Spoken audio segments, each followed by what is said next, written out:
Hey guys, in this topic, I'm going to begin by describing some important scores with respect to the topic of liver. I'm going to talk about model for end-stage liver disease, then the pediatric version of it, Nazar's index, Madrid's discriminant score, and obviously what you are very comfortable with, even from your surgery classes, Child-Pugh score.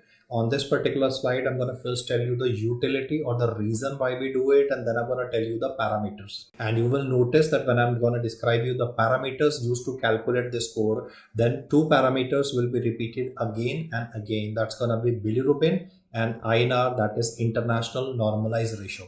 Now, the first reason why we are using a model for end-stage liver disease score is because it's a measurement or a metric which helps us calculate the 3-month mortality for any newly diagnosed case with end-stage liver disease. The minimum score possible here is 6, the maximum score possible is 40, and depending on how high or how low the score is, we can also prioritize who is the patient who's gonna get a liver transplantation. You see, once we have a brain dead donor and we are planning a liver transplantation, so we can prioritize the need, or we can prioritize the allocation of liver transplantation, and which is the body that will be deciding this. Then the international body that gives these algorithms or validates these algorithms is UNOS. UN would not here stand for United Nations, it would stand for United Network of Organ Sharing. Now I'll be telling you the parameters for MELD score as we progress subsequently in our discussion. In pediatric for end-stage liver disease, which is the pediatric version of the above score itself, you will have some additional parameters coming up, and most importantly, they would be growth parameters or nutritional status of the child. When it comes to Child-Pugh score, it helps you determine two things. One, it helps you differentiate whether the patient is having compensated cirrhosis or whether the patient is having decompensated cirrhosis.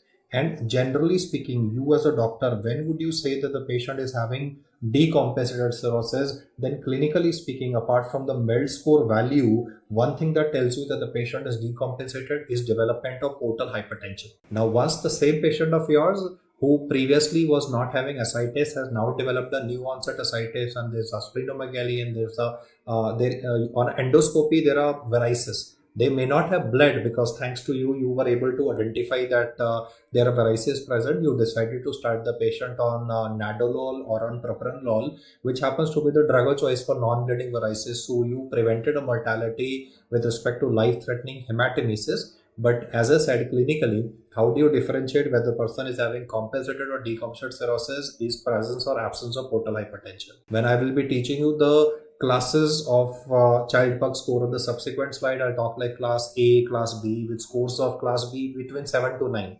That once the scores are between 7 to 9, we'll say that the patient is decompensated. Anything less than 7, it would be compensated cirrhosis. And that helps me tell you the fact that when would you enlist a patient, like you have a patient of liver cirrhosis, when would you enlist a patient for orthoptic liver transplantation? Then you noticed me saying values like less than 7 or 7 to 9. So according to most of the books, enlistment for orthoptic liver transplantation should be done if the Child-Pugh score of a patient is turning out to be at least 7 or more than 7. Similarly, I know you are going to put me up a question, sir, then what should we answer for MELD score? Then according to CMDT, current medical diagnosis and treatment, if MELD score of a patient is more than 17, then he should be enlisted for organ transplantation. Depending on the availability, he may or may not be given a liver.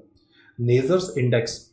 I'll say like this, that the top 3 MELD, PELD, Child-Pugh score you anyway know from your background knowledge, nothing great about it. But the last 2 parameters are the ones which deserve their respect with respect to the exam. That Nazar's index, where would you be using it and what's the significance of it? So your answer would be, I will use Nazar's index in patients of Wilson disease. Now, with respect to Wilson disease, well, one, it helps to determine the prognosis of this chap who is having hepatolenticular degeneration. This is autosomal recessive condition. Chromosome 13 is defective and ATP7B gene is defective. Standard information that you study in pathology as well.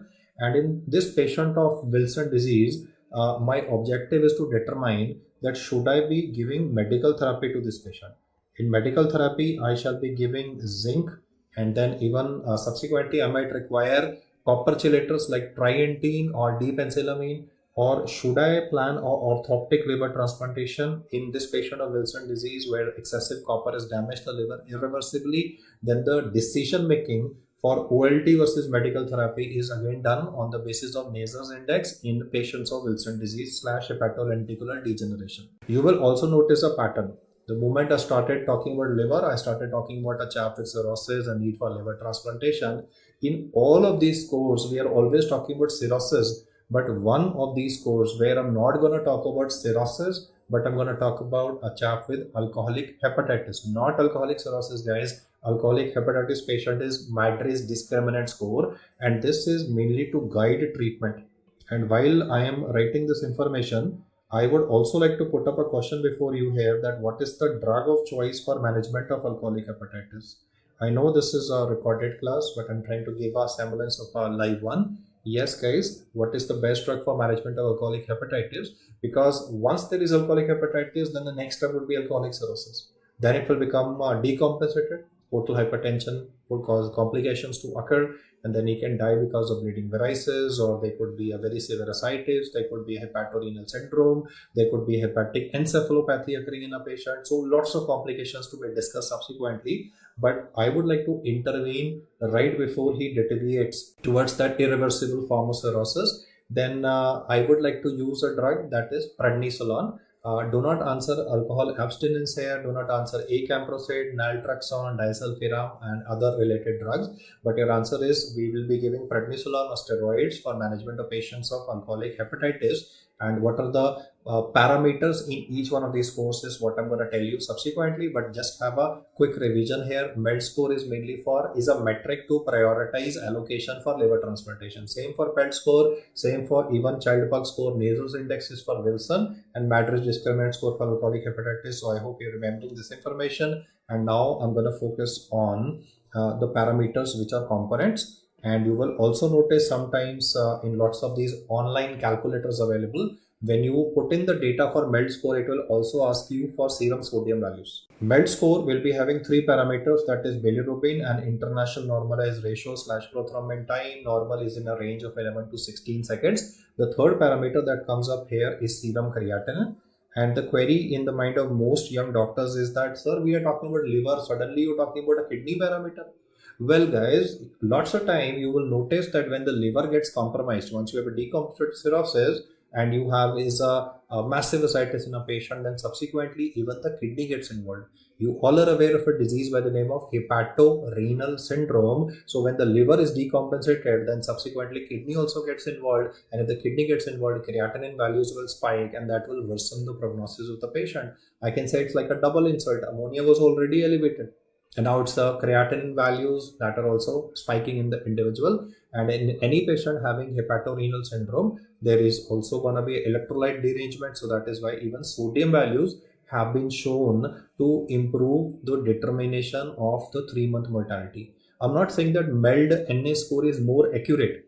Most of the time in hospitals, they'll be using a standard MELD score, but if MELD NA is given, then he says that you should give priority to MELD NA score for determining it as a metric for prioritizing allocation. But otherwise, as such, when it comes to the utility of both the scores, it is almost the same. Now, as I said, I mean, the scores mathematically will value, and more than 17 would be the critical threshold for which or beyond which you will enlist a patient for organ transplantation. So let me just write down the minimum score here, which is going to be 6, and maximum is going to be 40. And the next things that I'm going to tell you will rather get you more sensitized to why are we studying this topic. Suppose I have a patient who's identified with a MELD score of 20, and then there's a progressive deterioration of this patient, and he upgrades to, let me say, 25, goes up to 29. And then there's another patient of mine whose starting point was a MELD score of 30. And then it deteriorated before me over the next couple of weeks from 30 to 39. Then if I look at the mortality with respect to a score between 20 to 29, the mortality rate would be something in the range of 20%. I mean, I'll tell the family member that, well, your dad or your relative has 20% chances of dying in the next 3 months. Now let's look at what will you tell a patient who started off with a MELD at diagnosis at presentation. When he came to you first time, MELD score was, let me say, 30 or more than 30. you would tell the family member that your dad or your family member has more than 50% chances of dying. Like, you don't need to remember 19.6, 52.6. All you need to remember is that a person with a higher MELD score will have higher chances of dying. You can see a jump. You can see a jump here that's almost 2.5 times more higher chances of mortality. That's why I began by saying that this is a metric for 3-month mortality in a patient. And as far as MELD and MELD NA are concerned, no advantages of MELD NA over MELD, but if given in a question you have to choose, then first give MELD NA. When it comes to the PELD score, two parameters will be common: bilirubin and international normalized ratio. The additional parameter that you would be considering in this case would be one, serum albumin, because we are taking into consideration the nutritional status of the patient. Simultaneously, age will matter, and presence and absence of growth failure parameters will also be taken into consideration here. When it comes to Nazar's index, I'll fill up the data after a few minutes. Let me just utilize this time to first talk about Child-Pugh and discriminant score, mainly because they're again related or are relatively more frequently asked. Child-Pugh score after bilirubin and INR, you just need to make an entry of 3 A's here.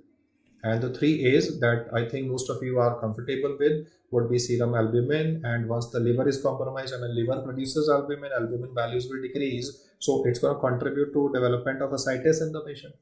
And apart from this, as the liver will become smaller and smaller, ammonia will not be detoxified. Higher is the levels of ammonia, it can trigger a negative myoclonus. This negative myoclonus is called as asterixis, or is also called as flapping tremors. And once coma will occur, then the flapping tremors will also disappear in the patient.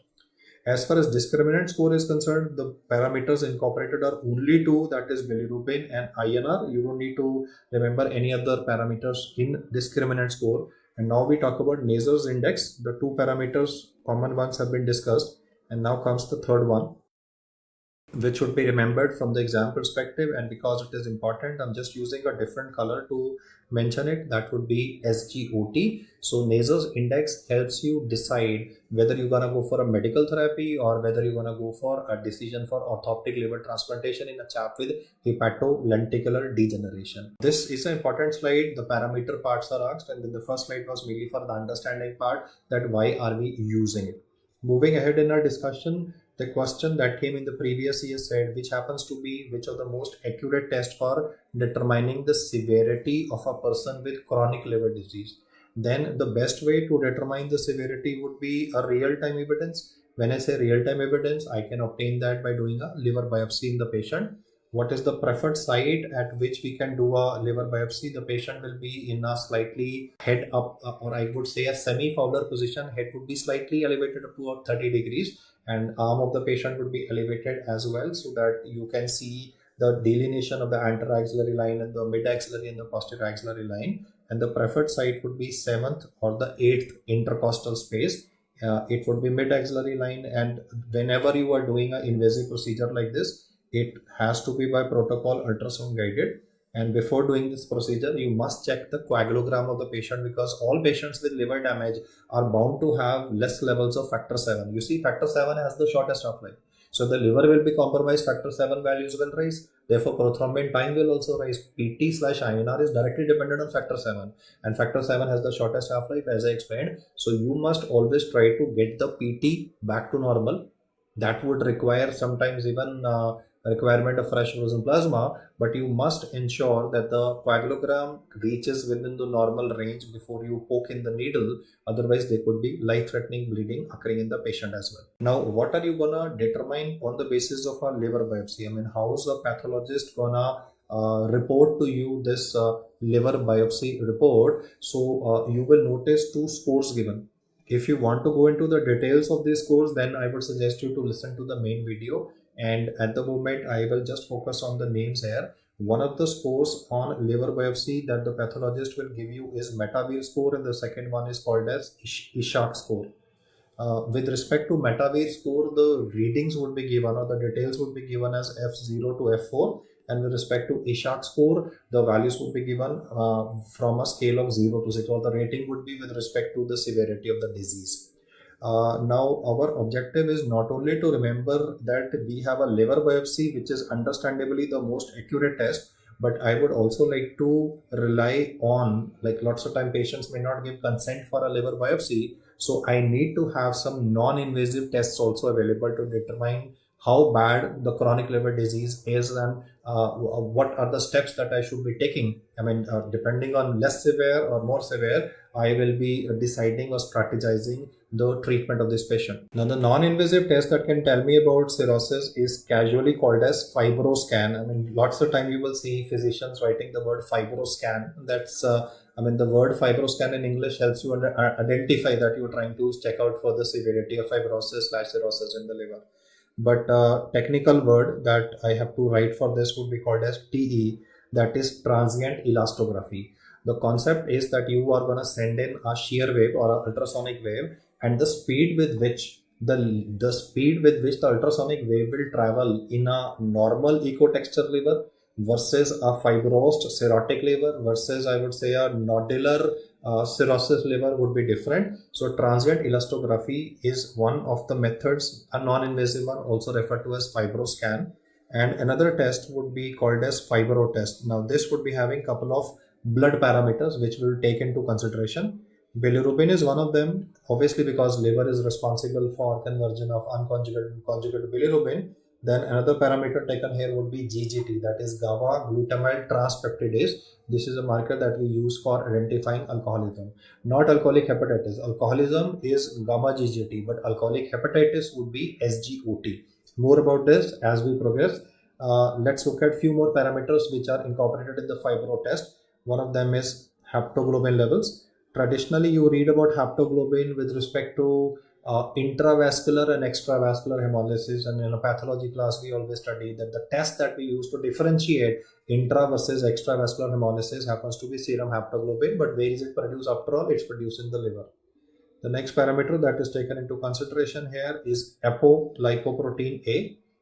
Whenever you read about lipid metabolism, lipoproteins always come in the picture. So apolipoprotein again is with respect to the functions of the liver.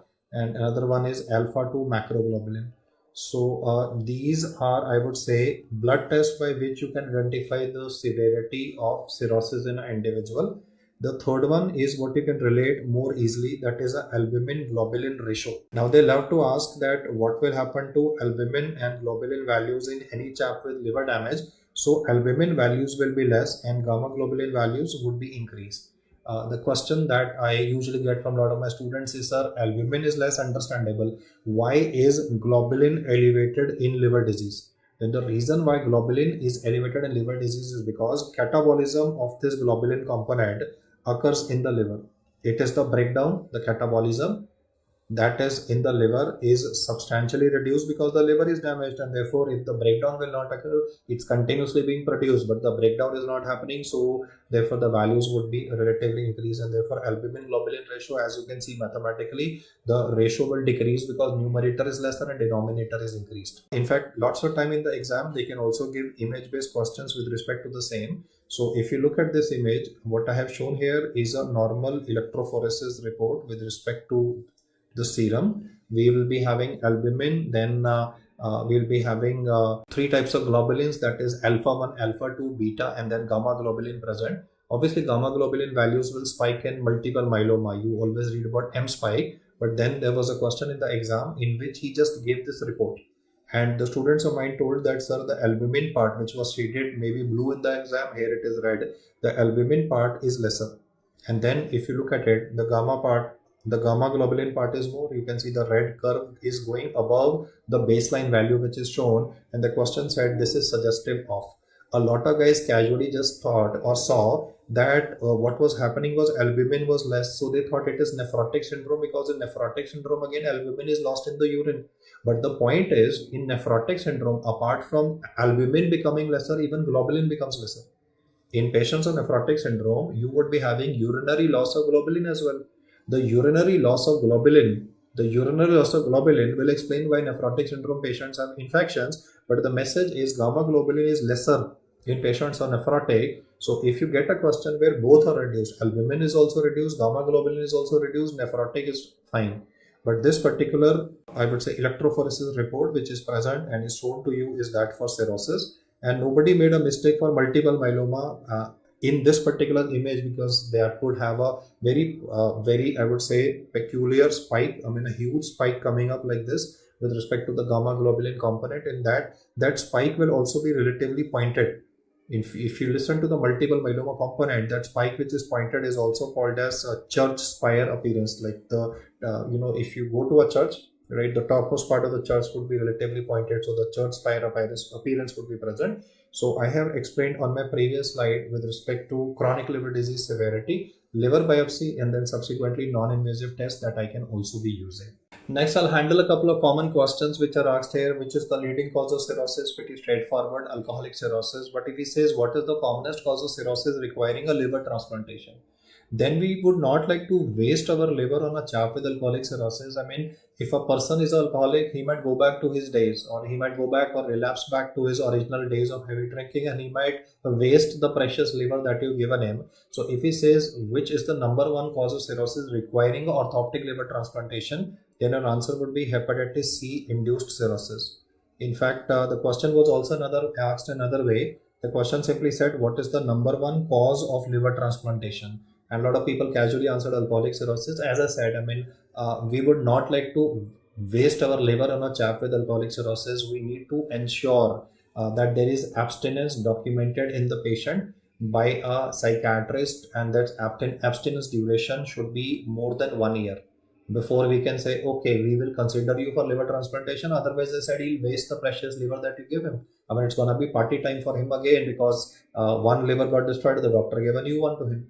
So the number one requirement for liver transplantation, or the candidates who would be given preference, would be hepatitis C induced cirrhosis. At this junction, I also want to tell you that hepatitis B is, I would say, the media makes it as a very dangerous virus, whereas in hepatitis B for Bombay, in 90% of cases, there is a recovery. Majority of cases of hepatitis B will recover. It is hepatitis C which is more dangerous. It causes a gradual destruction of the liver. It causes chronic hepatitis C, and then subsequently can cause hepatitis-induced cirrhosis as well. Now, the next question that comes up says, what is the most specific liver function test? Then your answer would be given as SGPT. But alcohol is metabolized in the mitochondria of the hepatocytes, and in the mitochondria of the hepatocytes there is SGOT. I repeat once again, why did I say SGOT for alcoholic hepatitis? Is because where the alcohol is getting metabolized, and that's going to be mitochondria inside where SGOT happens to be present. And in a lot of questions there is also possibility that he might write it in the form of a ratio. I mean, SGOT SGPT ratio more than 1 signifies alcoholic hepatitis, and SGPT, if it is in the numerator, SGOT is in the denominator and the ratio rises, then it talks about the cytopathic effect, where let me say viral hepatitis could be one of the causes. The next question says, what is the best test for identifying any chap who's having obstructive jaundice? And obviously in obstructive jaundice, conjugated bilirubin values will be spiking, and the test, that the biomarker which will tell you that there is a damage is serum alkaline phosphatase, and you need to have at least a 4 times elevation. 4xr means a 4 times elevation of the value of serum alkaline phosphatase, so that you can say that this is having a cholestatic component. Now they've also asked or correlated this with basic sciences, and they've said what is the site where serum alkaline phosphatase is located. Then the site that you will answer here is the bile canalicular membrane. This would be the excretory membrane with respect to the hepatocytes, where the conjugated bilirubin is excreted. So bile canalicular membrane of the hepatocytes is the site of serum alkaline phosphatase. And at this junction, I also want you to remember that we have a liver specific alkaline phosphatase, and then we have a bone specific alkaline phosphatase. Because when I'm going to talk about diseases like let me say hyperparathyroidism, then whenever PTH is more, bone turnover is more, so SAP is elevated. So the SAP that is elevated with respect to the bone is bone specific alkaline phosphatase. Here I've talked about liver specific alkaline phosphatase. Just to give importance or significance of this, bone specific serum alkaline phosphatase values would be grossly elevated in diseases whenever there is an increased bone turnover, like with respect to hyperparathyroidism. On the other hand, you will also read about bone diseases like multiple myeloma, but in them serum alkaline phosphatase is normal. Why? Because in Multiple myeloma, it is rather the plasma cells which are producing cytokines which are causing a damage. But I just thought it apt to mention here that bone specific serum alkaline phosphatase values are always normal with respect to two conditions. That is going to be a lady who's postmenopausal is having osteoporosis, and then is going to be multiple myeloma, and gross elevations can be seen anytime PTH values are increased. And even in cases of rickets, you could be having elevated values of serum alkaline phosphatase. With respect to these MCQs, I would say the most important one, which I usually find people getting wrong, is the second one, where I have shown that if a person is having the need for liver transplantation, I usually see people answering that as alcoholic cirrhosis. I mean, I agree alcoholic cirrhosis is common, but then for liver transplantation, the number one requirement would be mainly a hepatitis C induced cirrhosis. We will now focus on the common causes of cirrhosis in a patient. Why does it occur? And here some specific important information would be given to you, especially when I talk about autoimmune hepatitis. Autoimmune hepatitis, I want you to pay more attention than what you're paying right now. Standard is going to be alcoholic hepatitis, then it can progress to alcoholic cirrhosis, hepatitis B, C or D induced liver damage. At this moment, I also want to ask you here, I can just put up a simple question before you. I mean, what is the drug of choice for management of hepatitis B? If it is causing developmental liver damage and is causing chronic hepatitis, because in 90% cases recovery will occur. So there are two drugs which are available. One of them is tenofovir. Another drug that we use for management of hepatitis B is entecavir, and that's mainly for chronic hepatitis patients progressing towards liver cirrhosis. Similarly, subsequently, I'll be discussing drugs for hepatitis C and drug treatment for hepatitis D as well. If these two are not important causes of cirrhosis, then I can ask you regarding autoimmune hepatitis. And here, whichever antibodies I'll speak about, because it's of two varieties, autoimmune hepatitis type 1 and type 2, those ones I want you to listen to very carefully. Let me just enlist some other causes as well. Primary biliary cirrhosis, PBC. And then you will also read about primary sclerosing cholangitis. Here also they love to ask about antibodies. So I will speak about the names of them subsequently. Then could be a person who's obese and he's saying, sir, I'm having fatty liver. This chap is not an alcoholic, but he's having deranged lipid profile. He might be having metabolic syndrome, that is non-alcoholic steatotic hepatitis, that is NASH. People who can get developmental cirrhosis can also be due to metabolic reasons. That could be Wilson disease and even hemochromatosis. Hemochromatosis can be either primary or secondary.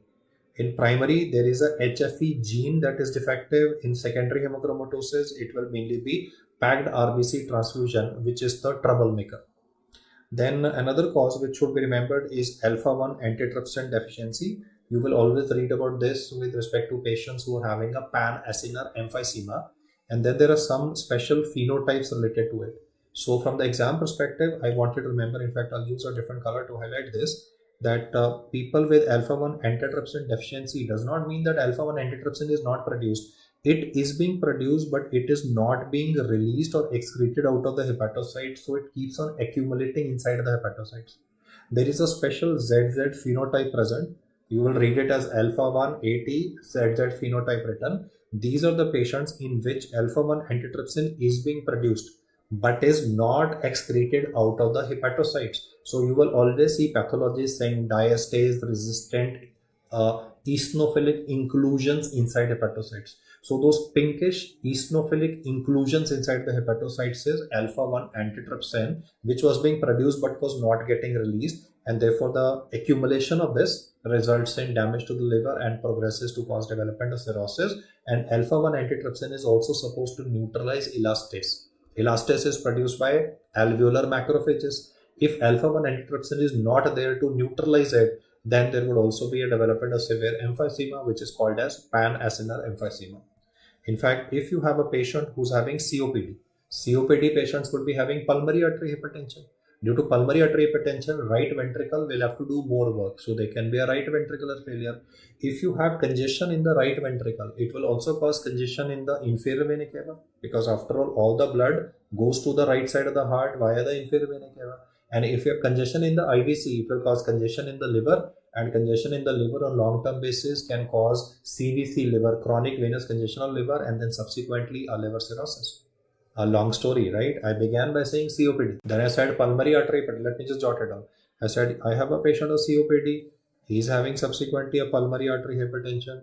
Due to this pulmonary artery hypertension, there's a lot of congestion in the IVC. There's congestion in the liver as well. We have chronic venous congestion of the liver. And then subsequently, there is also a cirrhosis component coming up. So because the heart was getting involved in, and then subsequently liver also got involved, so I'm going to use the word cardiac cirrhosis. One of these cardiac cirrhosis that you study in pathology, the terminology used is nutmeg liver. That's mainly to describe the congestion in the liver, because that would be reddish in color.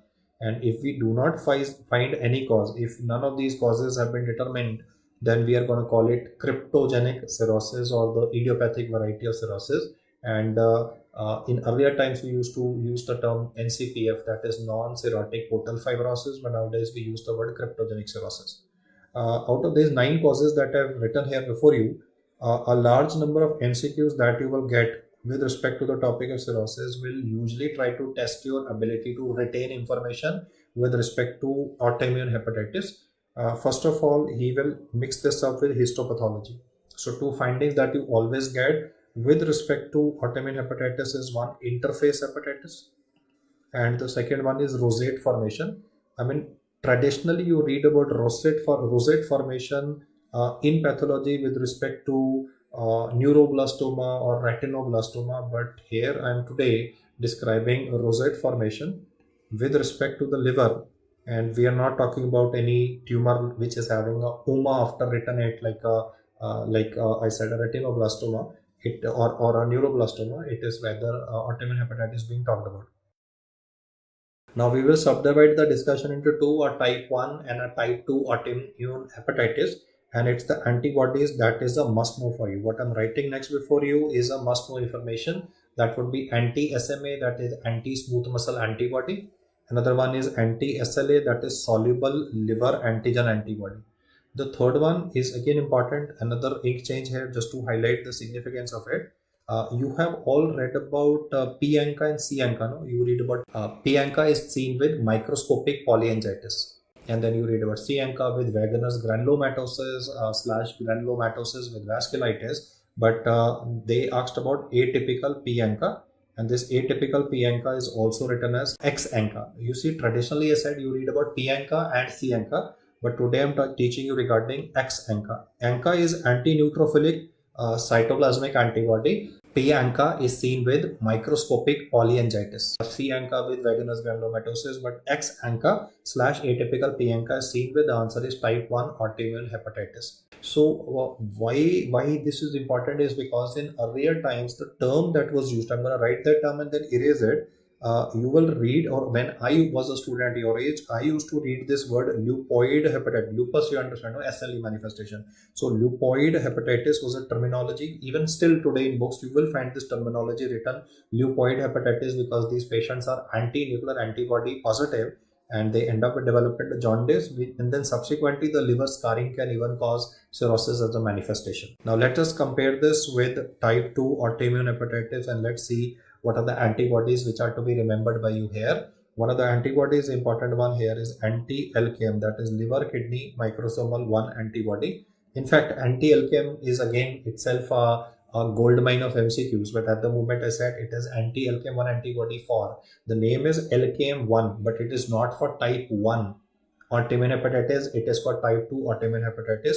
These patients, anti-nuclear antibody will be negative. Rather, another antibody which would be present here is anti-liver cytosol antibody. So a gold mine of mines here from the examiner perspective, not a gold mine for you in a sense that you have to remember so much information. Let me just try to simplify things here before you. The minimum I expect you to remember is the name anti-LKM1 antibody is for type 2 autoimmune hepatitis. The second which I would like you to remember is X-ANCA / atypical ANCA is related to type 1 autoimmune hepatitis. Now let us compare this with more antibodies coming up for primary biliary cirrhosis and primary sclerosing cholangitis. Primary biliary cirrhosis would be a pure intrahepatic problem. The cirrhosis will be with respect to the bile canaliculi, wherever the bile is present. In primary sclerosing cholangitis, the problem is mainly in the extrahepatic biliary pathways. It's outside the liver where the fibrosis will initially begin, and it's going to contribute to manifestations of stricture formation. Let me just try to draw this before you. Let me say this is the common hepatic duct from the left and the right biliary ducts. Then it would be united by cystic to form common bile duct, and this is where the bile is getting produced. So in primary sclerosing cholangitis, the problem will start from here. It would be primarily a extrahepatic process. As I'm saying, there would be fibrosis in the bile ducts occurring initially, and then the progression of the disease will also cause fibrosis around the area. Red can be taken as representation of where the bile is being produced, bile canaliculi. So subsequently, the green here is showing the fibrosis that can be occurring even around the bile canaliculi. The importance of knowing this is that if the number of these strictures is lesser, or I would say in the distal part of the biliary pathway, we can still try stenting of the biliary pathway to relieve the jaundice of this patient. But once the disease process becomes intrahepatic, then it will become relatively irreversible.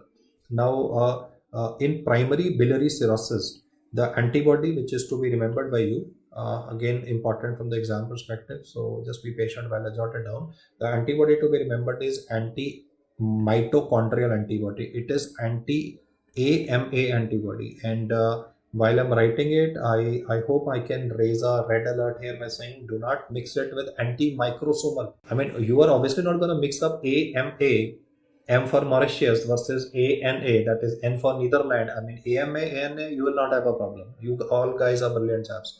But anti-mitochondrial and anti-microsomal antibody, there are issues which I find people not able to retain. Question for you guys here, anti-microsomal antibodies are seen with? Yes, guys. I described that in the endocrine topic. That would be with patients who would be having Hashimoto's thyroiditis. When you read about autoimmune thyroiditis, that's where you read about anti-microsomal. This one is anti-mitochondrial antibody. For primary sclerosing cholangitis, it's gonna be P-ANCA. So earlier I spoke about P-ANCA related to polyarteritis nodosa, but then I am talking about primary sclerosing cholangitis being also associated with P-ANCA. And you will also see me talking about P-ANCA even in inflammatory bowel disease, because in patients of IBD, especially ulcerative colitis patients, can be having primary sclerosing cholangitis and therefore P-ANCA positivity. So P-ANCA has been discussed for polyarteritis nodosa, and mainly the version of it, that is microscopic polyangiitis. Then is going to be primary sclerosing cholangitis and inflammatory bowel disease. Now, anti-LKM1 antibody that I described to you can be having subtypes as well as LKM1, 2 and 3. With respect to anti-LKM1 antibody, I have already explained to you that it can be seen with autoimmune hepatitis. The subtype was type 2. And I also want you to remember this can be associated with hepatitis C as well. In contrast, anti-LKM3 antibody is associated with hepatitis D, and the most important one of them that they love to ask is anti-LKM2 antibody. Your answer for this would be given as drug-induced hepatitis. These are some fact-based information that should be remembered for liver-kidney microsomal antibody. And next, I'll be explaining to you regarding what happens when a patient has decompensated cirrhosis. He's going to end up with development of portal hypertension. Once it ensues, then there could also be development of bleeding esophageal varices. Prior to that would be non-bleeding varices in a patient. So when would I be saying that there is a portal hypertension in the patient? I mean the pressure more than how much? Then the technical definition that you will answer will be that if the hepatic venous pressure gradient is more than 5 millimeter of mercury, that is when portal hypertension has started. And when would you be having esophageal varices developing? You see, initially they would be non-bleeding and then subsequently they will become bleeding. So I have just symbolically shown here is the esophagus, and then I've also shown some veins which are not only congested but they are collapsing into the lumen of the esophagus. Then if the pressure would be in excess of 12 millimeter of mercury, that is when esophageal varices will occur. You would be expected to start the patient either on nadolol or on propranolol, and this way you will reduce the chances of conversion of non-bleeding varices into bleeding varices. For bleeding varices, obviously the drug of choice is octreotide, but for non-bleeding varices you would be using a beta blocker, either nadolol or propranolol, whichever is available in the patient. The pressure values that I explained to you for esophageal varices was in excess of 12 millimeters of mercury. Now let's see what happens subsequently. As the pressure in the portal vein will rise, why? Because there is a progressive fibrosis occurring in the liver. The hepatic stellate cells are working. Over time, you very well know stellate cells are the ones which contribute to fibrosis. So the congestion will be translated to or transmitted to the splenic vein, and therefore the spleen of the patient will become enlarged. Therefore, one of the early as well as a reliable, I said two things, early as well as a reliable examination finding that you get in patients of portal hypertension is splenomegaly. Subsequently, you will also have development of ascites. Though ascites can be picked up early on the basis of puddle sign, but routinely in your OPD, you don't check out for puddle sign. Lots of time patients may not be able to realize that they are having a substantial abdominal distension. He might just think that it is belly fat or centripetal obesity, which is contributing to his stomach girth, abdominal girth increasing. So when it comes to ascites in a patient, there are two possibilities. Either the patient may fail to recognize that there is a problem, and even if he fails to recognize, lots of times the doctor might even fail to recognize the presence of ascites, maybe because the person was obese and there was a pre-existing centripetal obesity present in a person. But when it comes to splenomegaly, it is relatively less missed because we try to check it out. On a comparison basis, I just want to sensitize you to the fact that splenomegaly is a reliable examination finding over and above ascites, which could be, misdiagnosed, and you could even have a false positive diagnosis of ascites as well because of the obesity component, or vice versa. A very fat person, you might even miss it as well. In the same patient, because the mesenteric veins would be involved, so no big deal, the pressure will be transmitted even to the hemorrhoidal veins, and therefore rectal hemorrhoids could be a manifestation, or lower GI bleeding could also be a manifestation occurring in the person. Now, what test would you help you pick up whether the person is having portal hypertension? Then your answer would be given as Doppler.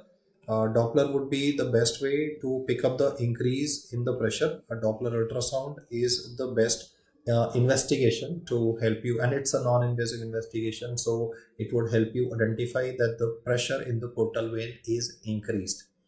Let's look at what other findings would you be finding in the patient, and I'm trying to mainly guide you towards caput medusae, which would be found around the umbilicus of the patient.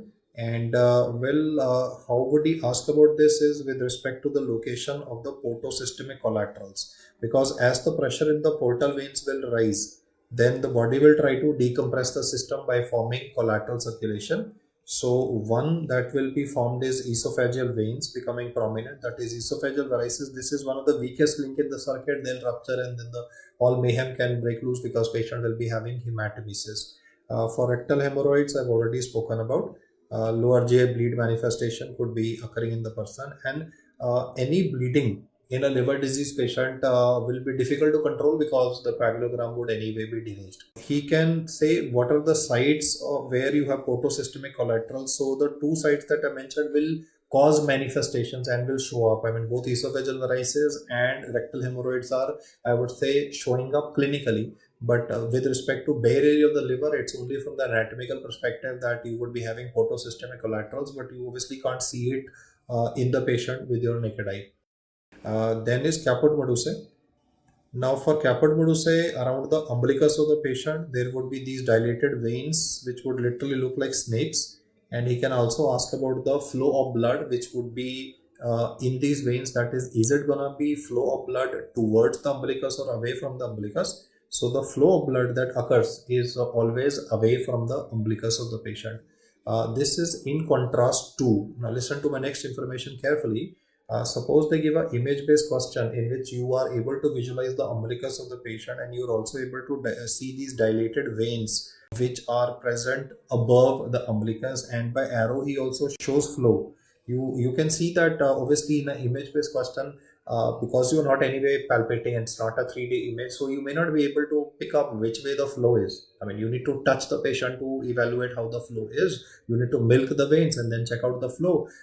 He'll give you arrow to describe the flow. You can see that I've shown the veins only above the umbilicus, and the flow is towards and not away. Then this is definitely not caput medusae. This would be a feature that would be seen with superior vena cava thrombosis, and therefore the collaterals are being formed.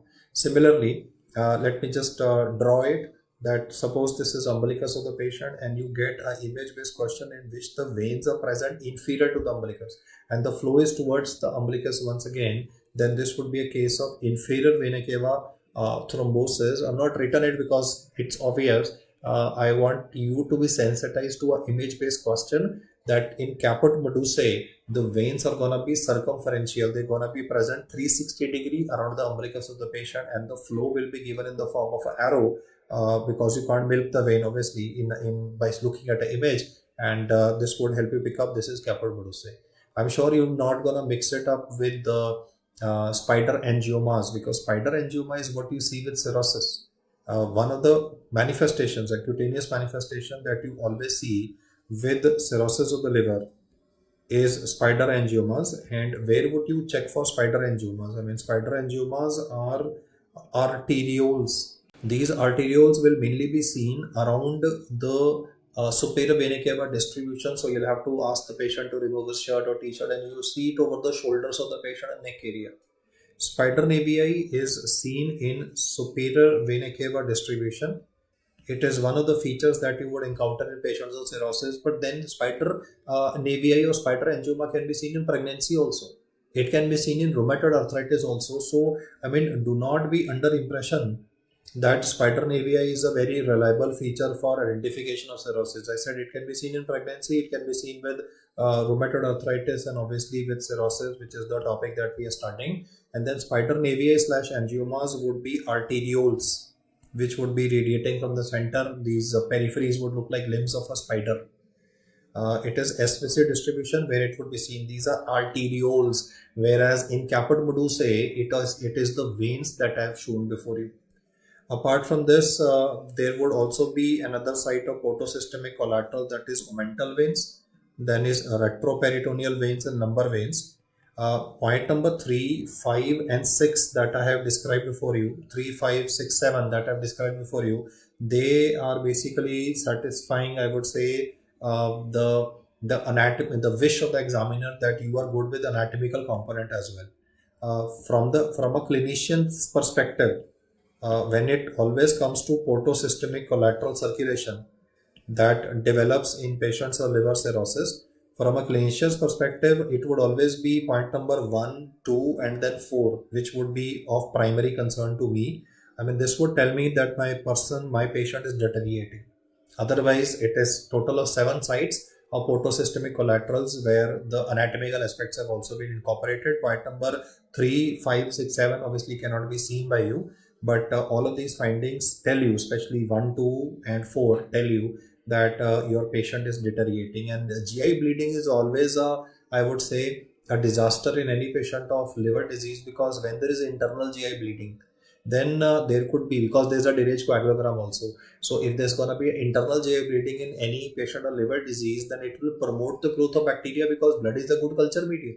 So if you promote the growth of bacteria are the source of ammonia production. So the ammonia levels will spike, and therefore they can be a triggering of hepatic encephalopathy. So you will usually see this word written in the textbook that internal GI bleeding triggers hepatic encephalopathy. How that happens, I explained to you. The internal bleeding, one because of deranged coagulogram in a patient, plus all these aspects, esophageal varices, if it's occurring, obviously he will vomit blood, but some blood due to gravity will go down also. No? It will go via the stomach into the small, into the large intestine. So it will be acted upon by the bacteria. The bacteria will proliferate in the presence of blood, because blood is an excellent culture media. And the most common, I would say, the major site of ammonia production in the body is the intestinal bacteria. The most common site of ammonia production in the body, ammonia is detoxified in the liver, but it is produced by the gut bacteria. So if the bacteria will get more blood, then they'll multiply more, produce more ammonia, and hepatic encephalopathy could be a complication that could be developing again in patient of portal hypertension. As I told you, portal hypertension is all about decompensation. How did it start? It started with a splenomegaly. Then the patient progressed to development of ascites, also had bleeding occurring, either in the form of esophageal varices or hemorrhoids, or both of them. Plus there is a coagulopathy. So you can see so many problems occurring in the same patient that it's a little difficult to manage these patients, which is why we have is a lower threshold. I mean, when it comes to child per classification, usually in class B itself, we plan or we schedule a patient. It's not that you're going to do it, but you enlist a patient for OLT, that is orthopic liver transplantation.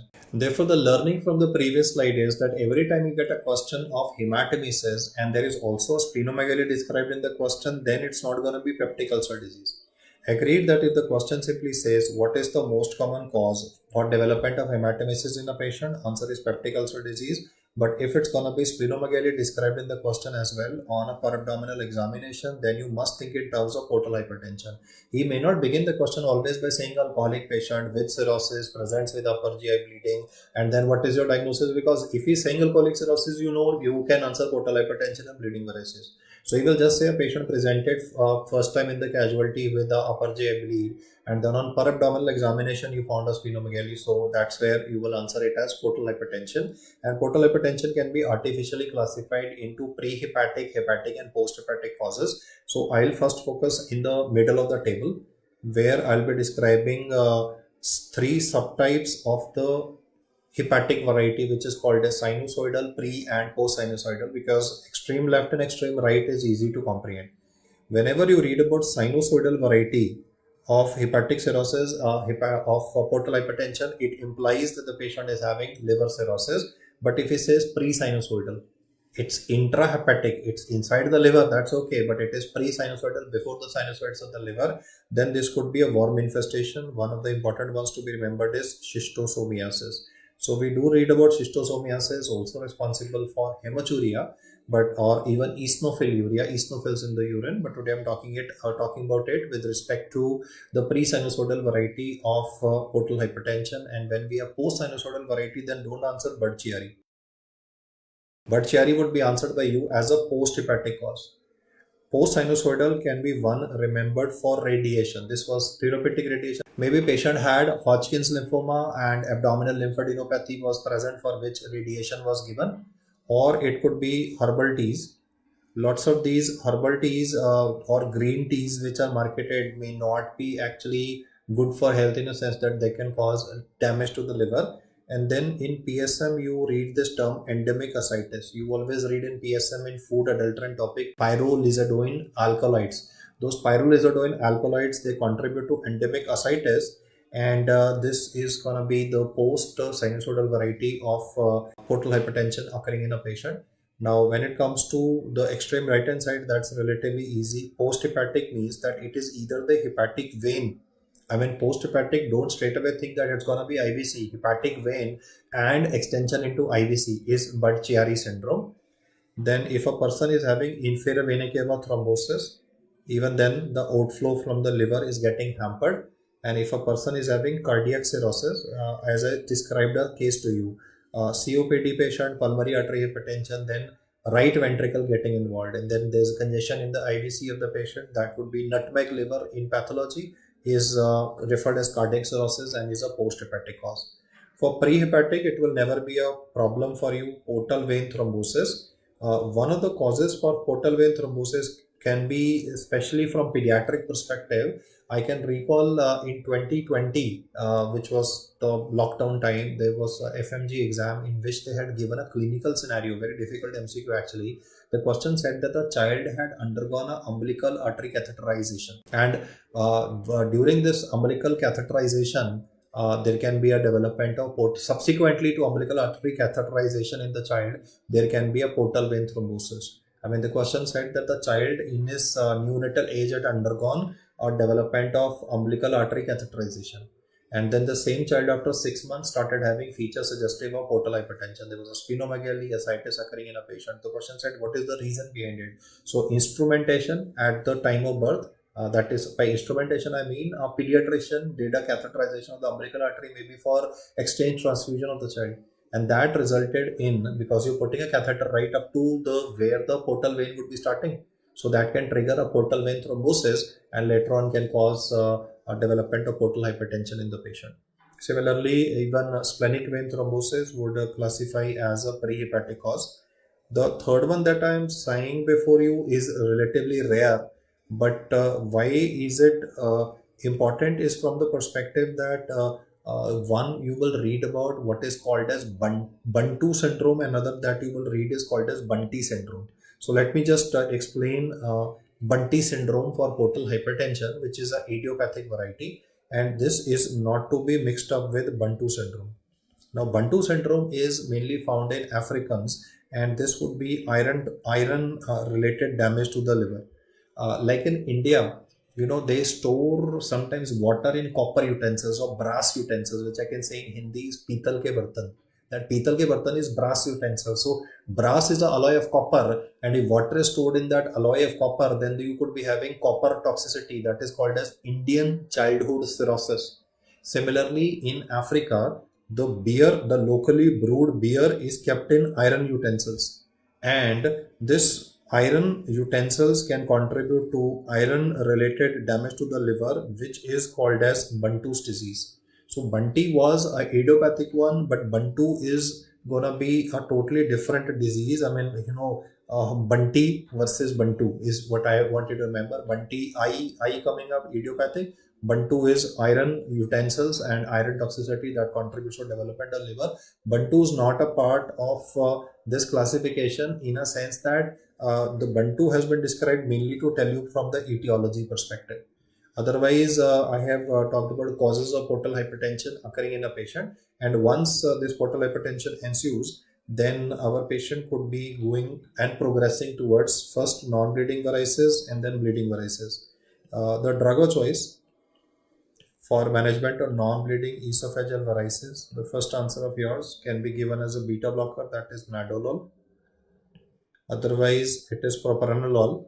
Propranolol will also be studied by you in cardiology with, in fact, I can just jot it down. I mean, propranolol was discussed as the drug of choice for hypertrophic cardiomyopathy. It was also told to you in neurology as for prophylaxis of migraine. And then we will also be using it in patients of thyrotoxicosis to mitigate the sympathomimetic stimulation that would be occurring in the patient. And one of the fourth uses is the topic that is on the agenda at the moment, that is non-bleeding esophageal varices.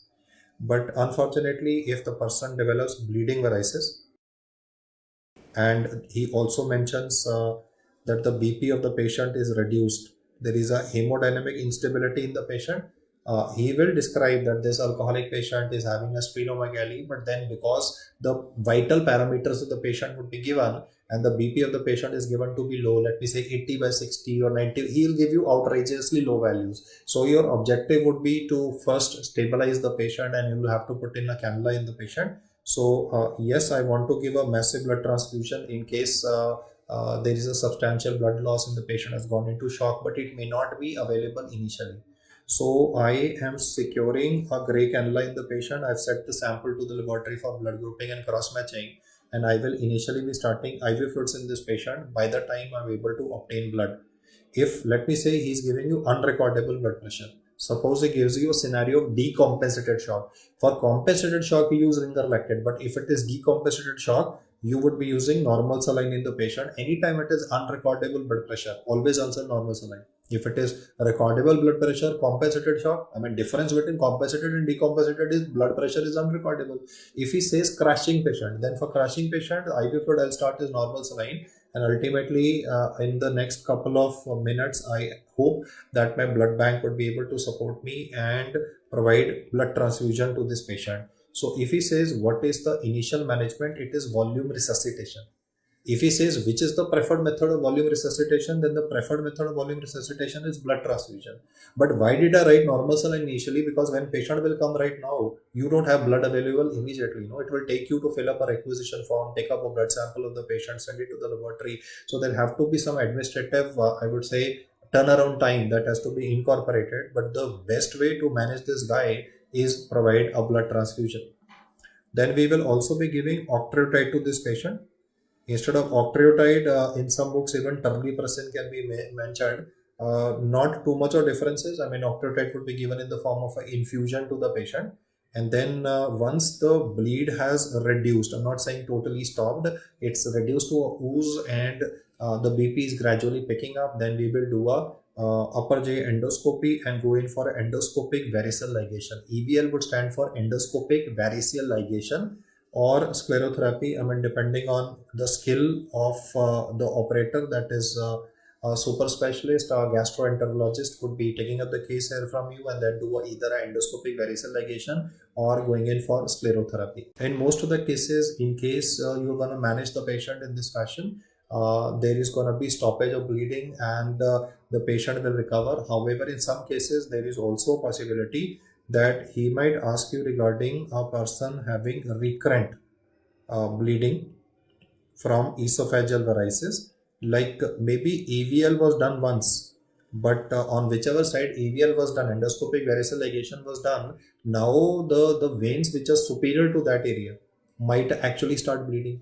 So if he says person is having recurrent bleeding from esophageal varices, and what is the first step of the patient? So assuming that the hemodynamic stability of the patient has been taken care by the physician right on admission, I would like to repeat the endoscopic varicose ligation so that whichever veins that were not ligated initially will be taken care of now. Now there can be two possibilities with respect to the patient. There is a control of bleeding that has occurred. I mean, I did this activity and there is a control of bleed that is occurring, but the subsequent management will depend upon the Child-Pugh score of the patient. Like suppose he is Child-Pugh classification, that is class A. In Child-Pugh classification, when I say that the patient is class A, this means the score of the patient will be something in the range of about 5 to 6. I told you about the parameters present, that is bilirubin, it was INR, albumin, ascites, and asterixis. So if it is Child-Pugh classification A, then we would be preferring a TIPS procedure to be done in these patients. But in case we find that he has decompensated, if the score of the patient is more than 7, it means that he has decompensated. In these patients, we should directly try and go in for transplantation evaluation. The objective of telling you this was that once you have controlled the bleed, you need to take care of the fact that if the pressure in the portal vein is, and you see what is happening here is endoscopic varicose ligation is like shooting the messenger. See, where is the problem? Problem is not in the esophagus. Now, problem is not in the esophageal veins. Where is the pressure increase in the portal veins? So when I say shooting the messenger, it is that the poor esophagus which is suffering, you are trying to control the bleeding from there, whereas the actual problem is setting in the portal vein. You need to decompress it. So whether you will decompress it with help of TIPS or would you straight away plan a liver transplantation in a patient will depend upon a Child-Pugh score in the patient. And this again gave me, I would say, an opportunity to tell you the importance of Child-Pugh score, that it helps you decide what course of action should be done in the patient. And suppose I'm saying you are not able to control the bleeding in spite of doing a repeat EVL. Let's consider a worst case scenario. This I don't want you to note down. I just doing this discussion for an academic purpose. Suppose you have done endoscopic varicose ligation twice and still bleeding is occurring. And you are wondering, man, what's going on? The endoscopic is wondering, man, what is going on? I have done everything. I mean, whatever veins were visible, he's done the ligation part or the sclerotherapy component. He's wondering, sir, where is the blood coming from? The blood could be coming from the stomach. The guy puked again. It was blood. The blood this time is not coming from the esophagus because you took care, the endoscopist took good care of all the esophageal veins that were liable to bleed. So the blood could be coming from the stomach because after all, if the pressure in the portal vein is more, then the pressure in the gastric veins will also be more. And this increase in the pressure of the gastric veins can cause continuous oozing of blood into the stomach and can irritate the stomach lining, and therefore the person could be having bleeding. So the term that we use here is called as portal gastropathy. In portal gastropathy, when you do an endoscopy, you would be having a mosaic appearance of blood vessels with respect to the stomach wall. I mean, the endoscopist will be able to pick this up. This is one of less common presentations, but this can happen that the person is still turning anemic. I mean, it will not be always that he is puking blood. It is a progressive anemia. You have done endoscopic varicose ligation in a person who's having bleeding, who had bleeding varices, maybe 2 episodes and 2 times varicose ligation was done. But in spite of that, though he did not develop a bleed for the third time, lots of time I'm saying he might bleed for the third time and you're wondering where the blood coming from. Blood is coming from stomach. Another possibility can be that he may not have bled. I mean, visible bleeding may not be present, but still because he is losing blood by the stomach and therefore any blood loss from the body will contribute to anemia. So progressive anemia in spite of endoscopic varicose ligation. can again be a pointer towards diagnosis of portal gastropathy. I'll repeat the facts once again, guys. What I'm trying to say here is that a chap had endoscopic varicose ligation for bleeding varices done. He bled again, you again did the procedure. Even then there is bleeding present, even after this. Then you must consider the possibility of portal gastropathy. And by bleeding, I don't mean that he may have bled or puked blood the third time. It is just that when you did a follow-up of this patient after 3 months, you found that there is a substantial decrease in the hemoglobin values, and you ask the family member, maybe they took him somewhere else, no, lots of time they may not have brought him to your hospital, and you ask the family member that did he bleed again, and they said no sir, he has been okay, but he's been turning pale. So in patients of portal gastropathy, again there is a need for going in for tips in the patient. This is one more indication for performing a transjugular intrahepatic portosystemic shunting. One is a person who is having recurrent bleeding, decompress the portal vein, don't shoot the messenger, treat the cause. Second is portal gastropathy. Then subsequently, in this particular slide, I want to draw your attention to the fact that if in the question he mentions this hemodynamic instability, then always first focus on reviving the hemodynamic status of the patient back to normal. Ensure that the kidneys are working fine. Ensure that the urine output of the patient is as close to 1 ml per kg per hour. And once we are able to achieve a good volume status in the patient, then subsequent steps are to be answered. The next topic that I'm going to teach you is ascites. And the first and the foremost thing that we'll study is how much fluid should be present in the peritoneal cavity minimum so that it can be picked up by puddle sign. Now, in reality, you see, we don't do a puddle sign regularly. Though you can pick up fluid present in the peritoneal cavity, even if it is less than 100 ml by ultrasound, but clinically speaking, puddle sign would pick up more than 100 ml. And you would need a very high index of suspicion for ascites to be present to actually do puddle sign in your outpatient department. Most of the time, we might miss ascites initially. Now, as the amount of fluid will increase, and this that I'm putting is a fluid amount that will vary on the size of an individual. If it's a very tall person, you may not be getting a shifting dullness initially. But let me say for an average size Indian patient, most of the time when the fluid amount will exceed 500 ml, that is when shifting dullness can be elicited. Subsequent to this, another clinical sign that will come up is called as fluid wave sign. However, when you read the literature of this fluid wave sign, you will also notice that this can be false positive. And who are the patients where they would be false positive? If the patient is having a pendulous abdomen, lots of time you might be having a grand multipara who might be having a pendulous abdomen, due to which the fluid wave sign might turn out to be false positive. Or I can say that even if you're not seeing, grand multipara patients regularly, because you would lots of time not be sitting in the OBG department, then obesity patients, centripetal obesity due to metabolic syndrome, again, this can be false positive. Subsequently, you will also notice that the superficial veins of the anterior abdominal wall will become prominent.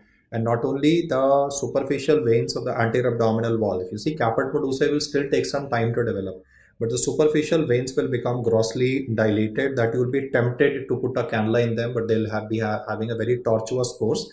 And in the later stages, it will just look as if the vein is so distended that it will pop off at any point of time. You will also notice that the patient might start having a everted umbilicus, and at this point of time the amount of fluid will be substantial to the level that even person can be having respiratory distress. Lots of time in these patients, when you might do ultrasound chest, or if you are going to do an x-ray for example, you might even notice blunting of the cost of running angles. Now the question arises, patient is having ascites, then why is there a blunting of the cost of running angles in the patient? Well, the ascitic fluid can actually migrate via the diaphragm. There would be holes in the diaphragm, if I can put it unofficially, by which the ascitic fluid can migrate to the chest cavity. And this is the reason why in the textbook, whenever you read about ascites, you might always read that the patient is having a hepatic hydrothorax. Well, I can give two reasons for this hydrothorax. One, I said the fluid can migrate right via the diaphragm. The second is that anytime there is going to be a liver damage in a patient, the albumin concentration is less, and this affects the oncotic pressure. And you very well know that if the transudative, when you read about transudative pleural effusions, that is when you read if the hydrostatic pressure is more or oncotic pressure is less. So here I'm saying that albumin is less, oncotic pressure is less. So again, the pleural effusion part can be explained. The reason why we are worried about a patient of ascites is because there is a possibility of development of abdominal compartment syndrome. Now you are there to obviously prevent this from happening. You will do a early identification of ascites, but if suppose a patient does not seek advice, or let me say in COVID times, what happened was when the Delta strain was peaking in our country, at that point of time due to COVID in 2021, all hospitals began COVID hospitals and regular care of patients was hampered. I mean, all patients, all wards were converted into COVID wards. So a lot of these patients never got admitted. And this could have resulted and did happen actually in a couple of patients that the ascitic fluid became so gross, alcoholic cirrhosis patient, a massive ascites, that the patient started developing abdominal compartment syndrome, which can even cause gangrene of the intestine. They've asked in the exam intra-abdominal hypertension topic and then abdominal compartment syndrome. Do you read that in surgery as well? For intra-abdominal hypertension, the pressure should be more than 12 millimeter of mercury. Abdominal compartment, there are grades actually, and abdominal compartment syndrome starts manifesting when the pressure goes more than 25 millimeters of mercury. And here what's happening is that the mesenteric veins are getting kinked, due to which the gut flow is hampered, and that explains the gangrene that could be occurring. At this point of time, I would also like to mention that if the question says what is the minimum amount of fluid that can be clinically detected. Now, when I describe the amount here, minimum amount clinically detected, you will argue that, sir, on one hand, you were saying 100 ml is the minimum that can be detected by Puddle sign. But I also told you that in regular OPD or in regular practice, hardly you will see a doctor doing a Puddle sign. Most of the time, we are hardly doing Puddle sign. And most patients in India anyway come to us late. So therefore, what both Harrison as well as Hutchinson says, that the minimum amount to be clinically detectable. You see, for the first point that I was saying, Puddle sign 1, if you are not skilled and you've not done a Puddle sign earlier, you may not follow the steps properly and you might miss the amount.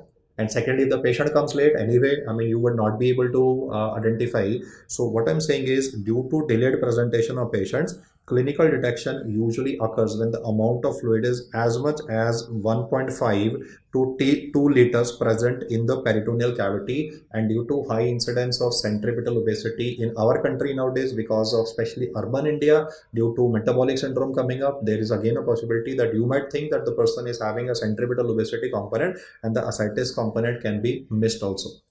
Once you identified this, subsequently in this patient of cirrhosis, you would start treatment of the patient. First and the foremost would be a salt restricted diet, because ascites is a condition where there would be a hyperaldosteronism state. You see, ultimately there is wastage of fluid in the peritoneal cavity. This fluid should be in blood vessels, but it is redistributed in the peritoneal cavity. So circulating fluid volume is hampered. This affects the RAS system. The positive stimulus from the RAS will cause hyperaldosteronism, so salt restricted diet. And then we shall be using diuretics. Now, what diuretic would be recommended? So I would not be comfortable using thiazides or furosemide because of the hypokalemia component and muscle cramps. I will be using potassium sparing diuretic, that is spironolactone in the patient. And along with this, we can also use furosemide. I mean, that is a supportive drug that could be used in especially those cases where spironolactone is not working alone. Ideally, you should be trying monotherapy with spironolactone reaching up to the maximum dose. Then one of the side effects of spironolactone is gynecomastia. And more importantly, cirrhosis patients, male patients of cirrhosis can also have higher amount of estrogen, and that higher amount of estrogen can explain that gynecomastia component would anyway be present and can be worsened by spironolactone. So instead of using spironolactone, you can be using eplerenone as well. This is itself a question, pharma/medicine, that a cirrhotic patient with gynecomastia and is having also an ascites, what would you prefer? So we are already, initially we thought we'll use spironolactone, but the gynecomastia component can be affected. And because I told you that estrogen levels are elevated in patients of cirrhosis, this also explains the development of spider nevii. In one of my previous discussions, I've said that spider angioma or spider nevii can be seen on the superior vena cava distribution of the patient. In the exam, he said which hormone would be explaining this development of these lesions. Your answer would be estrogen. Now, another drug which can be used to my advantage is amiloride as well. And he says that once initially it is monotherapy, then you can combine the two drugs as well, spironolactone/eplerenone. with furosemide, and you keep on increasing the dose. Now, how much is the dose that can be increased? Suppose the patient is taking salt restricted diet, traditional dose of spironolactone is like 100 milligram, but you can upgrade to as much as 400 milligram. Nobody will ask you this mathematical value, but I'm saying that you would be using outrageously high values, much higher than what you traditionally use even in heart failure. So it's like 400 milligrams of spironolactone, 160 milligram of furosemide per day, and still the patient is having a ascites. Well, I'm trying to here define before you what do I mean by the word refractory ascites. I'll jot it down here only. Whenever I say refractory ascites in a patient, that means medical therapy is being used to the optimum maximum tolerated levels. The recommended dosage, I mean, they'll not ask you the dose, but I'm trying to tell you the fact that I have tried to max out the dose and still I'm not having an improvement in the patient. Now, in these circumstances, either I will have to plan tips or even a orthoptic liver transplantation. But before I do that, do I have another drug which I can use before I say that, okay, we might have to go in for a large volume paracentesis, or we might have to go in for tips. So we can be at this point of time using a vasoconstrictor. Now, midodrine, as you know, is a vasoconstrictor. What it will do is that it will constrict the splanchnic blood vessels. If you constrict the splanchnic arteries, then the blood supply to the veins will also be lesser. And if the venous flow is lesser, then the portal hypertension component is related to veins only. I mean, if you reduce the blood supply to the veins, then the pressure will reduce, and the reduction of pressure will reduce the ascites component as well. So, I mean, this is one of the reasons why midodrine and clonidine, I mean, clonidine, personally speaking, I'd not be very comfortable writing to a patient like this. But yeah, because it's given in medical literature, I just wanted you to be aware of the fact that vasoconstrictors do have a role in medical management of a patient of ascites. The logic is reduce the splanchnic flow. Obviously, I'll not reduce it to the level that I get a gangrene, right?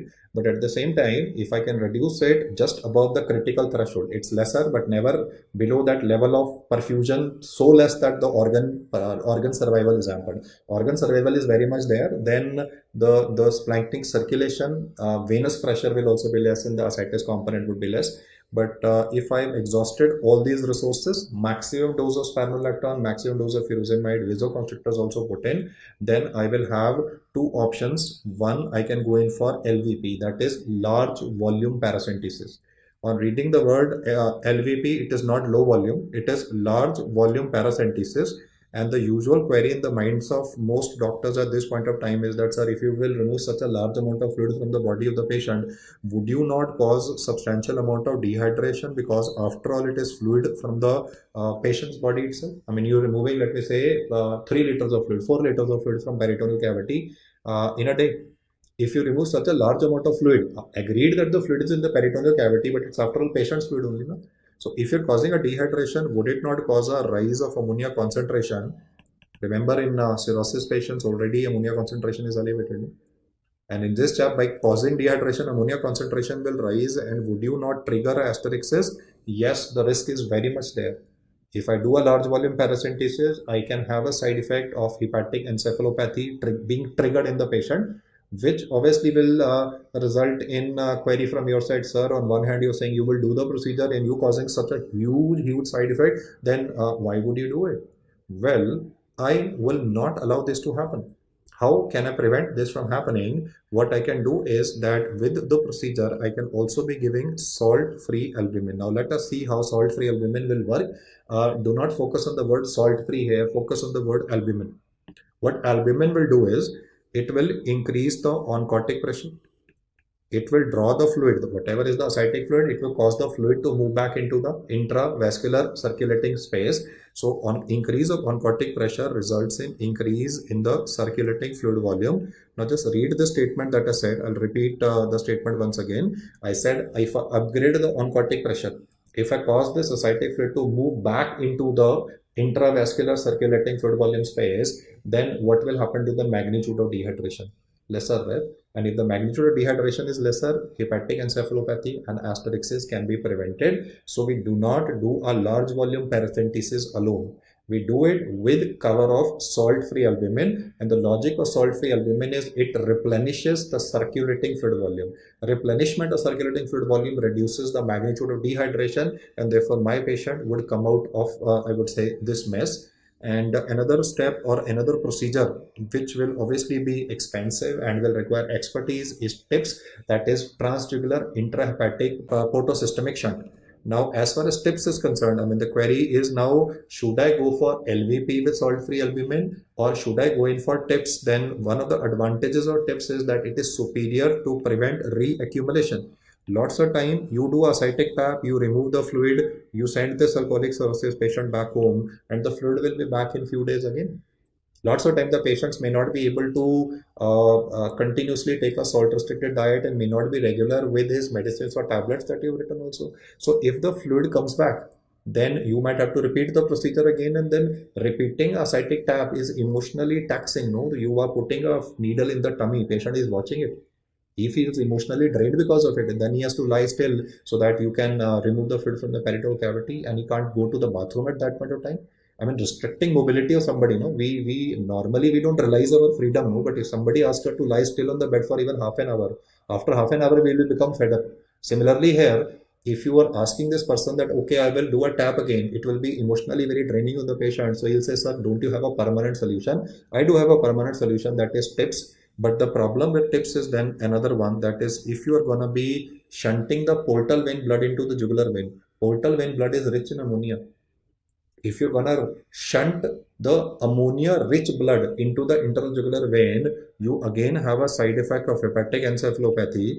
So you can see why I was saying that we should register patient for orthoptic liver transplantation early on with a Child-Pugh score of more than 7 or MELD score of more than 17 is because even if you are trying to manage these patients, there are some side effects which are I would say difficult to manage.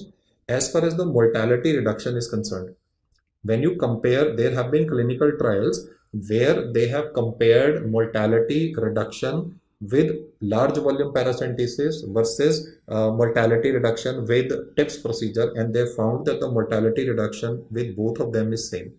So as such, for point number 5, I cannot at this particular point of time on the basis of evidence say medicine say that okay, for refractory ascites best treatment is LVP, or I cannot say best treatment is TIPS because mortality for both of them is same. So till there is another trial, maybe a bigger patient size and a multi-centric trial or randomized control trial where we have more data coming up. In the MCQ, I cannot say that treatment of choice for refractory ascites is LVP or TIPS, and neither do I expect the examiner to ask that. First option from practical perspective, let me say, if he still gives a question like this, what is best for refractory ascites? First option that I would like to answer is still a large volume paracentesis because it is easier done in your ward, and all you need is, your expertise, your skill, a bit of instruments, and salt-free albumin, and you will be able to at least reduce the distress in the patient. So from the practical perspective, first answer is large volume paracentesis, though head-on clinical trials, peer-based review as they say, has not shown any mortality reduction at this point of time. The next point that I would like you to remember is that beta blockers tend to increase mortality whenever person has gone into refractory ascites. You can see that timing is very, very important because in the earlier part of the discussion, I was saying that beta blockers are useful for non-bleeding varices. So when I say non-bleeding, it means patient is having compensated cirrhosis. When the varices will burst and there would be severe manifestations of portal hypertension, that means decompensated. So the message is beta blockers are good in early part of patients of cirrhosis when they have not developed full-blown features of portal hypertension. But once person develops refractory ascites, then beta blockers have been shown to increase mortality. This is a very paradoxical statement, and again, the queries from most students is, sir, how do we decide? So all I can say is that if you notice that the person has already bled once, you notice that the person, if he has already bled once, you will go for endoscopic varicose ligation. If he has already suffered from ramifications of the disease, why to give beta blockers? Beta blockers have a preventive role, but once the problem has crossed a threshold is varices are burst, threshold is now the ascites has become converted into refractory ascites. That is when beta blockers are not to be used. And then we'll discuss about the aspect of SAG, that is serum albumin ascites gradient. Now, serum albumin ascites gradient, as the name suggests, would be that you would be subtracting the amount of albumin in the ascitic fluid from whatever is the serum albumin values in the patient. And there can be two possibilities. Either he will say, like in plural effusion, you read the word transudative, exudative. Now here they don't use the word transudative, exudative, but rather the concept is still the same. I mean, the concept is still the same, that whenever it's going to be inflammatory causes, then it's going to be the right side of the discussion, SAG value less than 1.1 gram per deciliter. If it's going to be transudative variety like portal hypertension, the values would be more than 1.1, and I'll give you the reasons for that also. You see, if the mathematical value in the exam is given to be more than 1.1, then you will also be checking out the ascitic fluid of the patient for the amount of protein in the ascitic fluid. There can be two possibilities further. One possibility can be that the amount of fluid in the ascitic fluid is less than 2.5 gram per deciliter. Second is more than 2.5 gram. And my subsequent information will make more sense to you. Let's take up a case of congestive heart failure. Let's stop talking for cirrhosis at a moment. Let's take up a case of CHF. In any patient of congestive heart failure, because of the backward pressure, I'm saying forward failure, backward failure, there would be increased pressure in the portal vein on the long run in any case of chronic congestive heart failure. So higher pressure will cause albumin to move out into the ascitic fluid, which is the reason why the ascitic fluid albumin values would be more than 2.5. Similarly, if a patient is having hepatic vein thrombosis is responsible for Budd-Chiari syndrome. So when a person is having early Budd-Chiari syndrome, because of the higher pressure, the ascitic fluid would be having a higher concentration of albumin. But in the same patient, there is scarring present in the sinusoids, then there cannot be any migration of albumin. You see, why in late Budd-Chiari syndrome would you be having less albumin in the ascitic fluid is because now scarring is occurring, so the movement of protein would be affected across the sinusoid. But initially, you would be having is a manifestation of increase in the amount of protein in the ascitic fluid. Similarly, if I talk about inferior vena cava obstruction, this could be due to a tumor, it could be inferior vena cava thrombosis in a patient, / whenever I say sinusoidal obstruction. In all of these patients, the increased hydrostatic pressure will explain why the amount of protein in the ascitic fluid could be more than 2.5 grams. At this junction, the query from a lot of people is, sir, you are saying increased protein, and in pleural effusion, you say increased protein is exudative. Sir, when I say pleural effusion is exudative, I mean inflammatory protein. Inflammatory protein would mean like antibody is present, fibrin present. At the moment, I'm not talking about fibrin. I'm talking about albumin. Exudative pleural effusion, when you read, it's going to be rich in fibrin. No, that is why it tends to clot on standing. But this fluid that I'm telling you, the ascitic fluid, this is rich in albumin. It doesn't have fibrin, so it will not clot on standing. The most important reason for why we are discussing this is anyway alcoholic cirrhosis, because of the scarring present.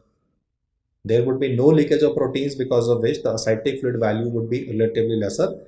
Another thing that you have to remember here is, suppose a person is having colorectal cancer. You very well know colorectal cancer can metastasize to the liver, or even breast cancer can metastasize to the liver for that matter of fact. So if a person is having massive amount of liver mets, then again the scarring that occurs associated with liver metastasis could cause less movement of protein, because of which the protein values would be lesser. So half the game in multiple choice questions would be that whenever he is going to give you a scenario where this mathematical value is turning out to be more than 1.1, all you need to check in the question is how much is the serum albumin value given and the ascitic fluid albumin given. You need to subtract, right, from the serum albumin, the ascitic fluid albumin, you get a SAG value. If it is more than 1.1, you have already checked out how much is the ascitic fluid albumin. Is it more than 2.5? Is it less than 2.5? It is less than 2.5, that means scarring part has occurred. If it is more than 2.5, it means that the transudative pressure is more, there is no scarring, so albumin can move across. And if you can, try and write down this information, this would become much more clear to you. The logic for the middle, I'll repeat once again, is transudative. But if there is scarring present, then the value would be lesser. But in both of them, the mathematical gradient you will have to calculate will be more than 1.1. Now, suppose you get a scenario where it is less than 1.1. Then what are the conditions which would be associated with it? I'll give you a mnemonic by which you will be more capable of remembering it. You need to remember the right side equally. I mean, the right side is equally important. The first one is bile leak, then is nephrotic syndrome. Now, nephrotic syndrome traditionally is responsible for transudative pleural effusion. No? Nephrotic syndrome causes transudative pleural effusion. So the query most people is, sir, if it causes a transudative pleural effusion, why not did you include nephrotic syndrome on the left hand side, which you were saying is related to transudative and increased hydrostatic pressure? Well, the point is, in nephrotic syndrome, serum albumin also becomes less, and ascitic fluid protein also becomes less because there is a urinary loss, no? So both parameters reduce to the level that the value turns out to be less than 1.1. Agreed that nephrotic is a cause of decrease of serum albumin, but even the ascitic fluid albumin is reduced dramatically to the value coming as less than 1.1. The next one is peritoneal carcinomatosis. Earlier I was talking about metastasis to the liver.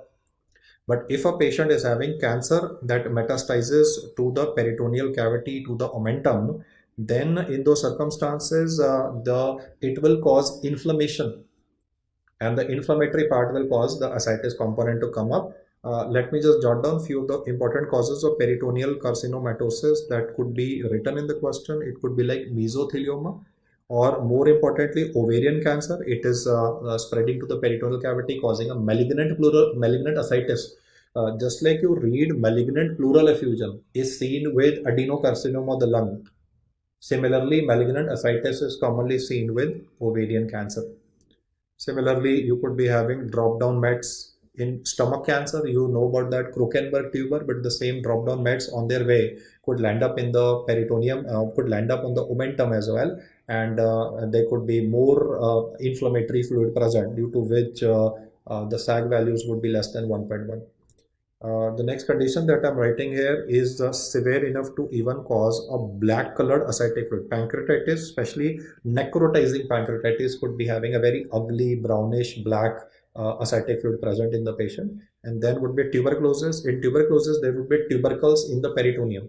These tubercles in the peritoneum would cause irritation and would cause ascitic fluid to be present. The causes in green that I mentioned on the right are relatively easier to remember, like malignant ascites with ovarian cancer, tuberculosis as a cause, or nephrotic syndrome. So most of the time, if the question will come, and has come in one of the INISET, is that they made you calculate this SAG. And how do you do that? From serum albumin, which was given in the question, you just need to subtract the ascitic albumin value. And simultaneously, depending on the ascitic albumin value, more than 2.5 or less than 2.5, the logic I'm saying once again, transudation versus scarring present is the concept by which you will be able to correct the questions. So this is what I would recommend you to note down, though you have printed notes at your disposal, but you won't be able to retain this otherwise. So it's always a good idea to put it, jot it down on a small stick-on pad, keep it somewhere, the wall technique to be used, and focus on the data on a regular basis, so that when you read this question, it's going to be longest, 4-liner, 5-liner question, but he's testing your mathematics and he's testing your presence of mind here, so that you are able to answer the question with the right amount of temperament that is required to solve it. Next, I'm giving you a clinical scenario where I have a patient of refractory ascites on max dose of furosemide and spironolactone, and he started having fever.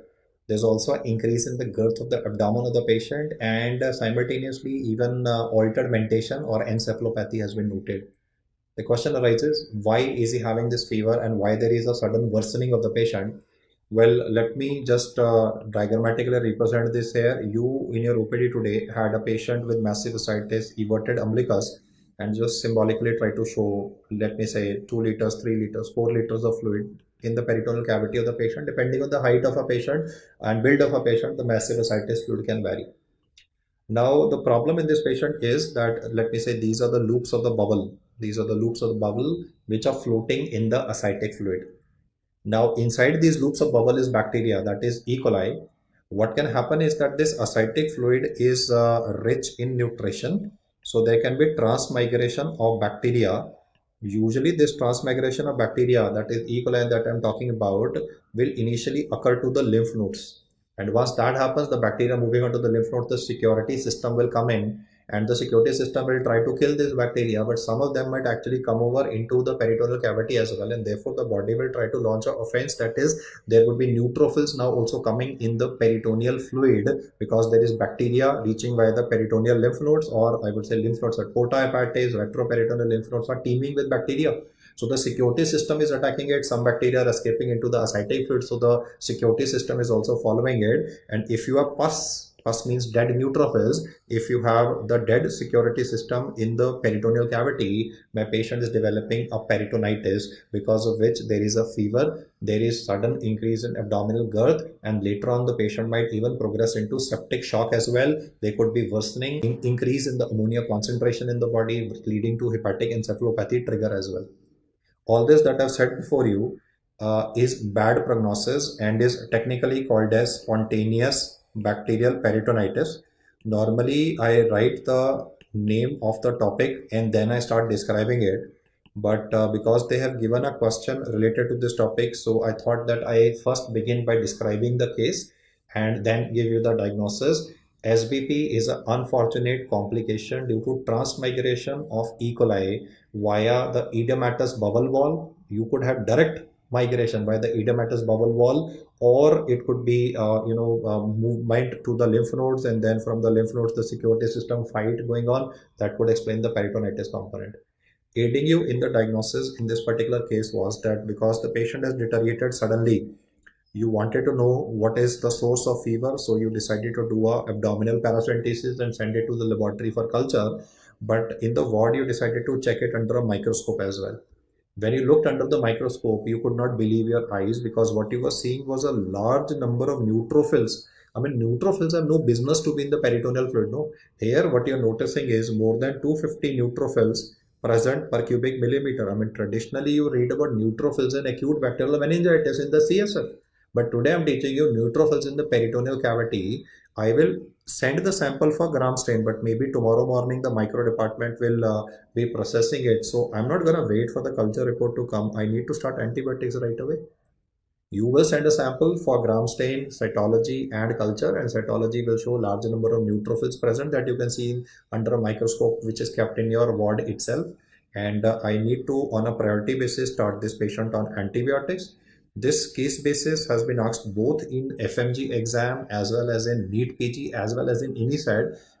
It's just that sometimes they have made the question easier by saying how much should be the cell count to say that it is SBP. That's more than 250 neutrophils per cubic millimeter. That was NEET PG 2022.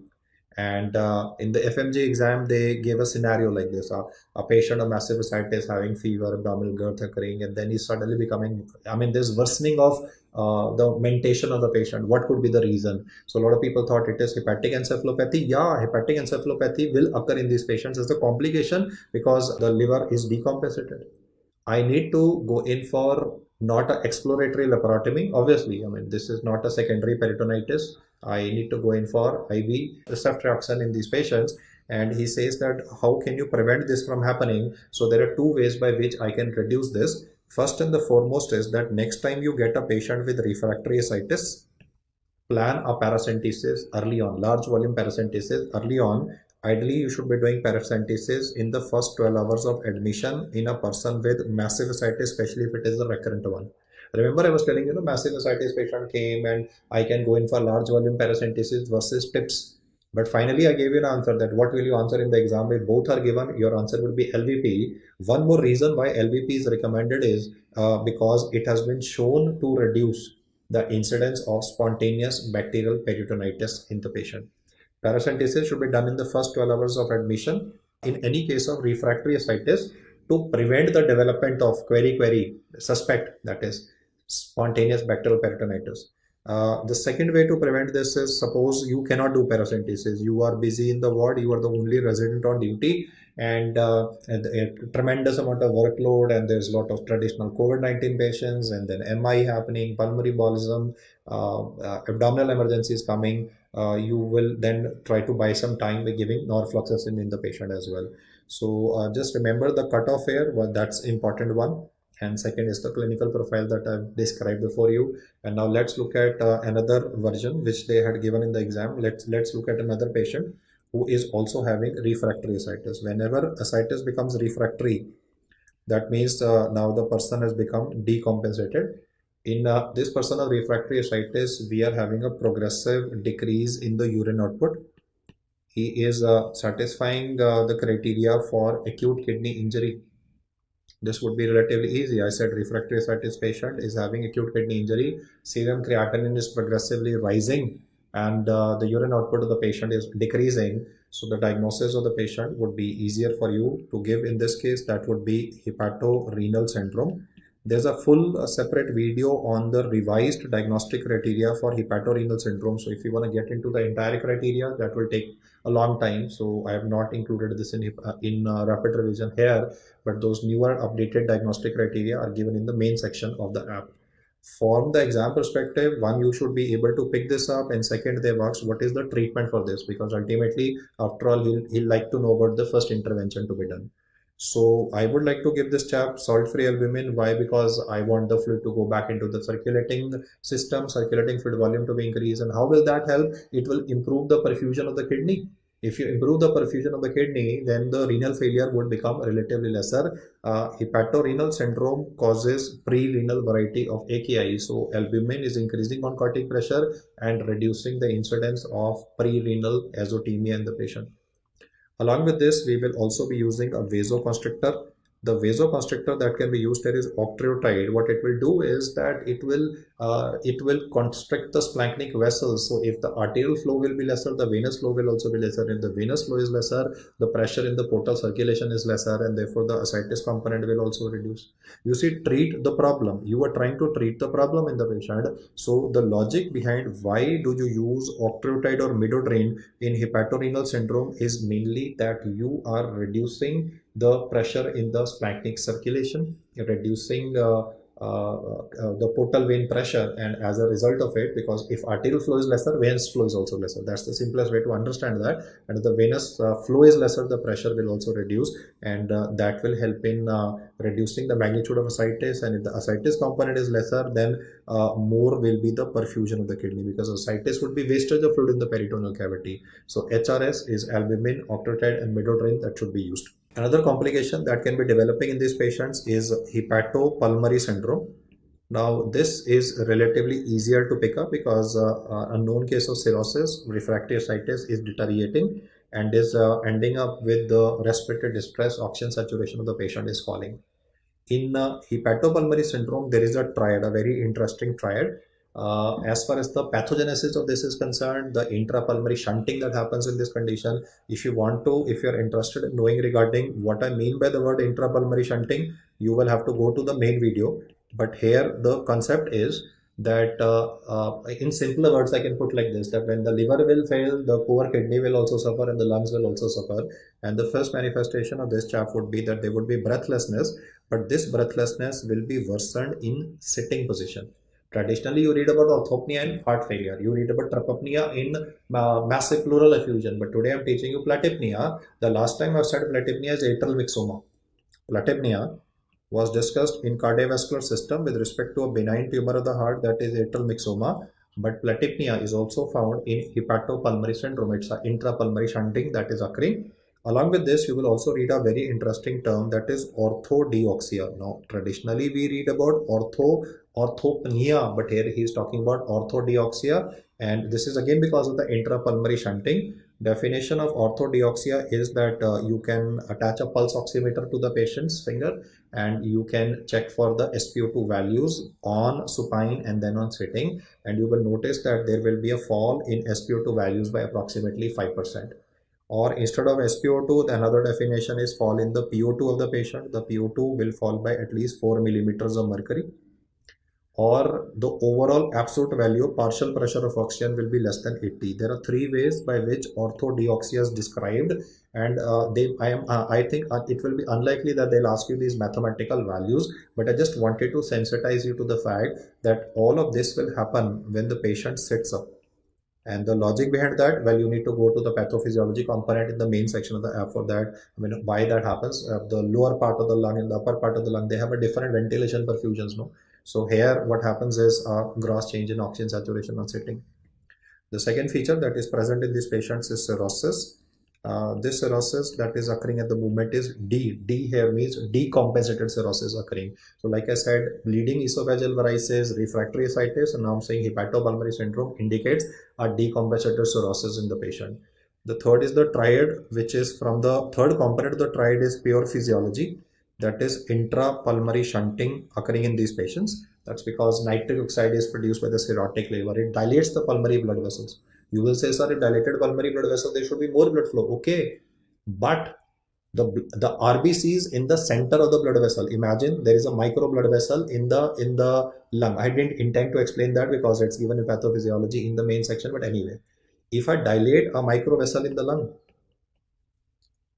if it is becoming dilated, this is the alveoli. This is the source from where the oxygen would be coming. If you dilate the blood vessel, the RBC which is traveling bang in the middle. You see, RBCs would be traversing like this. Some would be close to the wall. Some would be in the middle of the blood vessel. So RBCs which are away from the alveoli, they would be if you dilate the microcirculation of the lung. No, why ventilation perfusion ratio is so stressed upon in physiology is because if you dilate the blood vessels which are present in the lungs much more than normal, then the dilation of these blood vessels is counterproductive because RBCs which are traveling away from the alveoli, they will be traveling and would be getting less time to get oxygenated. You see, RBCs have to catch oxygen, whatever is present in the alveoli of the patient.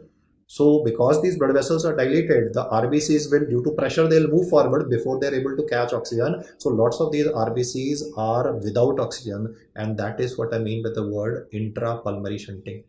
Traditionally, shunting word, no, when you read congenital heart disease, we read in our mind shunting. When I was your age, shunting was like left to right and right to left. When I read the word intrapulmonary shunting first time, I was clueless. I mean, where is the blood going? He is writing dilated blood vessels.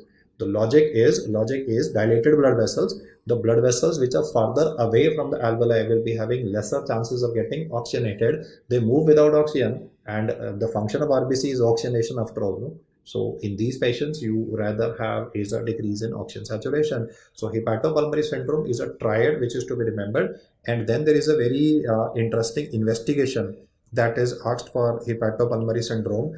I mean, we don't read about this on a regular basis. This would be called as a bubble contrast echocardiography. I mean, we don't read about it on a traditional basis, but this is one of the important tests that is helping you identifying HPS in a patient. So my patient is decompensated at this point of time with kidneys also getting affected and lungs also getting affected. If lungs are affected, well, he's had it and he will require I would say, a ventilatory support. Now, in the progressive downhill course of this patient, there is development of hepatic encephalopathy. If he says what is the early manifestation in these patients, so most of these patients would be confused, and you will notice that lots of time when you talk to them, the person will sound very happy, euphoria. It will be as if patient is unusually very happy. There would be changes in the personality of the patient. I mean, the family member is saying that, I don't know, I mean, this guy looks very boisterous. And you will also notice that there would be a change in the sleep pattern of the person. Like he'll remain awake the whole night and would be sleeping the whole day. Though we doctors also do the same. No, half the time you guys would be awake the whole night and sleeping in the daytime. So one of the early features that you encounter in hepatic encephalopathy is confusion, changes in personality. Another feature apart from personality change would be alteration in the sleep-awake cycle. Asterixes would come later. Initially, the changes are relatively subtle or relatively milder, and they might be missed by the family member also.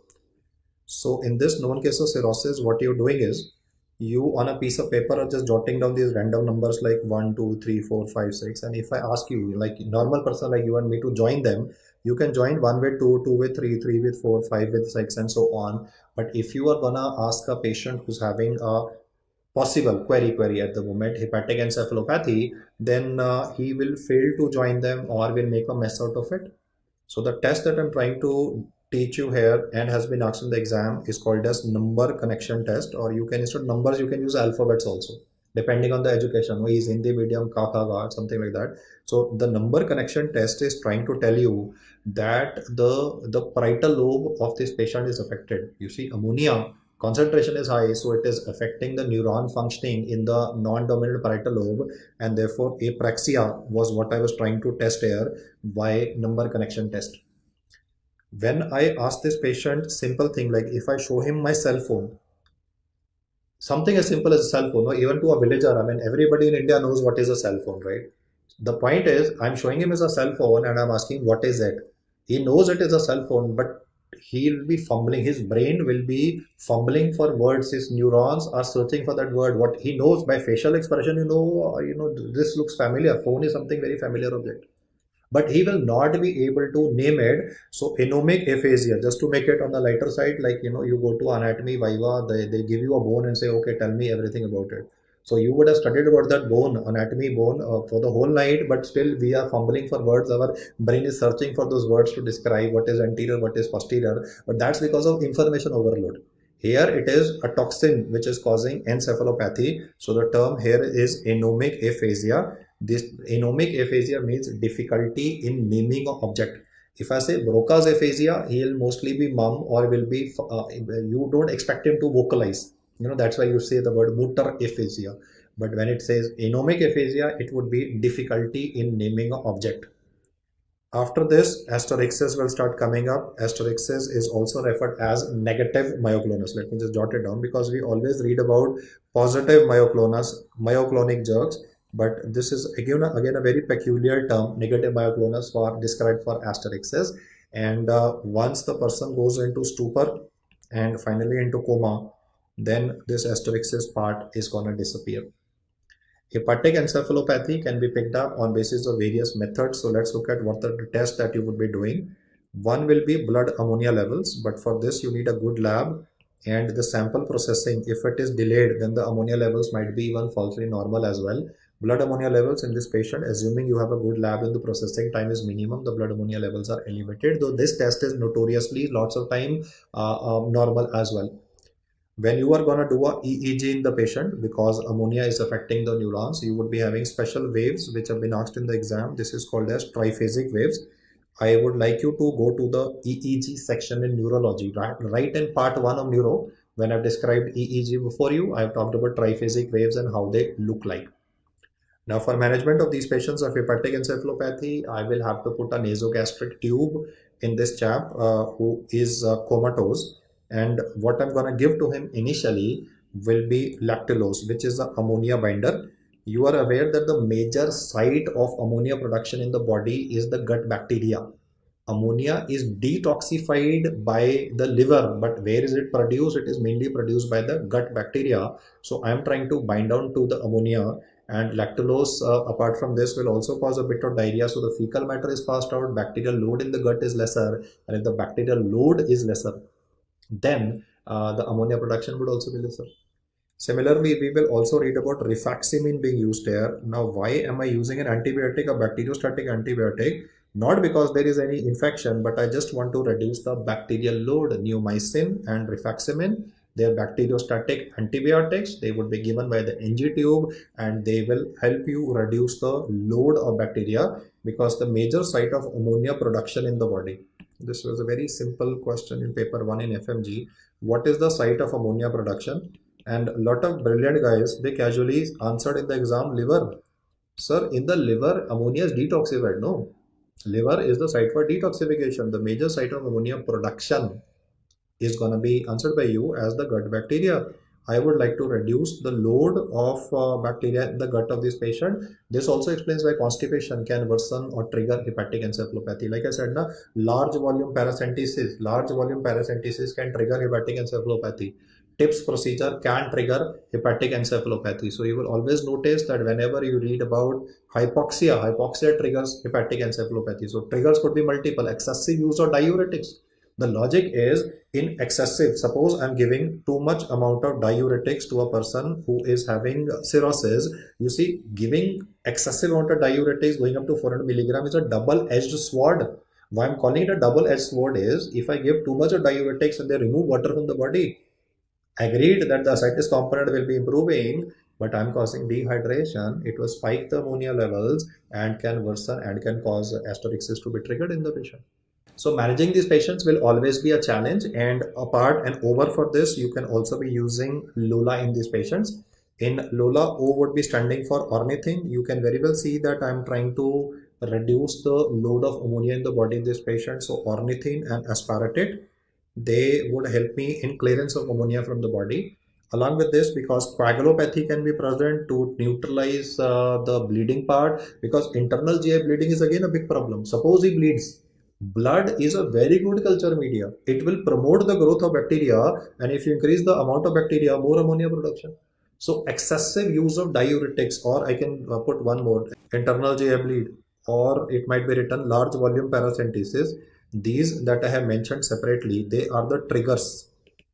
These are the triggers which can commonly be given in the question, following which hepatic encephalopathy or even TIPS procedure. I didn't write TIPS here because I've already written the data, but these could be some triggers that could end or result in hepatic encephalopathy to occur in a patient. And therefore, in the final message, I would like to say that orthotic liver transplantation would be one of the best bets by which I can save the life of this patient. And if that is not available, I would lose the patient, unfortunately.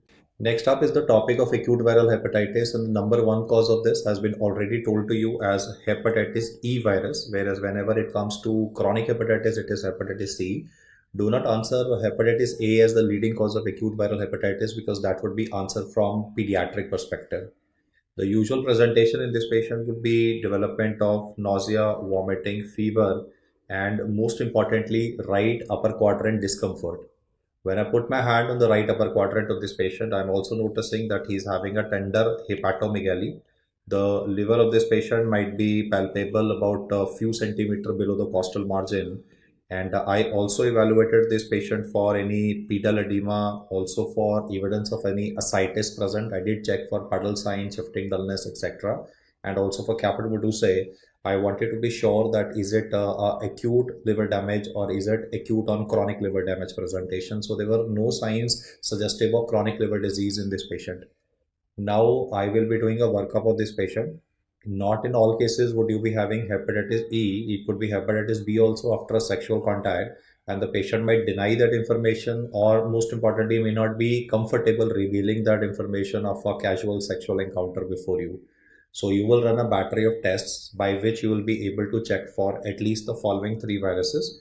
The test that I'm describing before you, as you can see on the slide, will be test for hepatitis A, hepatitis B, and hepatitis C. The test for hepatitis A that I'll be writing for this patient is IgM class of antibody to hepatitis A.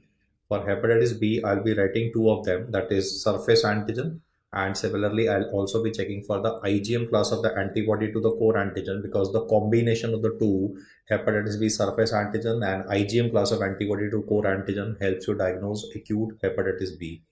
I will also be checking for antibody to hepatitis C virus. There is no need for investing a lot of money and do a HCV RNA directly.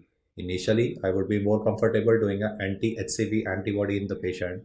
And let us see the first permutation combination here, which is that the patient is having surface antigen positivity and IgM class of antibody core antigen positive. So the clinical diagnosis in this patient and the combination of clinical findings and the serological evidence is acute hepatitis B. Subsequently, I can get a E antigen done also, but the point is at the moment I am just trying to do a cost-effective diagnosis of the patient, and acute hepatitis B has been identified. But in some circumstances, it would be IgM class of antibody to hepatitis A that may be detected. So it is acute hepatitis A, especially in pediatric age group, can occur in adults also. In case you are having only antibody to the hepatitis C virus, that means that this is acute hepatitis C, and it can progress subsequently to chronic hepatitis C. So that's always a cause of concern, because hepatitis C is more dangerous of virus. It's like it will cause a slow, gradual burning of the liver. That's an unofficial way of explaining it. A simmering fire, a gradual burning fire that may actually evade detection, because in a lot of patients of chronic hepatitis C, you might notice that SGPT may be normal also. But you still have to treat the patient, otherwise the progression would be pretty nasty, and these patients might progress to development of end-stage liver disease without any treatment. The main reason why I'm describing this particular slide is to sensitize you to the fact, and this is a line in Harrison, that if all of these three turn out to be negative, hepatitis A tested by IgM class of antibody, anti-HCV antibody, and hepatitis B surface antigen and IgM class of antibody to core antigen is also negative, this means that the diagnosis of the patient would be non-A, non-B, non-C, and that would be usually in favor of hepatitis E as well.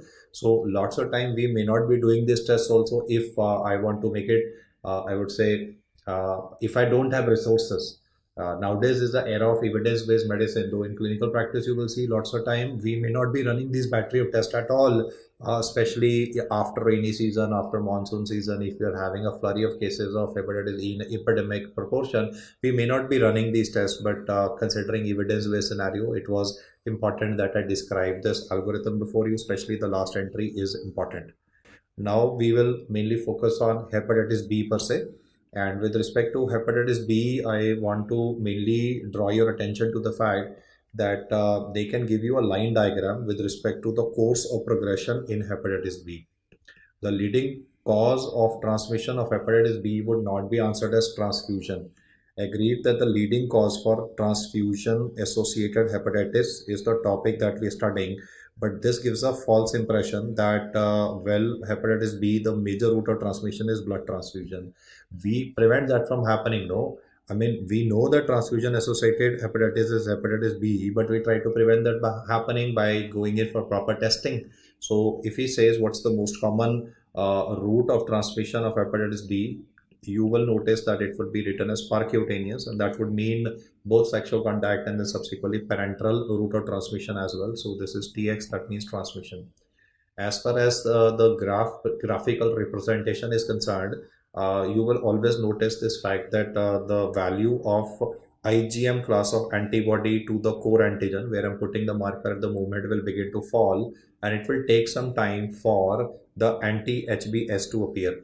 So there is a possibility, though in this case I have shown that both are very close to 32 weeks approximately, but there is a possibility that when IgM class of antibody to core antigen is becoming undetectable and the antibody to surface antigen is also undetectable, at that point of time the antibody that would still be present and would tell you that there is evidence of infection would be IgM class of antibody to the core antigen. We call it the gap period. What I mean by gap period is the gap between the gap that I'm highlighting here, the gap between the disappearance of the IgM class of antibody to the core antigen. And next up is a graphical representation with respect to hepatitis B. The leading route of transmission of hepatitis B would be sexual contact, or can be written as percutaneous. At this point of time, a common problem that I see, or the error that I see people making, is that they answer that the leading cause of transmission of hepatitis B is blood transfusion. So I agree to the fact that the leading cause of transfusion associated hepatitis is the topic that we are studying, but that does not mean the fact that this is also the number one route of transmission. The number one route of transmission for hepatitis B would be answered as percutaneous, and that would mean both sexual contact as well as parenteral route of transmission, and rarely there could be an accidental needle stick injury as well. With respect to accidental needle stick injury, our doctor can get infected also, and he can ask you the percentage of chances of transmission of hepatitis B. Just like with HIV, you know that the chances of transmission would be 0.3%. With accidental needle stick injury, the chances of transmission would be fairly high, up to 30%. And if the doctor has not taken vaccination, then he would be given hepatitis B immunoglobulin. If he is already vaccinated and he's having protective antibody, the protective antibody titer is antibody against hepatitis B surface antigen. If the value of this is more than 10 international units, then the person is safe. So I repeat once again, if a person is non-vaccinated, he does not have protective antibody, you need to give hepatitis B immunoglobulin to this healthcare worker. However, if he is already vaccinated, suppose he maybe took only one shot or two shots, you will check out the titer of this antibody. And if the titer of the protective antibody, the seroconversion antibody is more than 10 international units per ml, then no issues. I mean, the guy is safe and there is no need for giving immunoglobulin to the patient. Suppose the antibody titer is less than 10. Let me say the value comes as borderline, or border report comes as 7 or 8 international units. Then what you can do, you can give a booster dose of hepatitis B. The message is immunoglobulin is mainly recommended for those people who do not have protective antibody in their system. And the main protective antibody, which in multiple choice question would be written as seroconversion antibody, is the one that I have just highlighted before you. Another interesting thing that you will see here would be, and follow my marker at this point of time, is that hepatitis B surface antigen will appear early. One of the earliest things to appear in the blood after the infection with this virus is hepatitis B surface antigen, and then it will disappear also, something like 24 weeks, but it will take some time for the protective antibody to appear.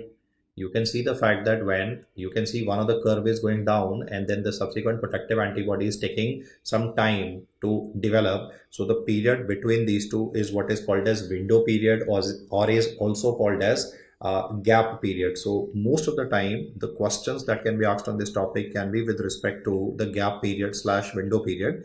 Gap period means, I'll repeat again, that surface antigen is not detectable anymore, and the security system is also not, showing up in the blood per se.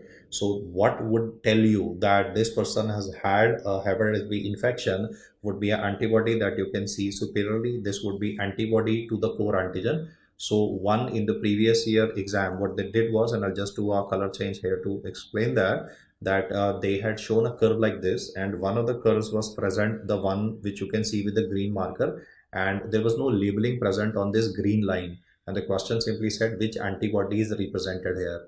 The answer would not be antibody to the surface antigen, which would be represented unfairly. The green representation that I made before you is for the antibody to the core antigen, which initially will be the IgM class and then would be IgG class, and the transition from that would also represent that initially it's acute hepatitis and then it's chronic hepatitis. And how do you differentiate? I mean, when do you say acute hepatitis B or chronic hepatitis B, then serologically speaking, you need to have evidence of two things: surface antigen positivity plus IgM class of antibody to the core antigen. And same for chronic hepatitis B also, hepatitis B surface antigen plus IgG class of antibody to the core antigen.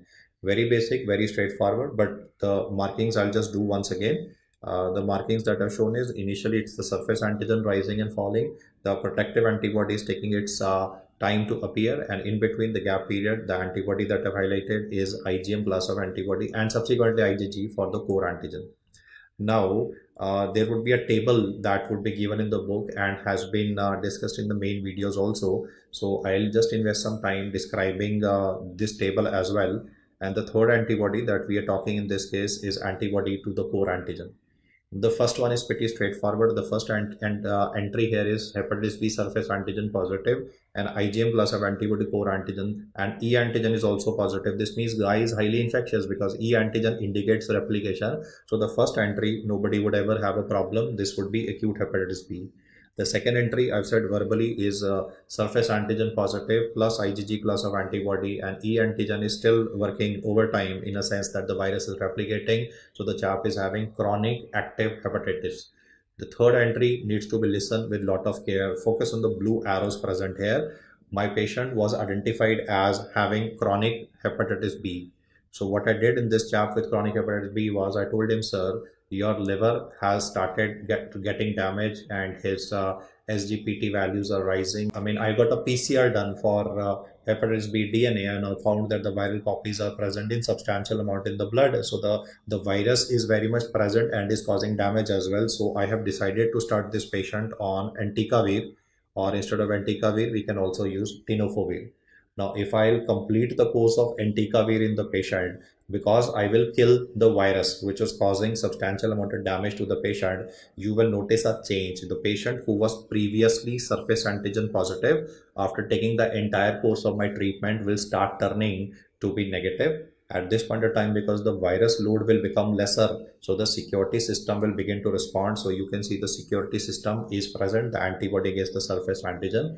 IgG class of antibody was already present, that's a carryover. And you can also notice another change, that the virus was replicating. Now I have killed the virus, so E antigen is turned negative. So if you compare the second report and the third report, then the comparison between the second and third report means that my patient has shown response to treatment. I will call this as recovery. Why? Because the drug has worked and I've reduced the viral load in the patient.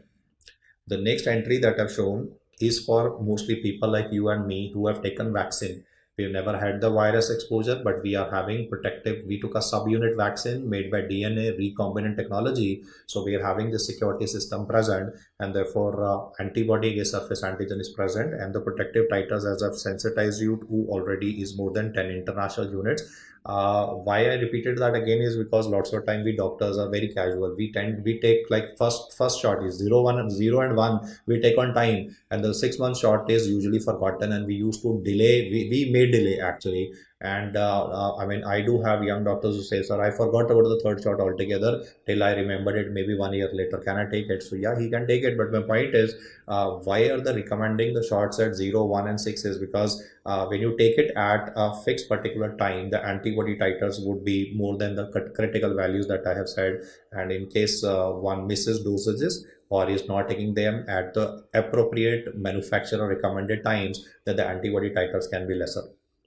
The next question is very interesting in a sense that everything is given to be negative except for IgM class of antibody to the core antigen.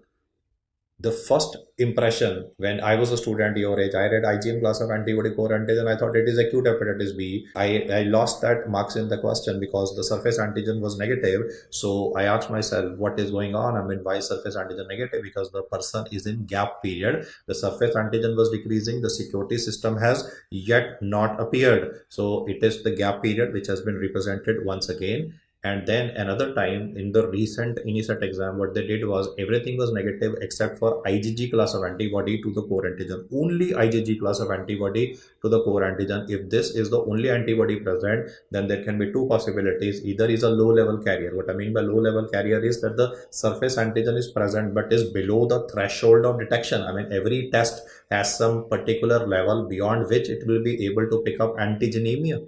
So if the critical level is lesser for surface antigen, then the test will turn out to be negative, or it could be a remote infection. It could be a remote infection in the past in this patient. Most of the time, the answer in the question would be, I mean, low level carrier was not in the options. It would be remote infection in the past. So though this table is taught in pathology also, from the recent exam perspective, I want you to remember this last entry that I mentioned. In fact, the last two entries are the ones which are of main interest, because in both of them the surface antigen and the security system is missing. You can see, I mean, if you get questions like this, you need to check up whether it's IgM or IgG class of antibody. If alone IgM class of antibody is present, you will say gap period. If alone IgG class of antibody to core antigen is present, you will say remote infection and / low level carrier if it may be present. I mean, it's unlikely that he'll give you a question where both may be present. That's possible in INISET where more than one answer can be correct. Now, for treatment of these patients, the drug that I've told you is entecavir, and we can also use tenofovir for the patient. It's not that one is superior over the other. It's just that in some books entecavir is given, some books tenofovir is given first. Now, when would you treat the patient? Then in hepatitis B, please remember that you do not treat a person with acute hepatitis B. For acute hepatitis B, it is conservative management. You can give antiemetics to the patient. You can give IV fluids for dehydration if the vomiting part is very severe. And usually the recovery occurs. And most patients, the jaundice tends to disappear at the end of 1 month or even earlier. Now, acute hepatitis B, the recovery rate is 90%.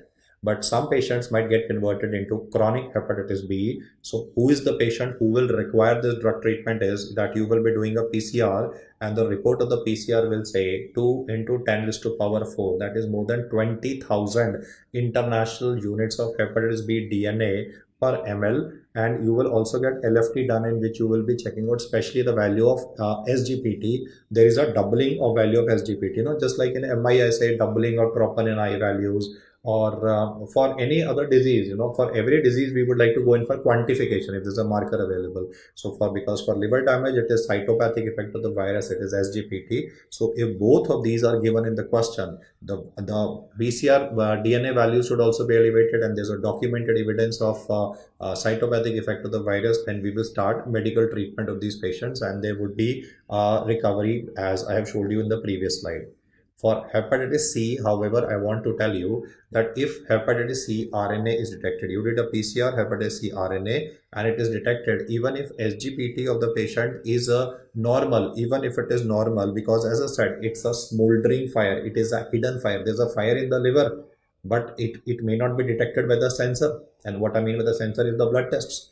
By blood test, I mean PCR will pick up the infection, but the cytopathic effect of the virus, the antibody titer keeps on fluctuating in these patients. So there is a possibility that enzymes may be normal also at the time when you have tested the patient. So even if the SGPT report of the patient is normal, still you would like to treat the patient. There were various genotypes present. And in the previous edition of Harrison, he had mentioned about ledipasvir, but in the current edition, he has mainly focused on sofosbuvir and velpatasvir for management of these patients. So a slight change, I mean, in a sense that earlier, especially for genotype 1 in 20th edition, it was ledipasvir, but currently in genotype 1, it is mentioned sofosbuvir and velpatasvir. For hepatitis D, most of the time there can either be two patterns of infection. If he says what is the route of transmission of hepatitis D, then your main answer would be the major route of transmission of hepatitis delta is parenteral, that is IV drug abuse. There can be two patterns of infection. Don't answer co-infection as the method of transmission. Co-infection is a presentation of the patient. In some patients, it could be co-infection. In some patients, it could be a super infection occurring as well. And when it comes to co-infection, there is a possibility that this guy can land up in fulminant hepatic failure. And one of the leading causes of fulminant hepatic failure is hepatitis delta. One of the reasons why I have described hepatitis D here is because this is the leading cause of development of fulminant hepatic failure. You all know that fulminant hepatic failure can occur with all of these viruses. But especially if he is talking about fulminant hepatic failure with respect to pregnancy, then you know the answer. Even the obstetrician would have talked about it, hepatitis E. But if he does not include the word pregnancy, just says overall, which is the number one cause for fulminant hepatic failure, don't answer hepatitis B. Don't answer hepatitis C. In hepatitis B, I told you recovery is the rule in majority of cases. In C, it will get converted into chronic hepatitis and cirrhosis and end-stage liver disease and the need of orthopic liver transplantation. But parenteral is the route of transmission. Whereas when I say co-infection / superinfection, it is a manifestation. It's a pattern of infection that will occur in the patient. And these two viruses, I mean, Delta virus alone does not cause a problem. But it's like in combination with B, it will start causing mayhem. And the drug that we use for management of this is alpha interferon. So just like we read about beta interferon for multiple sclerosis, alpha interferon for hepatitis D. And the treatment part, I would rate this as an important slide. So though the hepatitis B virus is well studied by you, the tables that I've highlighted even in pathology, I just thought I'll explain these aspects here. And next up, we'll be studying aspects related to gastroenterology. I'll begin by describing a barium swallow finding that was given, and let's look at the question as well as the barium swallow finding. Very, very irregular, I would say shaggy, irregular appearance or shaggy margins of the esophagus can be visualized here. Though most of you would be solving the question by just listening to this word shaggy margins of barium swallow, but let's look at the clinical information which was also given. He said a patient / client with odynophagia, which is painful swallowing. There is no relief in this patient with multiple consults. During the medical history of the patient, you notice that he was an asthmatic on Foracort. That means, I mean, you read the word Foracort, that means steroids, right? So he is taking inhaled corticosteroids. Now, the problem with inhaled corticosteroids is that you are always supposed to rinse your mouth after usage, because otherwise one of the common side effects that can occur in the patient is esophageal candidiasis. So the question can be solved here on basis of either the clinical history. This is one of the common side effects that we see in inhaled corticosteroids contribute to esophageal candida, or a barium swallow finding is what I've also shown, which is shaggy irregular margins of the esophagus. As far as A is concerned, Zenkel diverticulum, there would not be any odynophagia present in the patient. Yes, dysphagia can be there, but to say odynophagia would be unlikely. Then in achalasia, he'll usually begin by describing a female patient, dysphagia more for liquids as compared to solids. So again, it is being ruled out. And for esophageal angina, most of the time, the description will be chest pain after eating food. And I mean, I agree that odynophagia, you could have thought, but then esophageal angina or diffuse esophageal spasm, we have is segmentations in the esophagus. We have a nutcracker esophagus, which is a variant of it. And the image for diffuse esophageal spasm would be discussed subsequently. In this particular case, the barium swallow is showing shaggy margins, which gives credibility to diagnosis as option number 4, and the remaining options can be ruled out in this particular case. Now let's look at a couple of more barium studies here. As far as Zenker's diverticulum is concerned, we can call it a pulsion diverticula, and lots of time he can mix this up with the anatomical aspects as well. So let me show you a diagram from the anatomical aspects, which are some of the important common sites where it can be seen. The green here is the representation for cricopharyngeus, and these are the horizontally arranged fibers which are mentioned here. Now, if you look at the arrangement the way I have shown, just superior to the cricopharyngeus, there is a defect present, and this defect is the one which I'm talking about. This is Killian's triangle. On the other hand, he can also talk about this triangle which is mentioned inferiorly, just below cricopharyngeus. So I can put that up as a question before you while I'm doing the marking. The superior gap defect or the defect in the fascia that I've shown, or I can just say there are no muscles here, so there's only fascia present, no support of the muscles. This is Killian's triangle. This is the common side. And can you just tell me the name of this triangle inferiorly, which would cause it? I think by this point of time, you would have answered me anyway. that is Limer's triangle. So you could be having Zenker originating in either of the two sides. And one of the important reasons why patients of Zenker diverticulum would be presenting would be because of dysphagia. Now, you might have findings of regurgitation of undigested food few hours after eating. That's because the food would get stuck up in this area, and this would be undigested food. So the word that was mentioned was not vomiting of yesterday's food items, it was regurgitation of food items. Whenever you read about vomiting of previous day's food items, you are mainly thinking in terms of a pyloric stenosis. Like in carcinoma stomach, you will read about vomiting of food items that were consumed yesterday, so the items will be digested. But in this case, what I said was it would be undigested food that would be coming up. So regurgitation is what you read with respect to esophagus. Even in HLHA cardiac is regurgitation. In Zenker's diverticulum, it is also regurgitation. If the problem is in the esophagus, it's regurgitation. Otherwise, we use the word vomiting. Then patient might say that I always feel as if the food is stuck in my throat, and he might press on one side and say that I have to press, and then it causes regurgitation subsequently. Aspiration risk would anyway be present, bad smell from the mouth would be present, halitosis, and Borboigomi in the neck would be present because there would be some air getting trapped as well. To confirm the diagnosis of Zenker's diverticulum, we might be using a side viewing endoscope, but if not, then a barium study would help you pick it up. So this would be a relatively easy diagnosis in the exam, Zenker's diverticulum. And now we will compare this with barium swallow, which is shown and is currently being focused. This would be where there would be a tapering present, and the tapering is having the configuration of bird beak. So this would be HLHA cardia. One of the highlights of this disorder would be that there would be dysphagia that would be more for liquids as compared to solids. Most of the time, he can also incorporate what is the leading cause of HLHA cardia. So do not answer idiopathic. The leading cause for why HLHA cardia occurs is autoimmunity. Don't straight away answer Chagas disease. So yeah, I mean Trypanosoma cruzi transmitted by red ovid bug, Chagas disease is one of the causes. It could be related to lung cancer also. So you could have paraneoplastic reasons behind it also. So it could be like a paraneoplastic manifestation with lung cancer and then Chagas disease. But one of the primary reasons or the number one reason would be autoimmunity, and all autoimmune disorders are more common in female patients. In this condition, there would be a loss of inhibitory ganglia, and because of this, the lower esophageal sphincter tone will be increased. Can you tell me the normal tone of the lower esophageal sphincter? Giving you a few seconds. Normal tone of lower esophageal sphincter. The normal tone of lower esophageal sphincter would be 15 to 25 millimeter of mercury. In this patient, because there is loss of inhibitory control, the tone will be increased, which explains why food is not going down. The appearance is pretty straightforward. I mean, I don't think so that anybody can mess up or mistake this bird beak defect that is coming up. It is or a pencil tip that defect that is coming up. It is just that associated facts are the ones which are to be remembered in these patients. And a word of caution is that every time you read a question that describes a female patient with dysphagia, you have to be very careful in not, I mean, if barium finding is not given in the question, then don't straight away jump and answer HLHA cardia, because you will notice that even in the topic of scleroderma, connective tissue disorder scleroderma, where we have anti-nuclear antibody positive and then topoisomerase antibody also positive, it would be a female patient.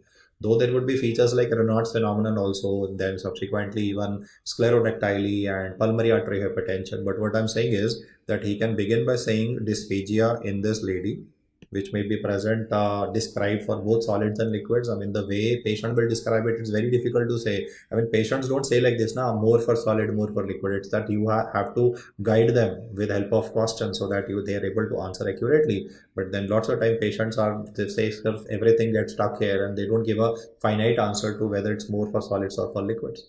Now in this question, he might mention that there is also findings of reflux esophagitis. There might be even heartburn. And along with this, he will also mention that the tone of the sphincter is lesser.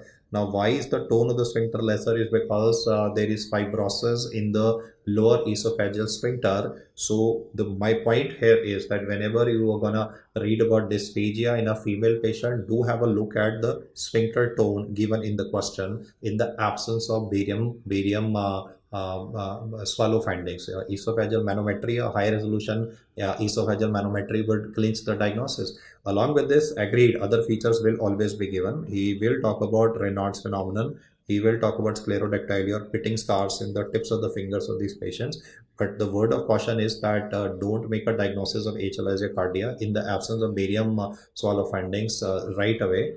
There might be a trick in the question. You might end up as CREST syndrome or scleroderma as a presentation. Even in CREST syndrome, where you have anti-centromere antibody, after all, there can be esophageal dysmotility present in the patient. The reason why the tone is lesser here is due to fibrosis, and in the inferior situation, I told you there is loss of inhibitory control resulting in this manifestation. Now, when you look at another image which is given, I'll just zoom into the image. This image I have put simultaneously because this is actually a barium enema having a bird beak. Now, you know this from surgery, but still I thought that because of the contrast present, this should be brought to your attention. Bird beak appearance with respect to a barium enema should not be answered as obviously HL as a cardia because enema is coming up. I think I've given you substantial amount of time to pick up that this would be sigmoid volvulus. The details of sigmoid volvulus can be read up from surgery, whether it's clockwise or anti-clockwise. Most of the time it will be anti-clockwise. Like cecal volvulus is clockwise and sigmoid volvulus would go anti-clockwise. And you also get a coffee bean appearance, the radiological finding I'll show subsequently. But this was again a question where people did make an error in the FMG exam that he said bird beak appearance in barium enema, and people didn't read the question and straight away mentioned कि भाई HLA cardia ही होगा. So, I mean, I would call it a very ultra silly mistake, which should not be happening.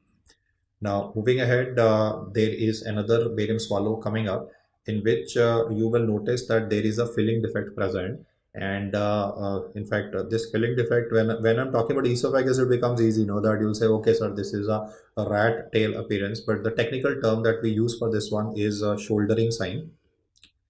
Shouldering sign would mean that there is a irregular filling defect present. The term rat tail and pencil tip have been widely disputed in different books. So I would not like to go by those names like pencil tip and bird beak. I would rather say that in HLIJ cardia, you were having a smooth tapering. There was a smooth tapering that was occurring. Whereas in this particular case, where I've described the shouldering sign, I have said is irregular filling defect in the patient.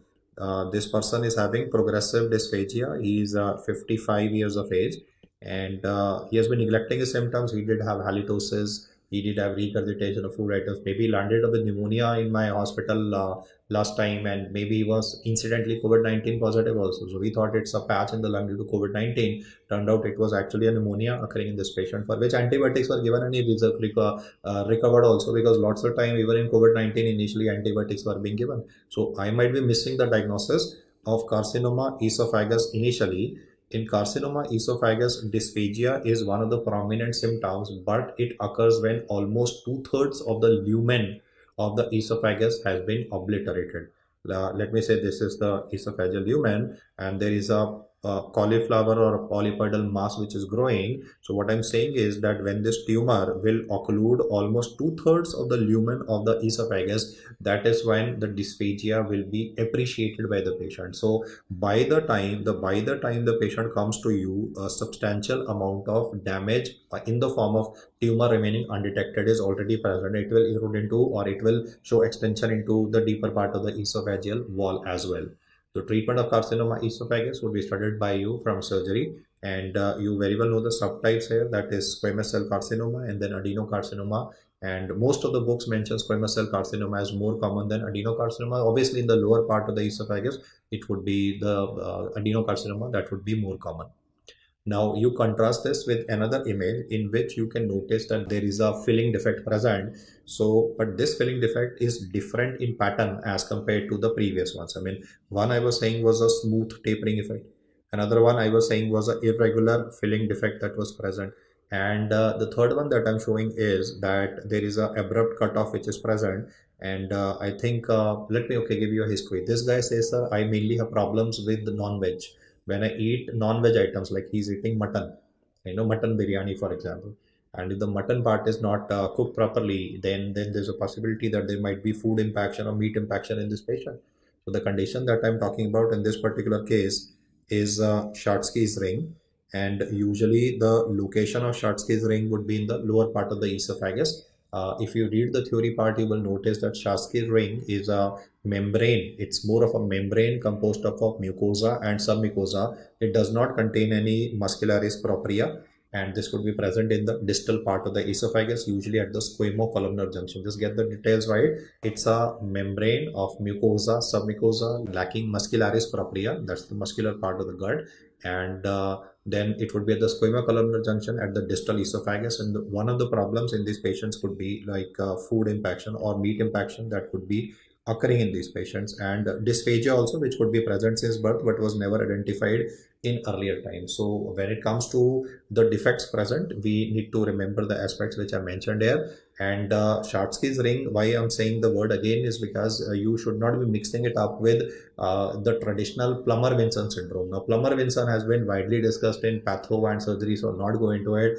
It's an upper esophageal web with chorioonychia, spoon-shaped concavity in the nails, present with iron deficiency anemia in the patient. And in Plummer-Vinson syndrome, it is the web in the upper part of the esophagus, whereas in Schatzki's ring, I was describing a lesion at the squamocolumnar junction. It's the distal esophagus which is involved here.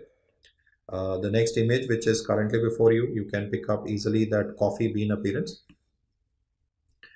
This would be an X-ray abdomen finding of a surgical condition that I mentioned in my previous slide also. That would be sigmoid volvulus. Though we can do a CT abdomen in any abdominal emergency most of the time, in government hospitals we may not be having a CT available, so we might be doing an X-ray initially, and if facilities are available, we might be doing a barium enema for sigmoid volvulus, for which subsequently an endoscopic detorsion would be required.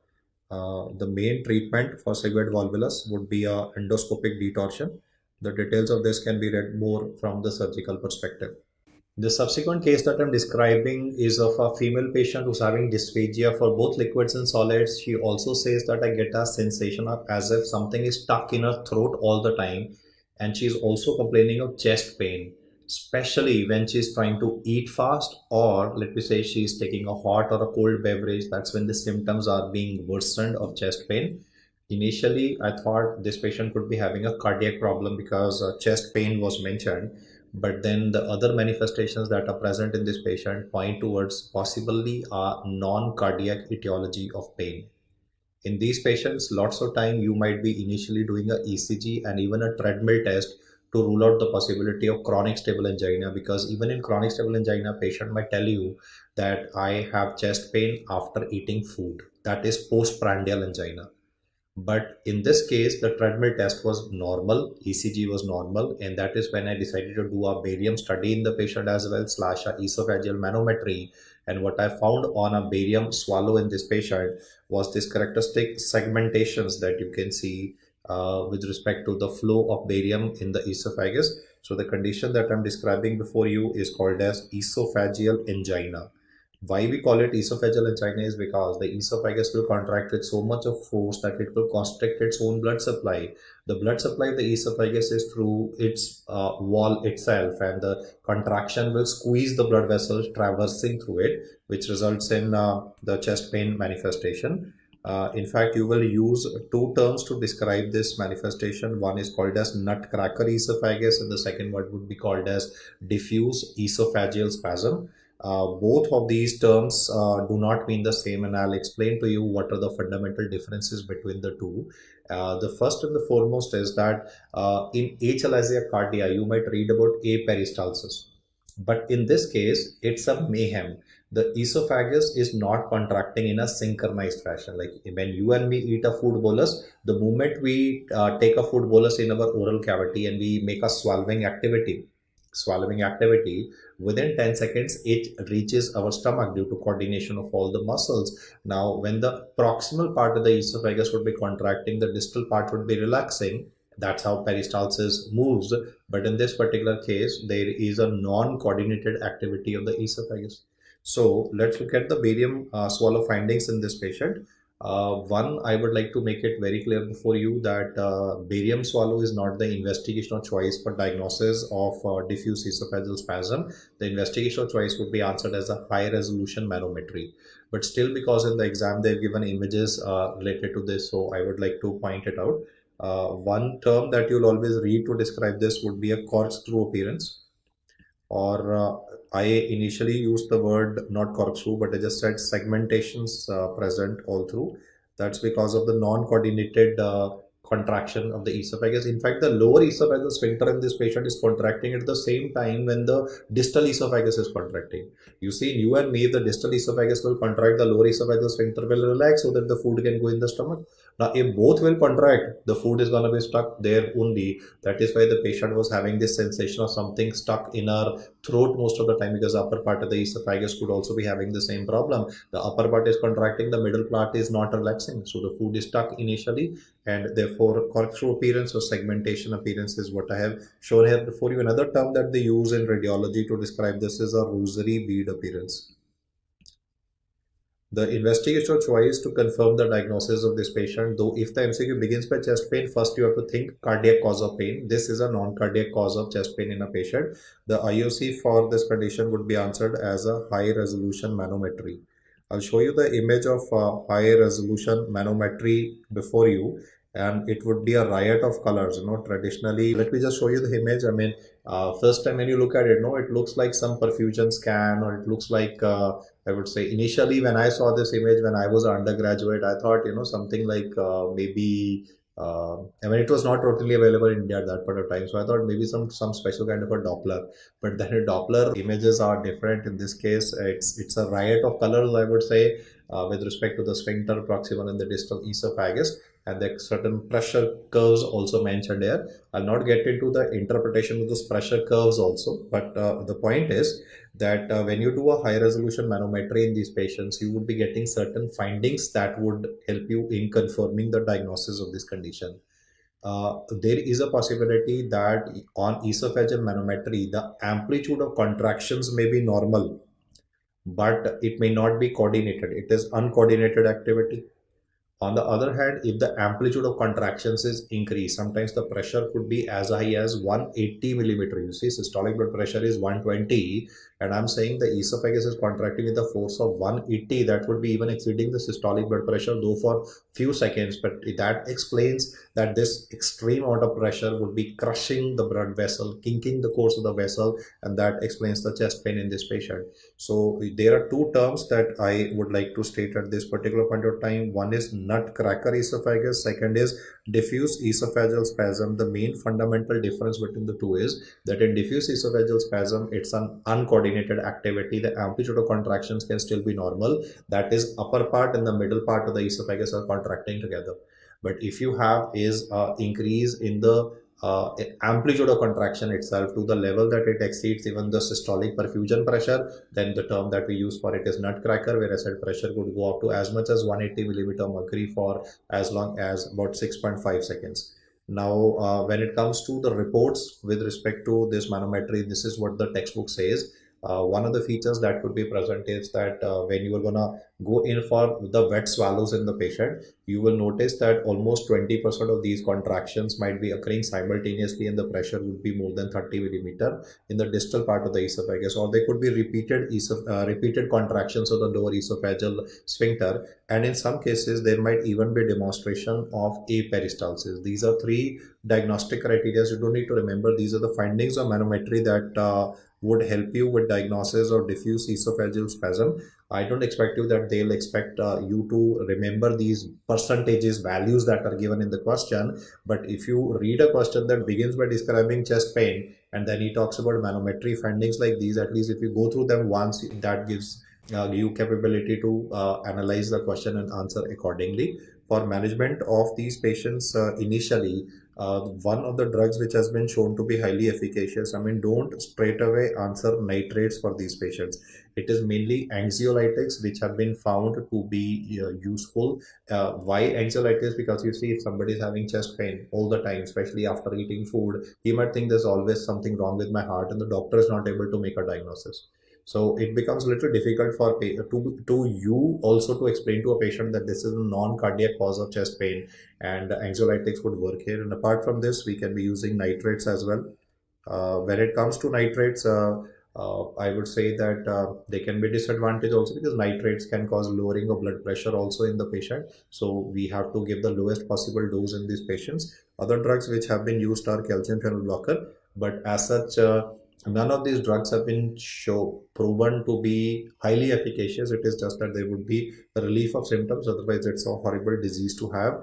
DES, the main aspect that has been asked in the exam is one, the barium swallow findings in the patient, and then the IOC for this condition, which happens to be a high resolution manometry. Next, I'll be describing before you some important upper GI endoscopic findings which have been asked in the exam in the previous years. The first one is feline esophagus. This would be corrugated irregular appearance of the esophagus, and this would be found is eosinophilic esophagitis. Now, I know the controversy that would come up here will be that you will say that in some of the sources it is mentioned as one of the findings that is seen with the gastroesophageal reflux disease. So my point is that in Harrison, he has mentioned primarily eosinophilic esophagitis. He says that it is associated with GERD. In fact, this disease is even associated with asthma as well. You see, asthmatics, he has mentioned as an association. So it's okay. I mean, GERD and asthma are associations. The primary condition, which is where feline esophagus is found, is eosinophilic esophagitis. And to confirm the diagnosis of eosinophilic esophagitis, we would need a biopsy. And in biopsy, he says that there should be demonstration of more than 15 eosinophils. E here stands for eosinophils in the specimen that has been provided to the pathologist per high power field. The second and the third entries of endoscopy are asked as serpiginous ulcer and volcano ulcer. Now, serpiginous ulcer is what you read with Crohn's disease also. But Crohn's disease would be involving whole of the GI tract. Here I'm specifically talking about only serpiginous ulcer or ulcers located in the esophagus of the patient.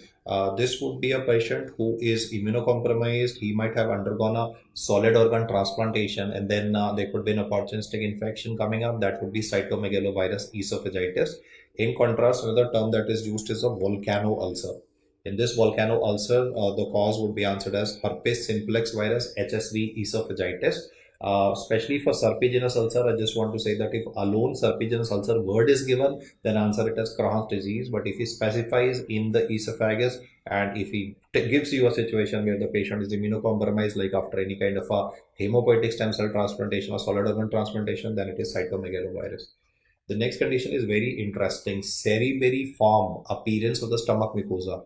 You see, just like brain has gyre and sulci, the stomach mucosa has rugosities which are big, and those big rugosities would give a pseudo appearance of as if it's a brain surface. Now, this is going to be encountered with Menetrier's disease.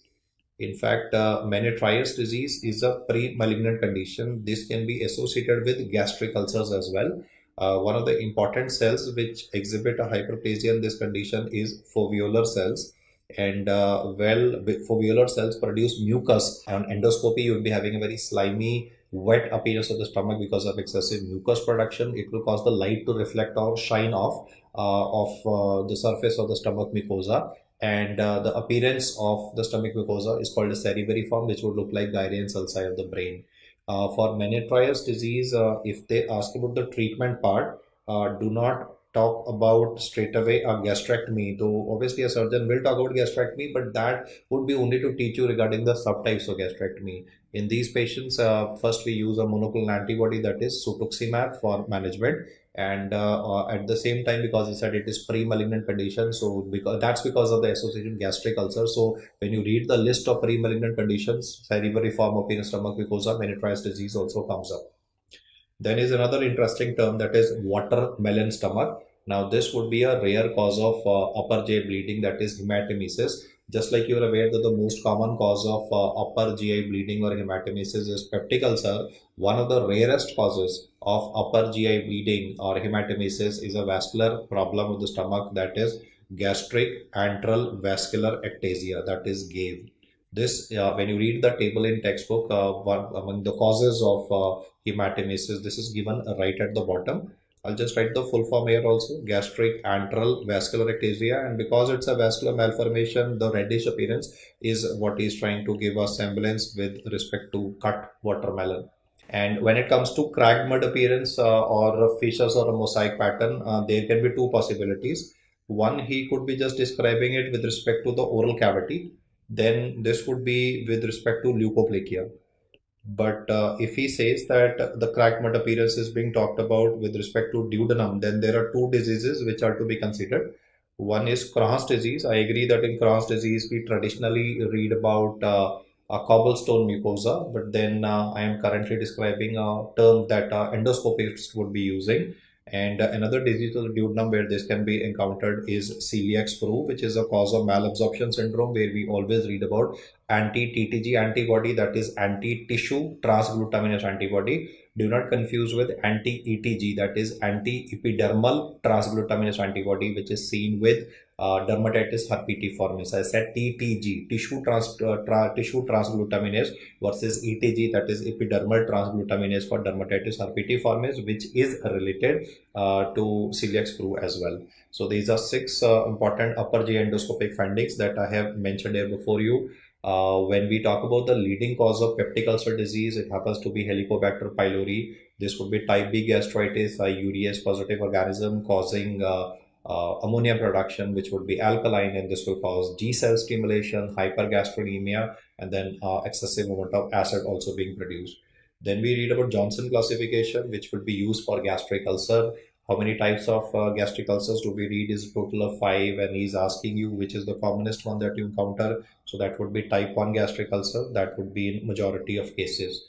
Another aspect of peptic ulcer disease that is always asked is a complication that can be seen, which is perforation peritonitis. One of the leading causes of perforation peritonitis happens to be PUD. And this X-ray is one which can be always missed in the exam. I'll give you fancy things like eventration of diaphragm and maybe even a diaphragmatic hernia, but then this is very hard to miss, gas under diaphragm.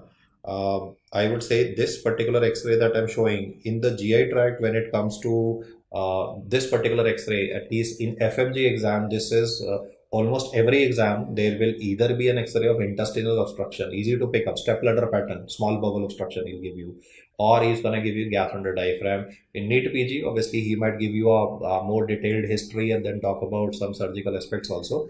But then this is a straightforward scenario. The leading cause of intestinal obstruction can be adhesions and bands, and the leading cause of perforation peritonitis would be a gas under the diaphragm. Peptic ulcer disease happens to be the leading cause of development of hematemesis as well as melena. We classify melena as lower GI bleeding, but the number one cause of melena where you have a black tarry stool is peptic ulcer disease. So if he says what is the investigational choice for hematemesis, it is understandable, upper GI endoscopy. But even in melena, if he says what is the investigational choice, the answer would not be given as colonoscopy, but would be upper GI endoscopy, primarily because all the causes that we study, whether it be Mallory-Weill syndrome, or which is submucosal tear, or whether we read about peptic ulcer disease or portal hypertension or esophageal varices, they all would be identified with help of upper GI endoscopy. And peptic ulcer disease as a topic is covered in the surgery as well. So just cater to the primary issues which one should be remembering. We next move on to inflammatory bowel disease, where we'll talk about ulcerative colitis, and what we'll describe before you here is a new entry in the 21st edition of Harrison, where he has talked about a Montreal classification with respect to ulcerative colitis. So let's just dive a little deeper into this Montreal classification and see what is he trying to talk about. One is trying to talk about the extent of the disease. Like lots of time you would be having only the most common part of the gut that is involved in ulcerative colitis is the rectum. So in majority of patients you would be having only proctitis, but once this patient is documented to be having proctitis after a proctoscopy, or let me say you did a full colonoscopy and only the proctitis component was documented, you'll write on the case file E1.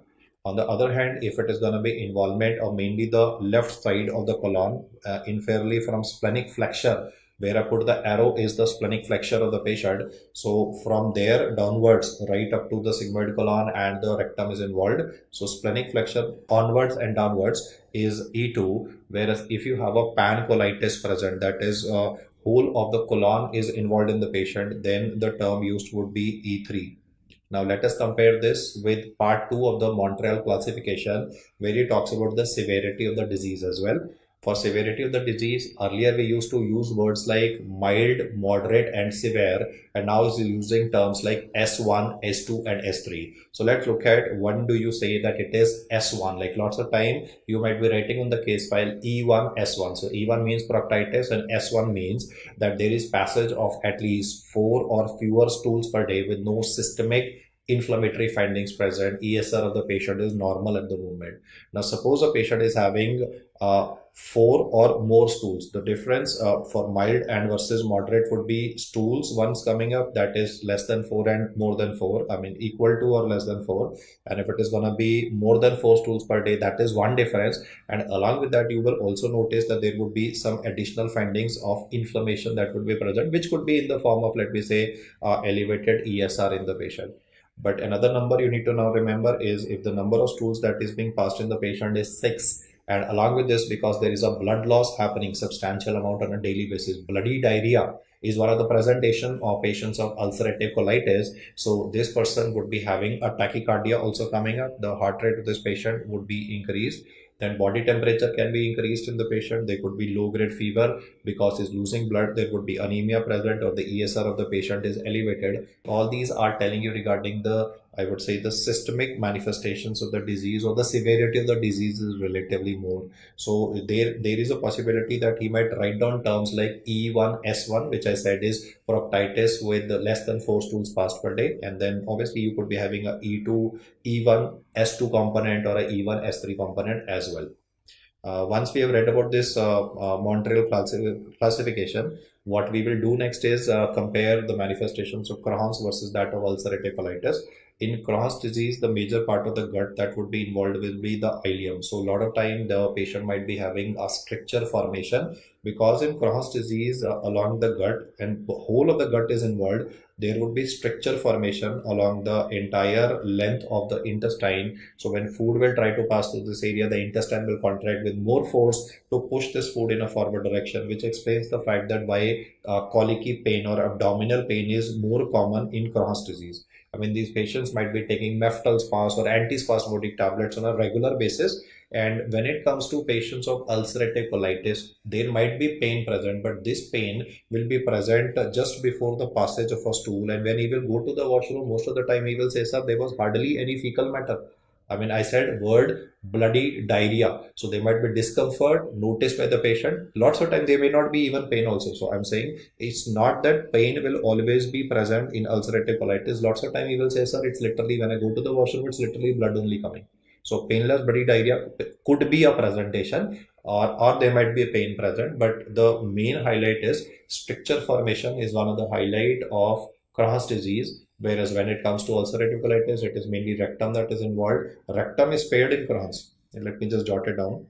Ileum is the most common part of the gut involved, and rectum, which is the commonest part involved in ulcerative colitis, is paired. So either of the two can be remembered. Either you can just remember rectum is paired in Crohn's, or you can remember vice versa that the rectum is the commonest one involved in patients of ulcerative colitis. Ileocecal lump will be a presentation with respect to the left hand side, but ileocecal lump would not be seen by you in patients of ulcerative colitis. Then most of the time there could be complications like toxic megacolon occurring in the patient. There would be tachycardia coming up, and a lot of these patients will be having nutritional deficiencies also. In fact, both of these conditions are example of protein losing enteropathy. Because of this protein losing enteropathy, if you check the serum albumin of this patient, This would always be lesser. Hypoalbuminemia. So sometimes, especially in ulcerative colitis, because the amount of blood loss is pretty substantial, you might be noticing pedal edema coming in the patient as well. And along with blood, even though there would be nutritional loss also, so there could be anemias developing in these patients. And this anemia would not only be iron deficiency anemia, it could be dimorphic anemia because of vitamin B12 deficiency as well. Then there could be mouth ulcers in the patient for Crohn's disease, especially left hand side. Cobblestone mucosa is described, especially cobblestone buccal mucosa. If you read this word, or if you read this word, cobblestone buccal mucosa, that's a feature that is seen in Crohn's disease. I mean, because Crohn's can involve whole of the gut now, so the oral cavity in the patient can also be involved. As far as the complications are concerned, mainly patients of Crohn's disease would be having a presence of perianal fistula. So these patients would always be having bad smell coming from their undergarments, and sometimes if it's a high type of rectal fistula, there might even be fecal matter that might be staining the undergarments of this patient. At least a foul discharge will always be present. So most patients with Crohn's disease would be having a low self-esteem, because you see, when the bad smell is coming from the patient, he might initially feel bad about it, but then he might get used to the smell. And it's his family members who will always say that, oh, there's always bad smell coming from you. So I said a low self-esteem present in these patients.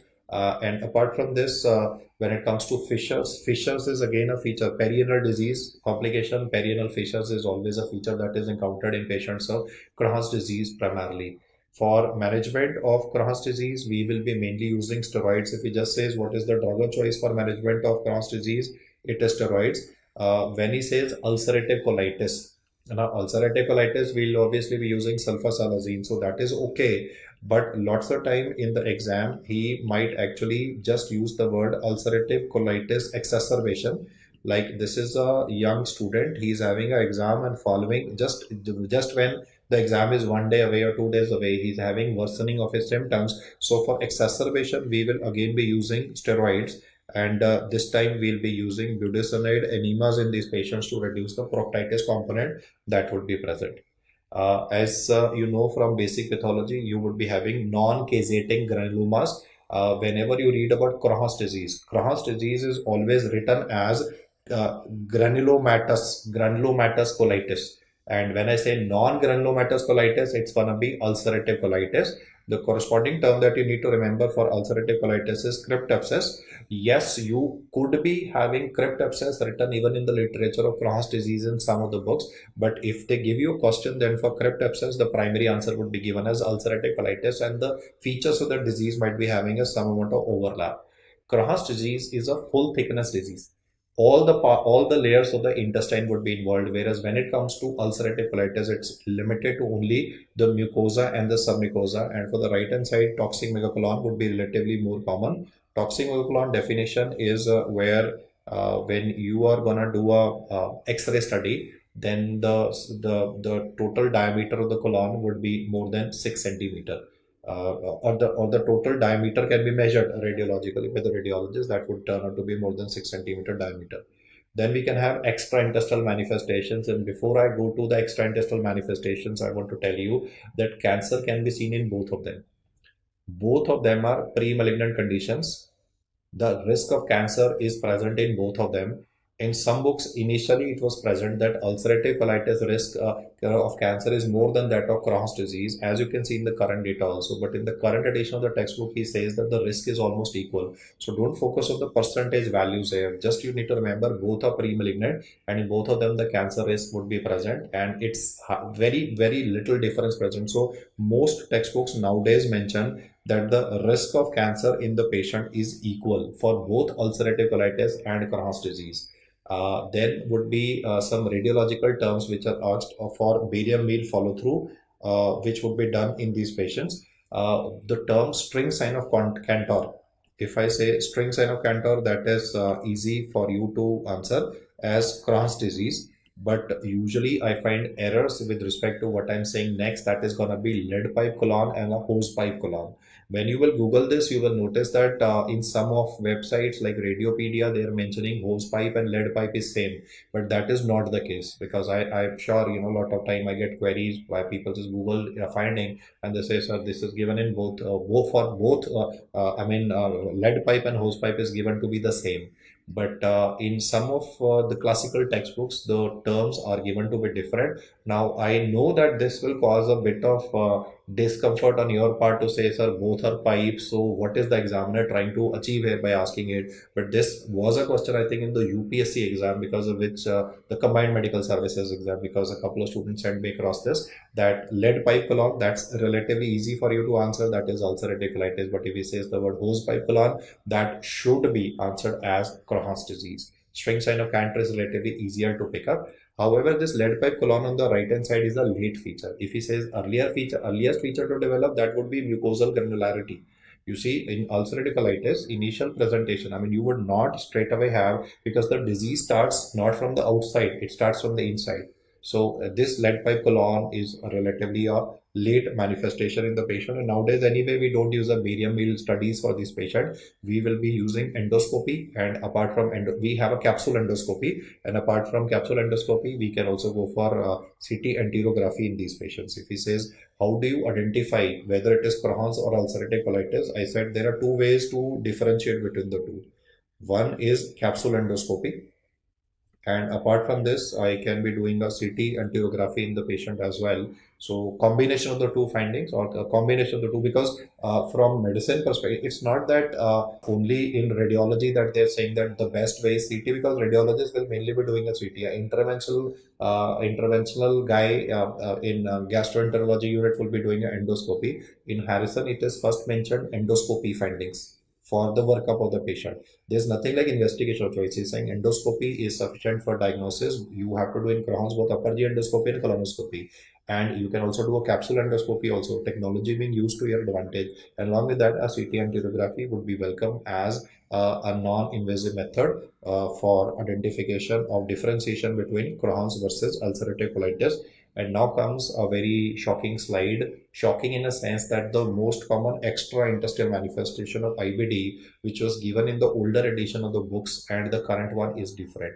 In the 20th edition of Harrison, he was totally silent about how many percentage of patients would be ending up with development of metabolic bone disease. He did talk about osteoporosis and osteonecrosis. Osteonecrosis because you're using steroids now, so avascular necrosis will occur. But he was silent regarding the percentage of patients who would be developing it. So in the older edition, you used to read arthritis is one of the leading extra-intestinal manifestations. But in the current textbook, in the current 21st edition of Harrison, is given a table. In that table, he has given percentages, which I'm currently sharing with you. So if he asks you to answer as the number one extra-intestinal manifestation, the update from the 21st edition of Harrison would be given as metabolic bone disorder, followed by hepatobiliary complications. Earlier it was arthritis followed by hepatobiliary. Now it's metabolic bone disorder followed by hepatobiliary. That would be in 10 to 35% of the cases. And why I'm giving you figures is because Harrison has mentioned that in a tabular format. He never mentioned percentages in the previous edition. It could be fatty liver, it could be cholelithiasis or primary sclerosing cholangitis. Yes, the same condition where we read about association with P-ANCA, though we read about P-ANCA with microscopic polyangiitis as well. Then is the standard rheumatological joint involvement. You could be having peripheral arthritis. This peripheral arthritis will be asymmetrical. It would be possibly that like you get in rheumatic fever, no, or migratory polyarthritis, maybe only one knee joint or one side is involved, and then subsequently the swelling might appear in the contralateral ankle joint of the patient. So like the kind of monoarthritis and a migratory polyarthritis that you read with patients of rheumatic could be present in these patients as well. Then could be sacroiliitis and ankylosing spondylitis like features. And a lot of patients of inflammatory bowel disease, especially ulcerative colitis patients, could be HLA-B27 positive. So we read about HLA-B27 positivity in juvenile rheumatoid arthritis, then in ulcerative colitis / inflammatory bowel disease, and obviously in ankylosing spondylitis and Reiter syndrome as well. Urological complications could be present in these patients also. They could be renal stones, and especially in Crohn's disease, after we do a small bowel resection, there is a higher incidence of calcium oxalate kidney stones in these patients. This is itself a question in Crohn's disease patient after small bowel resection. One of the complications seen is what kind of stones, so your answer would be given as calcium oxalate stones. Then could be skin lesions in the patient, which could be in the form of erythema nodosum. Though you read about erythema nodosum even in patients of sarcoidosis, these are lesions on the shin of the patient, but they are not going to ulcerate. If you have an ulcerative lesion on the shin, you see erythema nodosum would be a purplish, shiny, painful lesion on shin of a sarcoidosis patient slash IBD. But if you are having an ulcerative lesion, then it would be pyoderma gangrenosum. He is gonna give you a description that a IBD patient on the shin is having a ulcerative lesion. That would be pyoderma gangrenosum, and ocular manifestations can also be present. So this is, I would say, update from the 21st edition of Harrison for the extraintestinal manifestations of IBD that I would like you to remember. Next up is the topic of malabsorption syndrome, where they usually ask about celiac sprue. The cereals which would not be given to these patients would be mainly barley, rye, oats, and wheat. And what can be given in these patients is one maize. In fact, in poor patients in a country, we may even use rice. So rice might be having some amount of gluten. And then another expensive one which can be given in these patients and was asked in the FMG exam is quinoa. Celiac sprue is characterized by autoantibodies. These antibodies would be damaging mainly the microvilli of the intestine. Now, microvilli will be responsible for absorption. If you decrease the surface area which is available for absorption, then sugar will not be absorbed. This is going to contribute to development of osmotic diarrhea. So this condition contributes to mainly failure to thrive. The question will begin with a description of a child who's older than 6 months of age. You see, before 6 months of age, this child was exclusively breastfed, so the growth was perfect. But after 6 months, from the day the mother has started complementary feeding, complementary feeding, you continue with breastfeeding and you add cereals because they calorie dense. With this, mother is blaming you as a doctor. She says, doctor, since I followed your advice and I started giving cereals to my child, that is when there is failure to gain weight and he tends to have loose motions as well. So you would tell her that your child is having antibodies which are causing a problem here. The antibodies which are present here are called as anti-tissue transglutaminase antibody. Another antibody that can be given in the MCQs is anti-epidermal transglutaminase antibody, that is anti-ETG. And this is what we encountered with the skin manifestation that is seen with patients of celiac sprue in future, that is dermatitis herpetiformis, for which you studied dapsone happens to be the drug of choice. In patients of celiac sprue, it is autoimmune damage which is responsible for the trouble. And the best way to confirm the diagnosis of this condition is a small intestinal mucosal biopsy. In fact, this biopsy might have to be repeated twice. Initially, what you will do is at case presentation, you will do a biopsy that will show villus atrophy, and then you will go in for strict gluten elimination from the diet. And about 4 to 6 weeks later, when you repeat the biopsy, there will be regeneration of the villi. So the comparison of the two biopsy span samples before and after gluten restriction would be the surest way to confirm the diagnosis of these patients. And is also asked that what is the leading cause of death for patients of celiac sprue. So do not answer malnutrition or anemia as the leading, or infections as the leading cause of death. In fact, in these patients, the leading cause of death would be cancer, malignancy. A lot of these patients of celiac sprue can, I'm saying not always, but can end up with development of lymphoma of the gut. So even if you are having improvement in the condition of these patients post gluten restriction, they should always be in a follow-up because of these complications of dermatitis herpetiformis, and follow-up for possibility of development of gut malignancy as well. That would be lymphoma of the gut. The proximal part of the intestine is the one which is majorly affected in this condition. It's the duodenum that is affected more, which also explains the fact that why iron deficiency is primarily present in these patients, but vitamin B12 deficiency is usually not present because ileum is usually spared. In the order of involvement is duodenum is max involved, followed by jejunum, and ileum involvement is usually not found. Now we compare this with the second cause of malabsorption, that is Whipple's disease, where again we will have to go in for a small intestinal mucosal biopsy, and that will show PAS positive inclusions. Well, what are these PAS positive inclusions? That would be bacteria The name of the bacteria is Trophaerma vipili. When we read the name the first time, the impression is it's something like a fungus, but it's actually a intracellular bacteria. Helicobacter pylori is an extracellular bacteria, but this Trophaerma vipili is an intracellular bacteria, and this is responsible for these past positive inclusions that can be seen.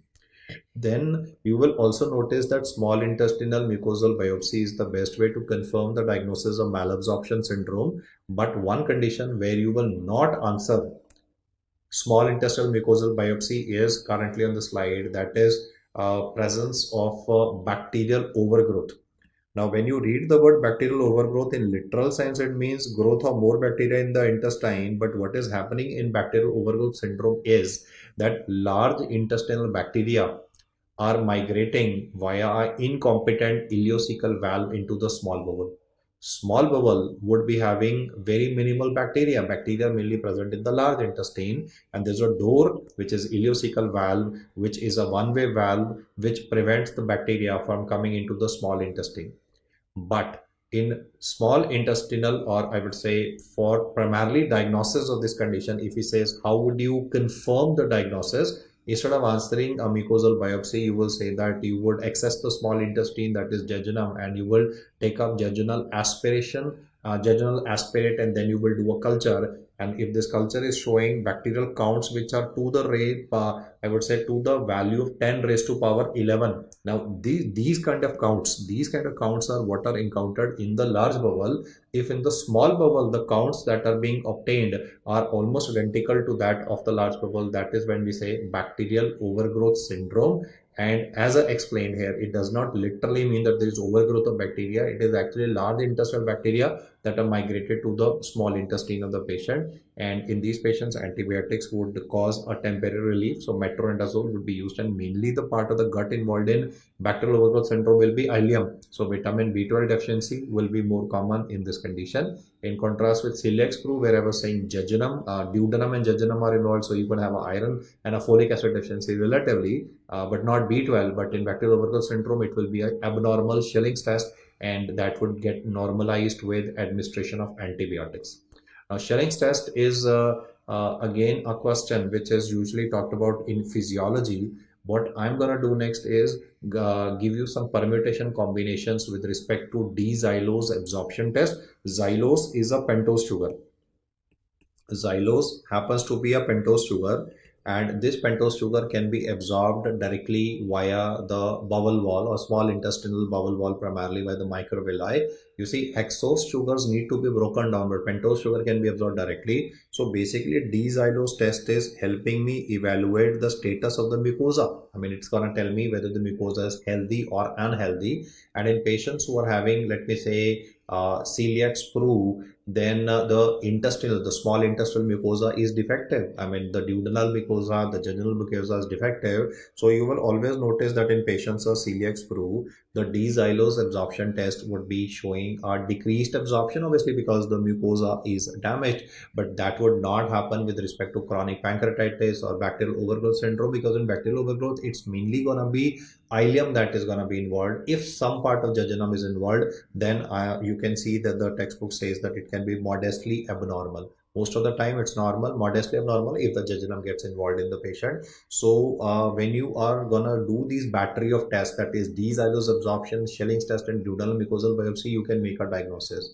Please remember that for absorption of vitamin B12, you also require pancreatic enzymes. You see, for B12 we very well know one requirement is the intrinsic factor, and second is going to be a normal mucosa of the terminal ileum. But in between the stomach mucosa, which is producing intrinsic factor, and the terminal ileum, which is the site of absorption, where intrinsic factor will facilitate vitamin B12 absorption, is pancreatic enzymes as well. So in patients who are having chronic pancreatitis, because pancreatic enzymes would be lesser, therefore the ability of the body to assimilate B12 will be hampered. Pancreatic enzymes play a role in helping in absorption vitamin B12 from the terminal ileum. If they're not present, you will notice the Schilling's test can be abnormal but will become normal with pancreatic supplements. So if you look at the first entry, chronic pancreatitis, there is no problem with the mucosa. So these patients of chronic pancreatitis will also come with Stitoriano. I mean, if you're wondering why am I discussing this topic, malabsorption syndrome would be having osmotic diarrhea and steatorrhea. So I have a patient with greasy, bulky stools, and he's an undiagnosed case of chronic pancreatitis.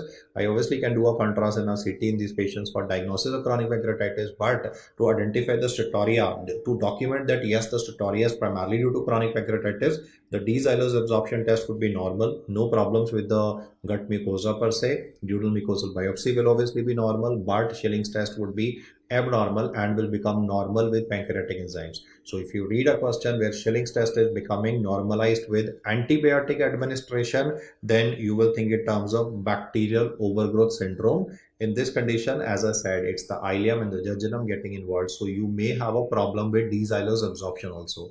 You saw a normal report of D-xylose, abnormal report of Schilling's test in the first entry in the table. But in the second one, what you're noticing is that even D-xylose can be abnormal and Schilling's test will also be abnormal. Both will be given abnormal, but normalization will be seen with administration of antibiotics.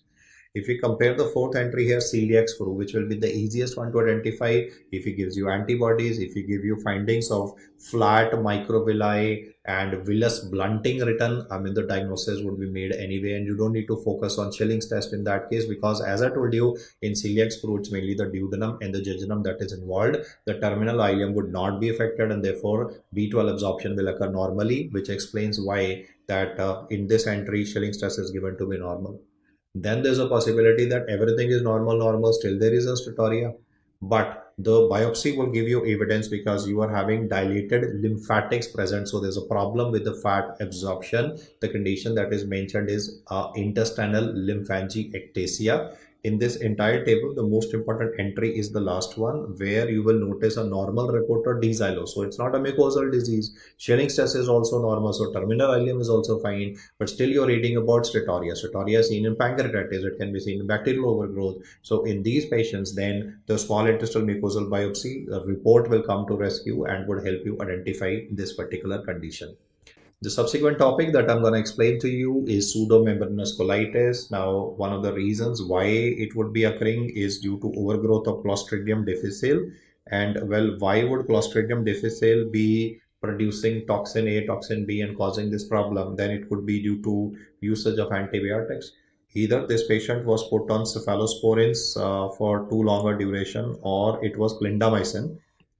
In the MCQ, if they say which antibiotic is incriminated, both of these are incriminated, but first answer would be given as cephalosporins, and he can also give a histopathological image, the kind which is shown here. One, if you look at the appearance, you can pick up the architectural orientation of the gut, and then you can also see some glands in the gut as well. And this that you can see is like a volcano eruption. Like when a volcano will erupt, there will be cloud present. So I'll just use an unofficial term here. This is the pseudomembrane which is present. So I mean, this is a non-medical term. This is just to explain the pseudomembrane which has been shown in this particular slide, the volcano-like eruption of inflammatory material or inflammatory exudate which is present here. Though the diagnosis of this condition can be done even with colonoscopy, where these pseudomembranes would be present in the bowel of the gut, but that would be I would say very late manifestation. For early diagnosis of this patient, we have a couple of tests available. So let's look at the sensitivity and the specificity of these tests. The best way for diagnosis of pseudomembranous colitis is a stool culture. But then the textbook says that stool culture, though it is both sensitive as well as specific, let's look at what the textbook says. He says that this is overall the most sensitive test, but it is not practical because the turnaround time of the stool culture report will be too slow for practical usages. So therefore, what test would be having a comparable sensitivity and the specificity? I had to show this table, guys, to you, because otherwise if I say that okay, this test is more accurate as compared to the previous one, it would not make sense. But you can see a couple of plus signs present here, 4 plus signs, which are talking about implying more than 90% sensitivity. Another test which is giving a comparable accuracy for diagnosis and would be answered by you in the exam is nucleic acid amplification technology, a NAT, for Clostridium difficile toxin A or B gene present in the stool. You need to remember the complete thing. NAT for Clostridium difficile toxin producing toxin A and toxin B, the two of them producing gene in the stool, is the best way for identification after stool culture. As I said, colonoscopy, sigmoidoscopy will also help. They're highly specific, but that would be only when the pseudomembranes are fully developed. No, in the early part of the disease, it is NAT which would be used. Now, suppose NAT is not present, then what are other tests that you could be using in these patients is EIA.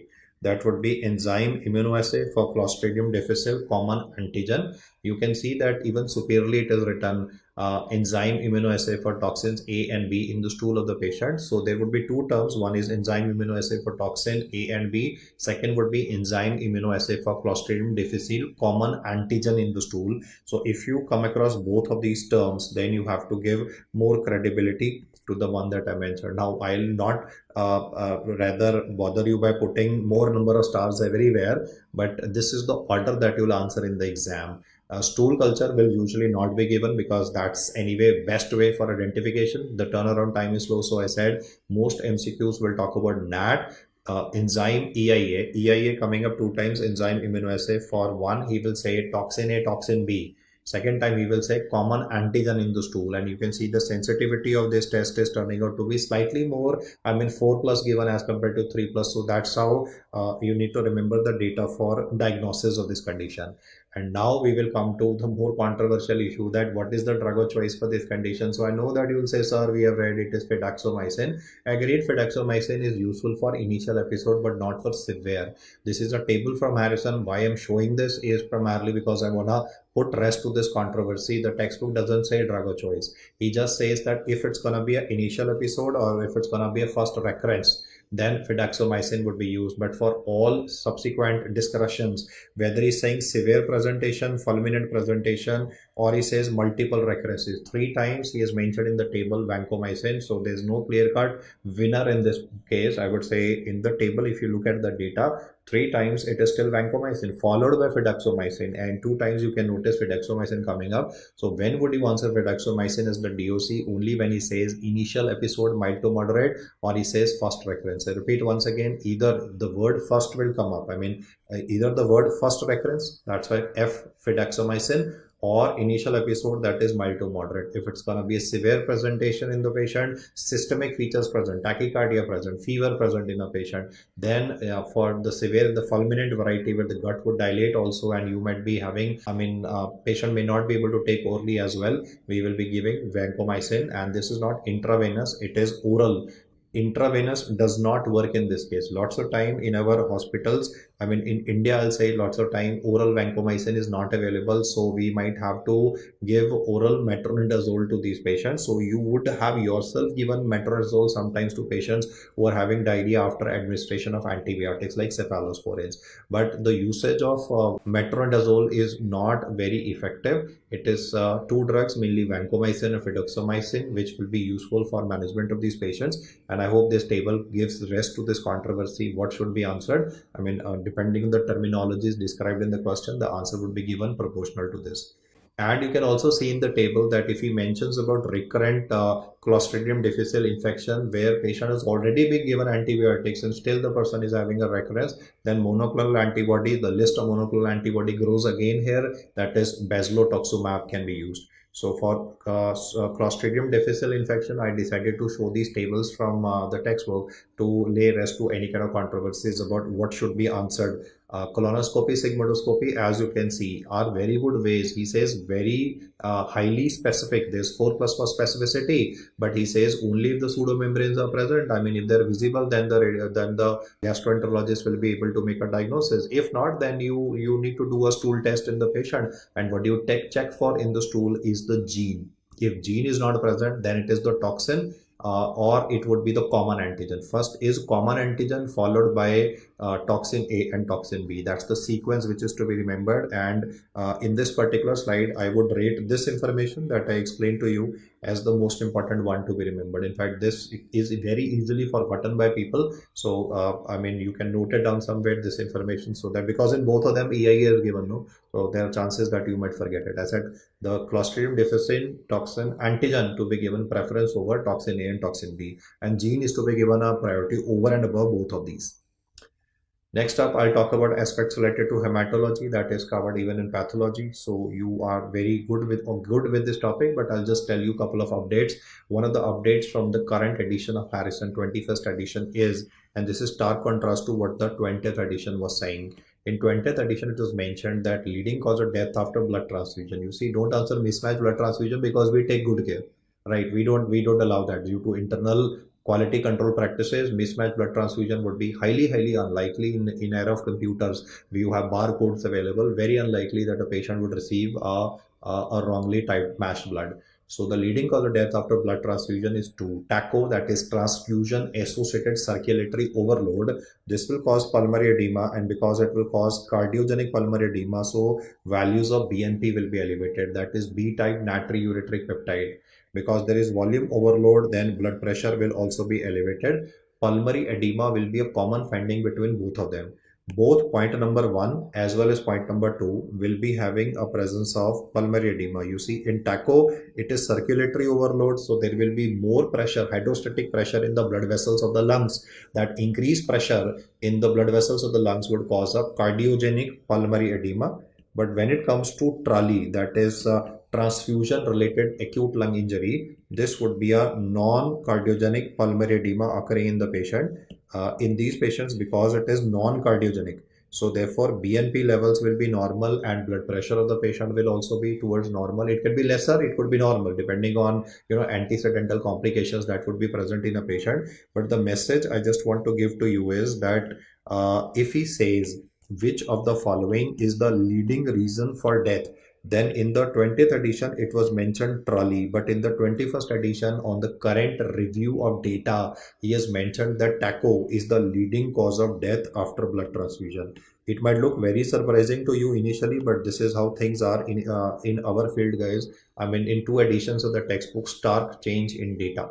Medical science, I know this causes distress also, sir. We read in the previous edition like this, and previous book used to say like this. I do get messages like that. But then the point is, medical science is a continuously evolving science. We continue to go through the data again and again, and we see where are we going wrong, where are we going correct, and what are the important causes of mortality, and what can be done to prevent it also. Like in TACO, you can understand, if you're going to give transfusion faster, 1 unit should go over 4 hours. If you're going to give 2 units in 4 hours, you could have, instead of advantage, a disadvantage in the form of a transfusion associated circulatory overload in a patient. So TRALI now occupies the second spot with respect to non-cardiogenic pulmonary edema, and TRALI can be occurring with the whole blood transfusion as well as with fresh frozen plasma.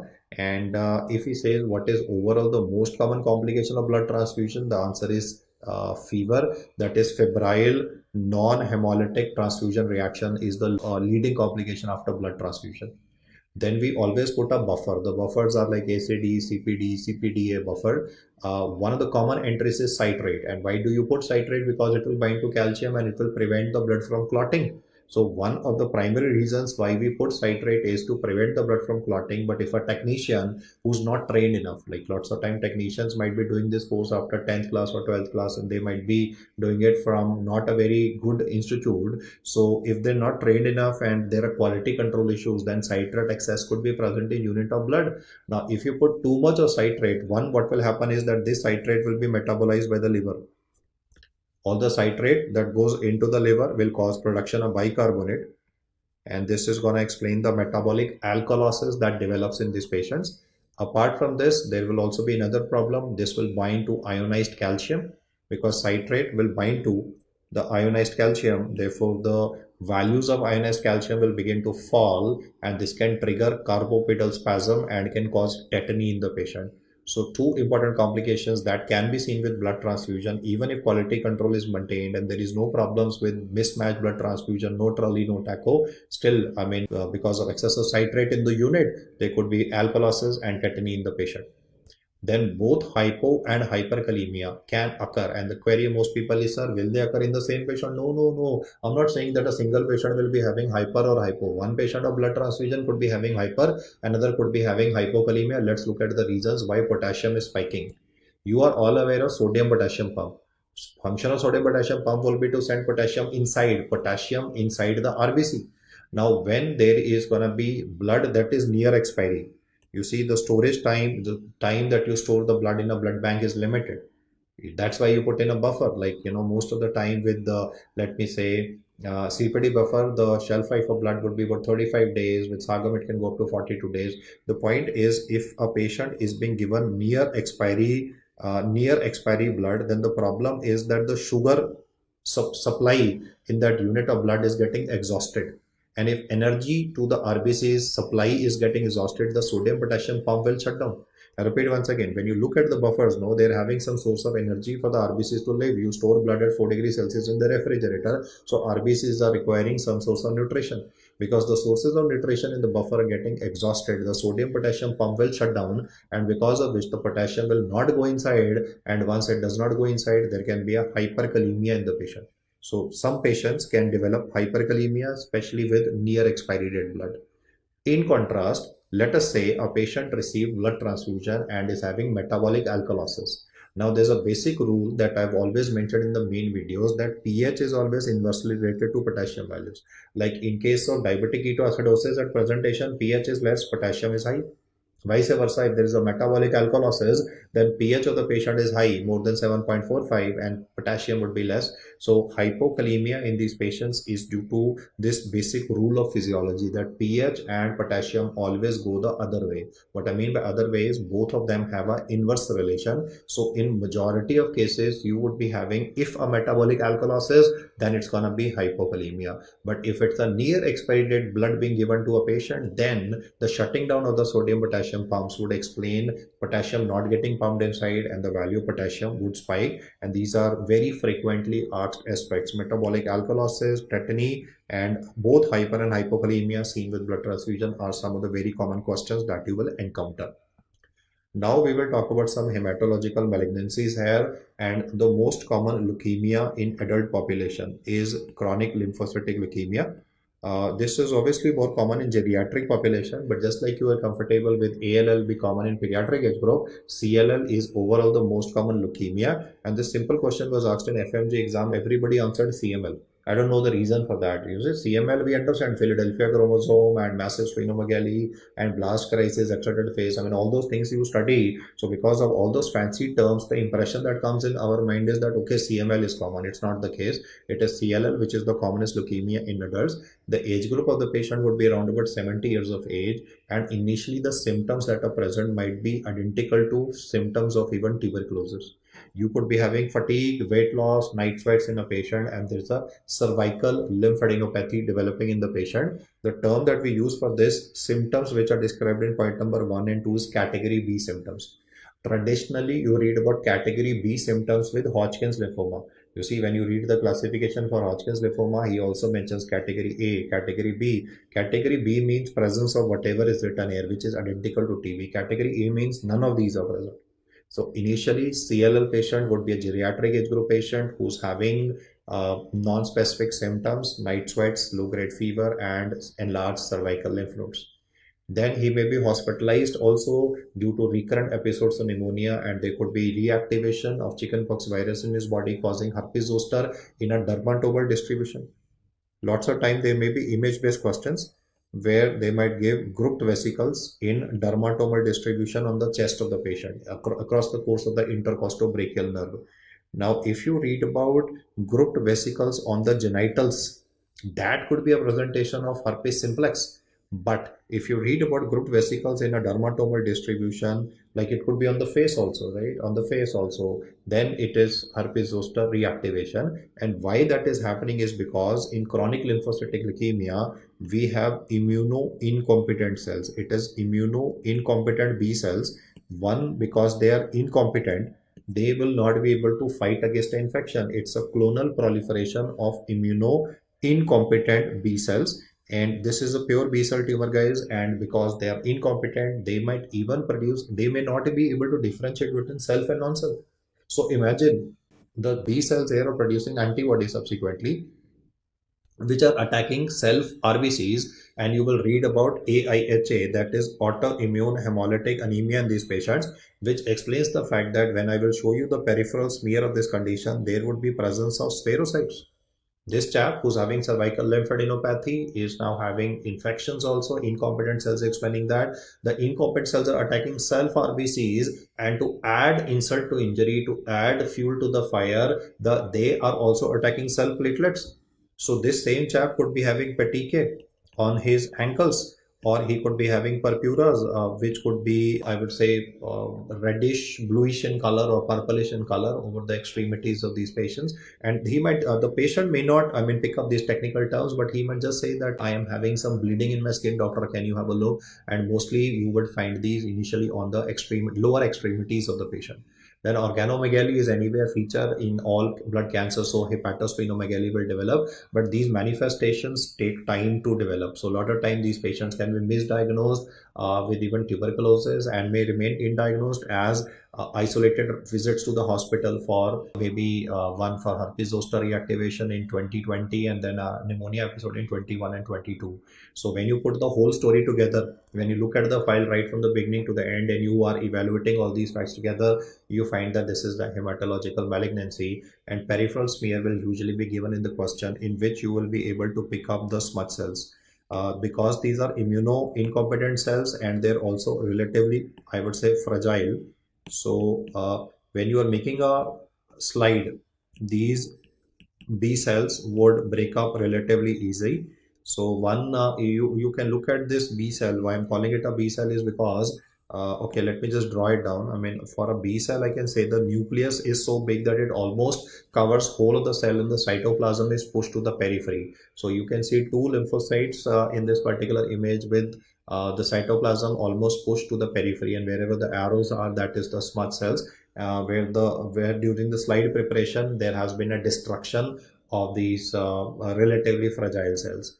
Then CBC of this patient will be showing a decrease in HB and the platelets, which is autoimmune in etiology. The peripheral smear finding of spherocytosis is what I've already said. So in a pediatrics MCQ, you will read about spherocytes with the hereditary spherocytosis, but in an old person, that is CLL, there's an autoimmune hemolytic anemia component, so you will have to do a flow cytometry. A recent question said, what is the best way for diagnosis? Do not answer bone marrow aspiration. Do not answer a bone marrow biopsy. Do not answer a excision biopsy of the lymph nodes. You do a lymph node biopsy in lymphomas. But for CLL to be diagnosed in a patient, you need to do a flow cytometry where you will be predominantly having B cell markers, but there will be a T cell marker expressed on the cell. When you read about this, you will read CD19, CD20 DIM positive, CD23, and then CD5, which is a T cell marker being expressed on a B cell. No, because this is a I would say a tumor cell, a cancer cell. So it is doing the wrong thing, that it is expressing a T cell marker as well. Now, how do you differentiate this from a mantle cell lymphoma? For that, you'll have to go to the main videos. At the moment, I'm focusing on CLL primarily. And once the diagnosis is made on the basis of flow cytometry on the blood sample, I don't need to go in for a bone marrow aspiration in this case and then do a flow cytometry. Flow cytometry on the peripheral blood itself would help me pick up the cancer cells present in the circulation. Now, once the diagnosis is made, we need to treat it. And for treatment of these patients, in the older edition of the book, we used to read about PCR, that is pentostatin, cyclophosphamide, and rituximab. So these are two common drugs. Cyclophosphamide and rituximab are common. In older edition, we used to read PCR with pentostatin. We always used to do that MCQ, which of the following is actually not a statin. We're not a HMG coenzyme reductase inhibitor. It is pentostatin, which is used in CLL. But the current textbook mentions mainly regarding FCR, that is fludarabine, cyclophosphamide, and rituximab, with fludarabine being answered as the drug of choice if the single best answer is asked. This treatment is only to be given to patients who are relatively younger. They are obviously old people, but relatively younger with no comorbidities. In case there is comorbidity, then we use a monoclonal antibody also, that is called as obinutuzumab. So more, I would say, monoclonal antibodies added to your literature. Additional drugs which are useful for management of this condition are venetoclax and ibrutinib. Now, what is the mechanism of action of venetoclax is that it inhibits BCL2. BCL2, what it does is, by inhibition of this, there is release of pro-apoptotic proteins which cause cell senescence. Cells will die. See, the problem in any cancer is cell is not dying. If I promote apoptosis, by using an anti-BCL2 molecule, then the cells will attain their final senescence and the cells will die. That's my objective. And because it's a B cell tumor, so we'll also go in for a B cell signaling inhibitors like ibrutinib for management of these patients. From the drugs perspective, fludarabine, FCR is primarily to be remembered, along with mechanism of action of venetoclax and ibrutinib, both of which have been asked in the previous exams. When you compare the information that I have said for CLL with CML, you will see stark differences. Now we are having a chromosomal swap here, that is 9:22 translocation, which causes formation of BCR-ABL gene. Now the point is, what is it causing? It is causing stimulation of tyrosine kinase, which will provide unlimited energy to the cells. Because in chronic myeloid leukemia, there is no maturational arrest. In acute leukemias, there is maturational arrest, so single cell will multiply again and again and again. In chronic myeloid leukemia, there is no maturational arrest, so it is all the precursor cells like myelocytes, metamyelocytes, promyelocytes, all will be proliferating in increased amounts and would come into the bloodstream of the patient. So every time you read about CML, you will always read a term shift to left. What the pathologist means by shift to left is that there is no maturational arrest and all the precursor cells are multiplying in excess, and therefore in these patients the TLC values can increase dramatically, especially during the blastocytosis component. Initial complaints of these patients would be an involuntary weight loss. The magnitude of involuntary weight loss would be approximately 5 months over a duration of 6 months. Yes guys, don't answer 10%. In Harrison for IVL, involuntary weight loss, IWL, involuntary weight loss, it is 5% decrease in weight over 6 months. When will you answer 10% is with category B symptoms. In Hodgkin's lymphoma, non-Hodgkin's CLL, in category B symptoms, the weight loss cutoff is 10%. But if category B word is not given, then if for involuntary weight loss, it is 5% decrease over 6 months. And initial symptoms of these patients would be weight loss and excessive sweating. It's a hypercatabolic state. That hypercatabolic state explains the diaphoresis of the patient. In this condition, the scantiest cell in the blood, normally basophil count is about 0 to 1%. If you do a DLC, the basophil count normally is only 0 to 1%. This condition always has basophilia. Basophils will be releasing a large amount of histamine, and when you have a large amount of histamine coming up, that will explain the pruritus and especially the flushing component which is present in this patient. Traditionally, you read flushing with the carcinoid tumor, but today I'm talking about flushing even with chronic myeloid leukemia because of basophils causing excessive release of histamine. The next manifestation that occurs in these patients is because of massive splenomegaly. Let me just draw a line diagram here to explain this better.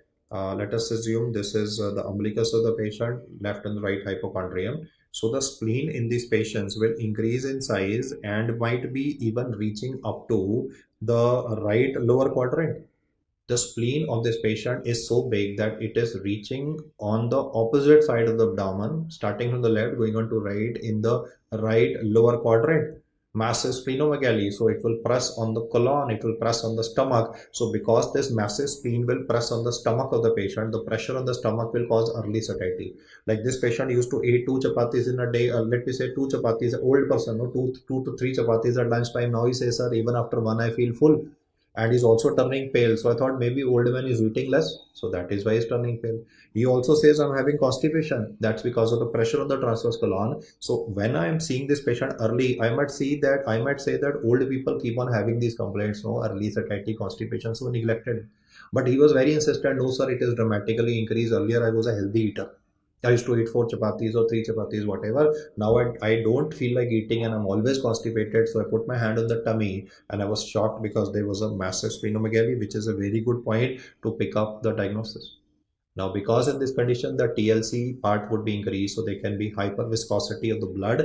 The thrombotic events that I'm describing before you are again very specific for this condition. We can be having is a development of leukostasis. The term I'm using is leuko, that means TLC is increased and there is a poor circulation, sluggish circulation. So the poor circulation in the genitals can cause priapism or a painful erection. The thrombotic episode due to stasis can contribute to MI. Then even respiratory distress can be seen in these patients, cerebrovascular accidents and blindness could be occurring in these patients as well. You will also read about thrombotic events in these patients because the platelet count is increased initially. Later on, platelet count is lesser, but initially platelet count is more. So thrombotic events in these patients can cause a painful priapism. They could be MI, they could be stroke occurring in a patient, and even a development of blindness. In the later part of the disease, the platelet count will decrease. Platelet count decreases when there's a blast crisis occurring in these patients. You will also notice a very peculiar term. Neutrophil alkaline phosphatase score is less. Now, why is it that the neutrophil alkaline phosphatase score is less in these patients? Is because the neutrophils usually die by 6 hours. But in chronic myeloid leukemia, because of this abnormal gene and the abnormal chromosome, the neutrophils do not die at the usual time. They live beyond their date of expiry. So these post-expiry date neutrophils which are still surviving are now having a decreased capacity to kill. NAP score basically is used to test for the killing power of the neutrophils. These neutrophils are past their expiry date, their ability to kill will be lesser, which explains the fact that why in these patients infections will also be present, like recurrent pneumonia could be described. I did not talk about recurrent infections in these patients because that's a standard presentation with all cancers. But specifically for CML, I mean, why do we read NAP score is less is because in this condition, the neutrophils do not die at the usual time. There's an inhibition of apoptosis. The programmed cell death is not occurring. So we are having post their expiry date period neutrophils surviving with less killing power. The granules in the neutrophils which help in killing have been exhausted, have been consumed. So therefore, infections could also be described in these patients. Now let's look at the workup of these patients, and they've given an image, and you could see two colors coming up because there's a genetic reassortment occurring. BCR-ABL had a 9 to 22 translocation, that is long over 9, long over 22 getting involved. So the two colors which are present here are representing the chromosomal reassortment that occurs in this patient, and this is for the best test for diagnosis of this condition, that is FISH, fluorescent in situ hybridization. Most of the MCQs will give you clear hints like basophilia. That's a good pickup point. Shift to left, which means myelocytes, metamyelocytes, promyelocytes present. And in the recently concluded June 22 exam, while I'm recording this recently, the June paper happened. They had given a question where the shift to left and all these cells were described in the peripheral smear of the patient, and the diagnosis was chronic myeloid leukemia. There was no massive splenomegaly given in the question. So a lot of guys said, sir, how can it be CML? The point is, it's not about organomegaly. It's not about organomegaly, it is about these immature cells present in the circulation. Another hint would be low NAP scores, and vitamin B12 is elevated. Shocking, no, B12 should be lesser because in any blood cancer, there is more turnover of DNA. More DNA turnover should cause consumption of B12. So logically speaking, in CML, when there is an increased cell turnover, B12 should be less, but it is elevated. Why? Because the majority of vitamin B12, you see, where is vitamin B12 stored in the body? Liver and white blood cells. Store of B12 in the body is in the liver and in the white blood cells, and in CML, these immature cells are having a higher transcobalamin receptors. These immature cells are having a higher transcobalamin receptor, so they bind to more of B12. And when you're gonna take a blood sample for workup, because the sample will be having white blood cells also, the cells are expressing higher amount of transcobalamin receptor. So the sample will be having, whatever sample you take in the patient will be having higher amount of vitamin B12. This is immature cells expressing more transcobalamin receptors binding to vitamin B12. Bone marrow aspiration of this patient will be showing a hypercellular marrow. The normal myeloid to erythroid ratio is 3:1, 2 to 3:1. Here it's going to be shocking 15:20:1. Along with that, he will also talk about reticulin fibrosis. Additional MCQ which I wanted to remember is Snook-Silver stain is useful for demonstrating the reticulin fibrosis component. But in bone marrow aspiration, there is no cutoff. I mean, like in acute leukemia, we say more than 20% blast cells. But here I'm not saying more than this much percentage is chronic myeloid leukemia. AML is myeloblast more than 20% in the bone marrow. ALL is lymphoblast more than 20% in the bone marrow. But here I'm not saying a percentage. Bone marrow aspiration was done, but to confirm, we can straight away evaluate the chromosomal reassortment, the genetic reassortment that is occurring, and we can go in for FISH, and we can quantify how much Philadelphia chromosome positive cells are present, because I want to kill them. I can also do a PCR for this gene. Well, why PCR is not the answer is because Harrison has written that PCR can be both false positive, high amount of false positives and false negatives for BCR ABL can be present. So if PCR and fish both is given, first answer would be given as fish.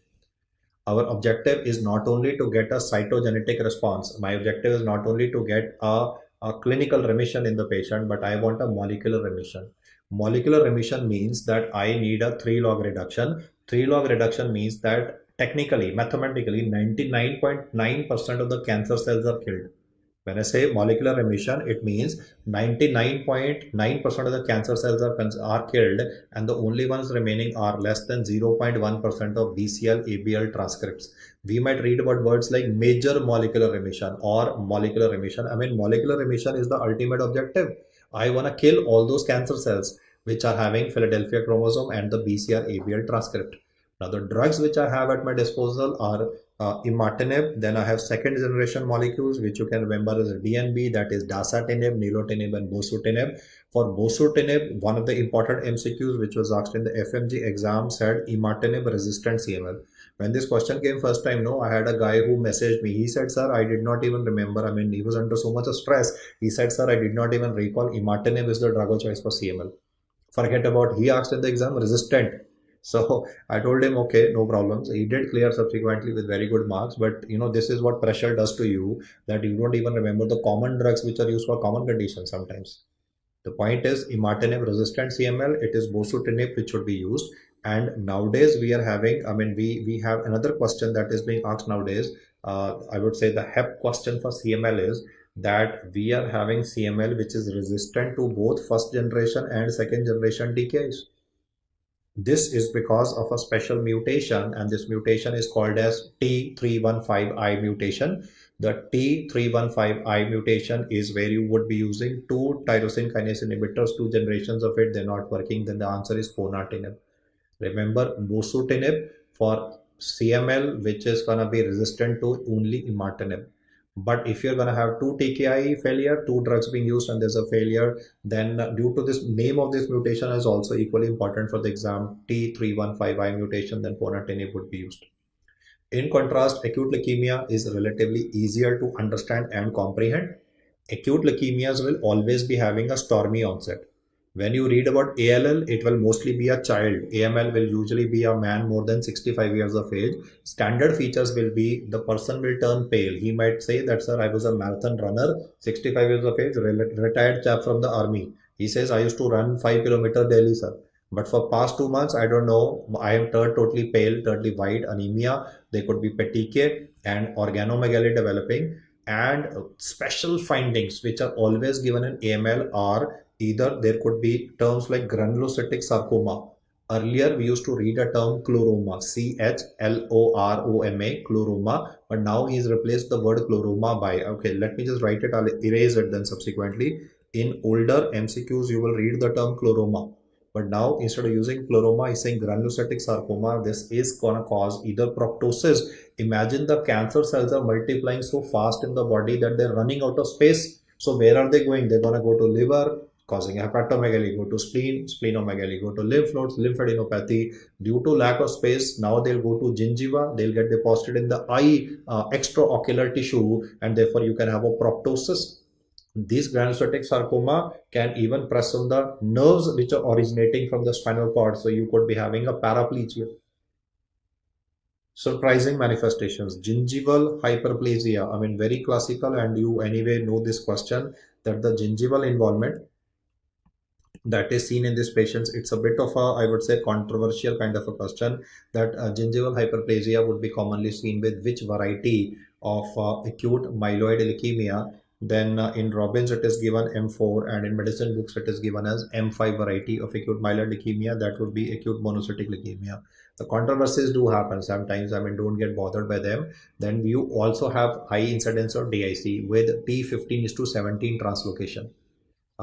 Nowadays this DIC incidence is reduced with the use of ATRA. When we use all trans retinoic acid, the chances are relatively lesser. But then granulocytic sarcoma, gingival involvement, DIC, they are very characteristic terminologies which would be present in any patient who would be having anemia, bleeding and organomegaly. Similarly, with respect to child having anemia petechiae, you might either read the term sternal tenderness. The child was, you were doing a physical examination, you put your hand on the leg of the child, and the child howled in pain. Mother is saying, sir, if I touch the legs of the child, he howls in pain, bone pain. And then sternal tenderness can be elicited. And apart from this tumor can cross the blood-brain barrier. The tumor can cross the blood-testis barrier. Surprising, no? The cancer cells are crossing the blood-brain barrier. They're crossing the blood-testis barrier. So testicular lump, you read about testicular cancer going to other part of the body.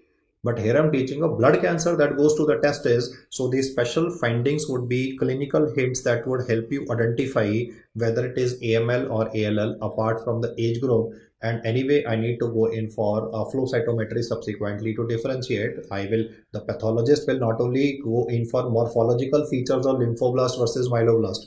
Like myeloblast will be having OIR rods. I'll show you OIR rods also. But the point is, apart from the morphology of lymphoblast versus morphology of myeloblast, flow cytometry would also aid in diagnosis. Then there are certain chromosomes which are very important and are asked in the topic of acute myeloid leukemia. That should be remembered. 15:17, 821, inversion of chromosome 16, and then T16:16 translocation. Now, why these numbers are important? You see, if I have to diagnose acute myeloid leukemia in a patient, I will have to do a bone marrow aspiration. And in bone marrow aspiration, I will have to demonstrate that, okay, the concentration or the value of myeloblasts on bone marrow aspiration will be given to be more than 20%. But you will notice that there will be lot of clinical situations and MCQs where he will mention myeloblast are only 15% and he is still answering AML. Myeloblast are given to be 10% and still is answering AML. How is it, if the cutoff is 20% or more, how is he answering even in the absence of cutoff not being breached? It is because he will tell you that the chromosomal analysis of this patient, that is the fish of these patients, revealed these chromosomal swaps present. So this is a special marking in the table in Harrison. Is mentioned that traditionally we'll do a bone marrow aspiration. In this bone marrow aspiration, the pathologist will first do morphology, then he will do flow cytometry and will be able to tell us, okay, it is a myeloblast. But in patients who are having these chromosomal swaps, you do not need a cutoff. Even if the blasts are less than 20%, even if the MCQ is saying 15%, but if the chromosomal swaps are present, along with these obviously clinical findings given, you will say this would be acute myeloid leukemia in a patient. The investigational choice for acute leukemia is always a bone marrow aspiration, and the sample will be sent to the pathologist, who would then be putting up special stains. They'll put up flow cytometry and they'll obviously examine it under a microscope to say it's a lymphoblast versus a myeloblast. Now, the image of myeloblast is characteristic with respect to a bigger nucleus and then presence of these eosinophilic rod-like structures which are called as OIR rods. The highest concentration of OIR rods are found in M2 variety of acute myeloid leukemia. For performance of bone marrow aspiration, I can be using a Sala's needle. In Sala's needle, as you can see, there's a side screw, S for Sala's needle and S for side screw present, and then there's a Klima's needle in which a guard is present. So for bone marrow aspiration, we could be using any of these two needles here. And then I've also used this opportunity to mention regarding bone marrow biopsy. Bone marrow biopsy is what we usually do in patients of, let me say, myelofibrosis, where bone marrow aspiration might be having a dry tap. Or bone marrow biopsy will be also useful for diagnosis of multiple myeloma. One of the there could be multiple contraindications for doing this procedure, but thrombocytopenia is anyway, this is itself a question. Low, like normally, no, why we don't do a lumbar puncture if platelet count is low. We don't do a lumbar puncture if platelet count is low, but thrombocytopenia is not a contraindication for bone marrow biopsy. Why that is so is because sometimes the cause of thrombocytopenia could be picked up only with the help of bone, because we want to make a diagnosis. Why is it happening? So we'll take the risk. So bone marrow biopsy needle, the T-handle bone marrow biopsy needle has just been shown for completion of the discussion. Otherwise, primarily for diagnosis, I'll do a bone marrow aspiration, send it for morphology and flow cytometry, and the pathologist would be able to then give you the final report.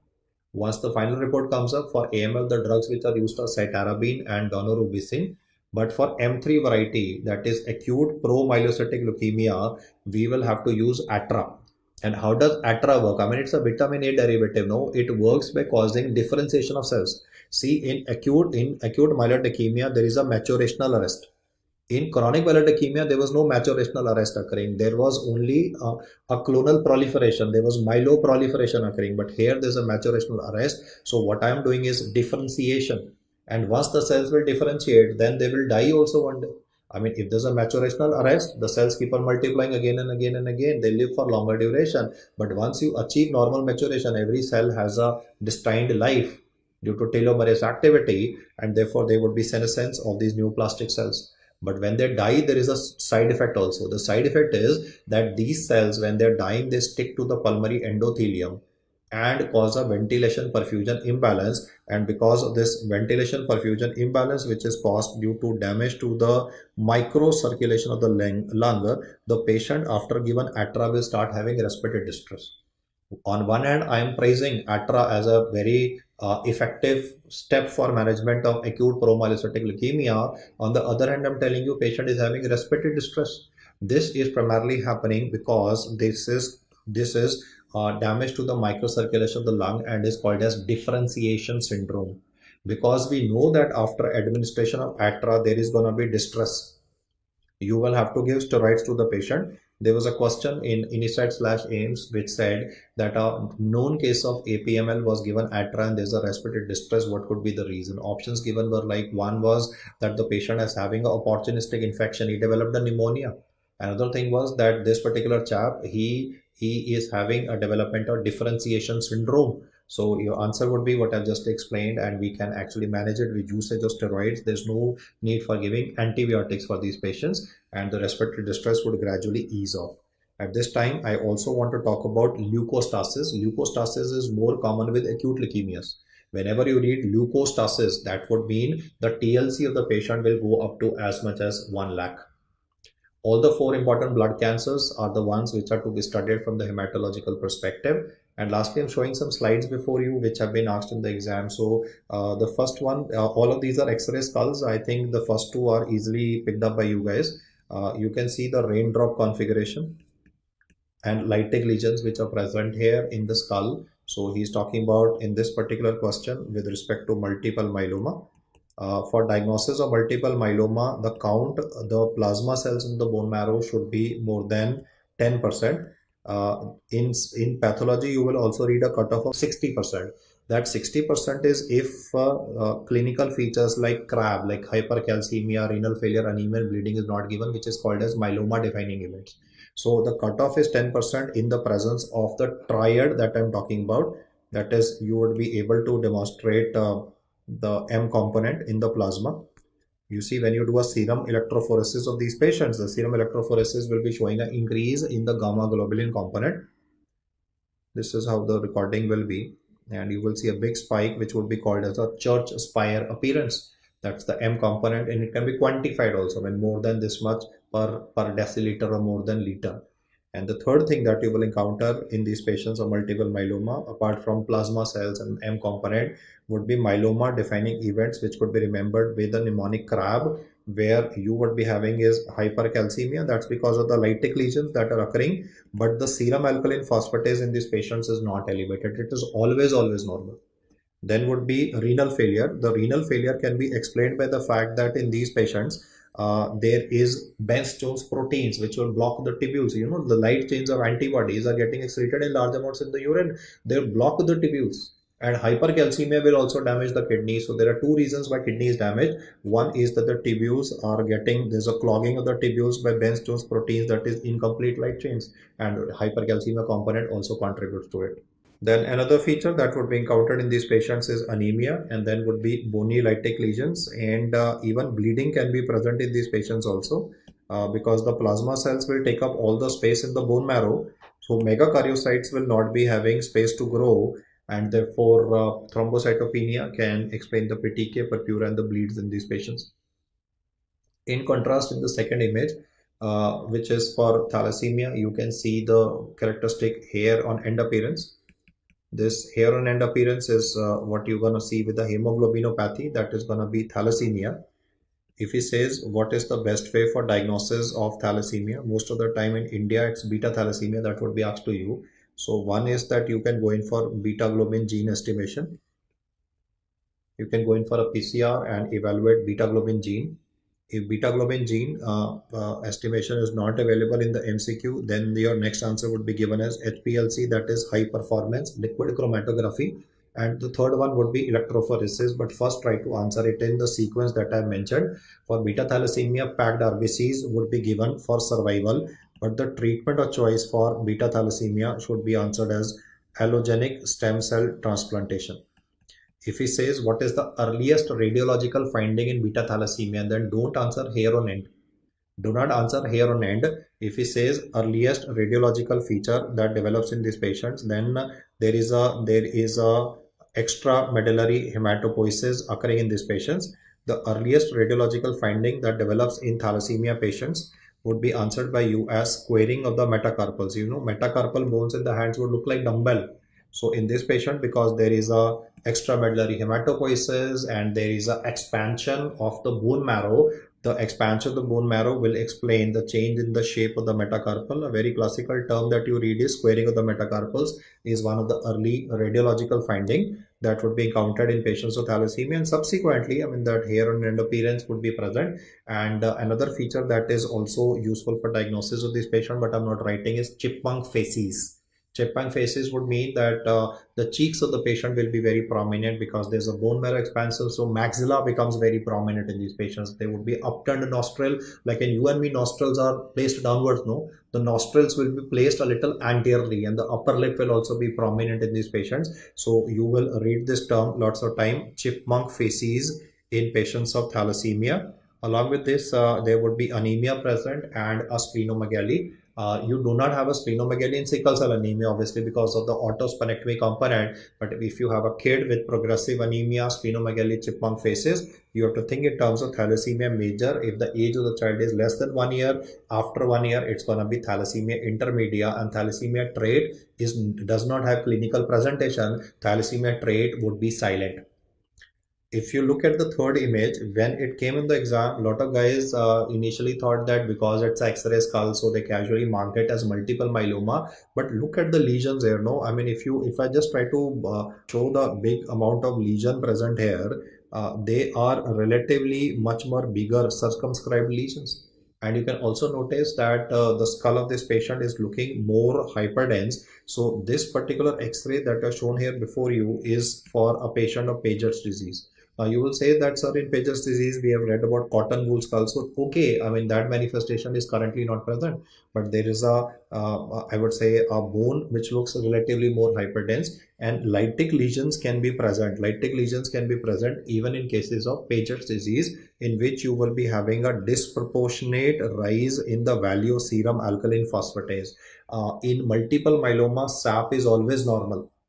Multiple myeloma, SAP is always normal, but a disproportionate rise of SAP is seen in patients of Paget's disease, where there would be a deformity of the skull also developing, and then even hearing deficits could be developing in an old person. Even heart failure features could be present in Paget's disease. I said skull deformity, sensory neural deafness developing, and even anemia developing in these patients, and even heart failure developing in these patients subsequently. So not every X-ray skull that is given to you would be with respect to that of multiple myeloma. The one that I'm saying next verbally, and I'm not writing it down, is geographical skull, where they would be like, the lesions in the skull would be looking like map of a country. And that is when you read that in pediatrics, geographical skull is seen with patients who are having a very characteristic term that I'll use, Schuller-Christian disease. That would be also called as, a version of it is also called as histiocytosis X. So, I mean, I will focus mainly on the internal medicine component. So I said the pediatric part verbally, but you can go through that in the pediatric segment as well. So these are the details that I would like you to remember, guys. I mean, keep the pressure on, keep hammering, as I say always, and you will break on to the other side. Keep the faith in your capabilities. I know you're tired. I know that you get frustrated when the scores in the GTs become lesser, but it's all about persistence. It's just a matter of short few months, and then it's going to be glory. And don't say that we've been listening of this consolation for a very long time. I know that, right? Since you were in class 10th, your mama used to tell you that beta thoda sa pad lo and things would be cool. I know that, right? And we all go through that. All doctors go through that stage, that we study in class 10th, we are toppers in our school, we class 12th, and then boom, in medical college, we are surrounded by all toppers. And when you're surrounded by all toppers, you start doubting yourself. Am I really, really good? But you are good, guys. You are the cream of the society. Why have you become a doctor is not by chance. It is because you were destined to be one, and saving somebody's life is not a joke. Saving somebody's life takes a part of you. So you sacrificing some of minimal joy, which going to a mall, going to a movie, it's important. Agreed, it's important. You should go to a mall. You should go and enjoy your life, right? But at the same time, you are sacrificing some of those things which these ordinary people are doing because you are the best one, right, that we have for the future of our country. So keep the pressure on, and I'm very sure you will break on to the other side and come up with brilliant ranks.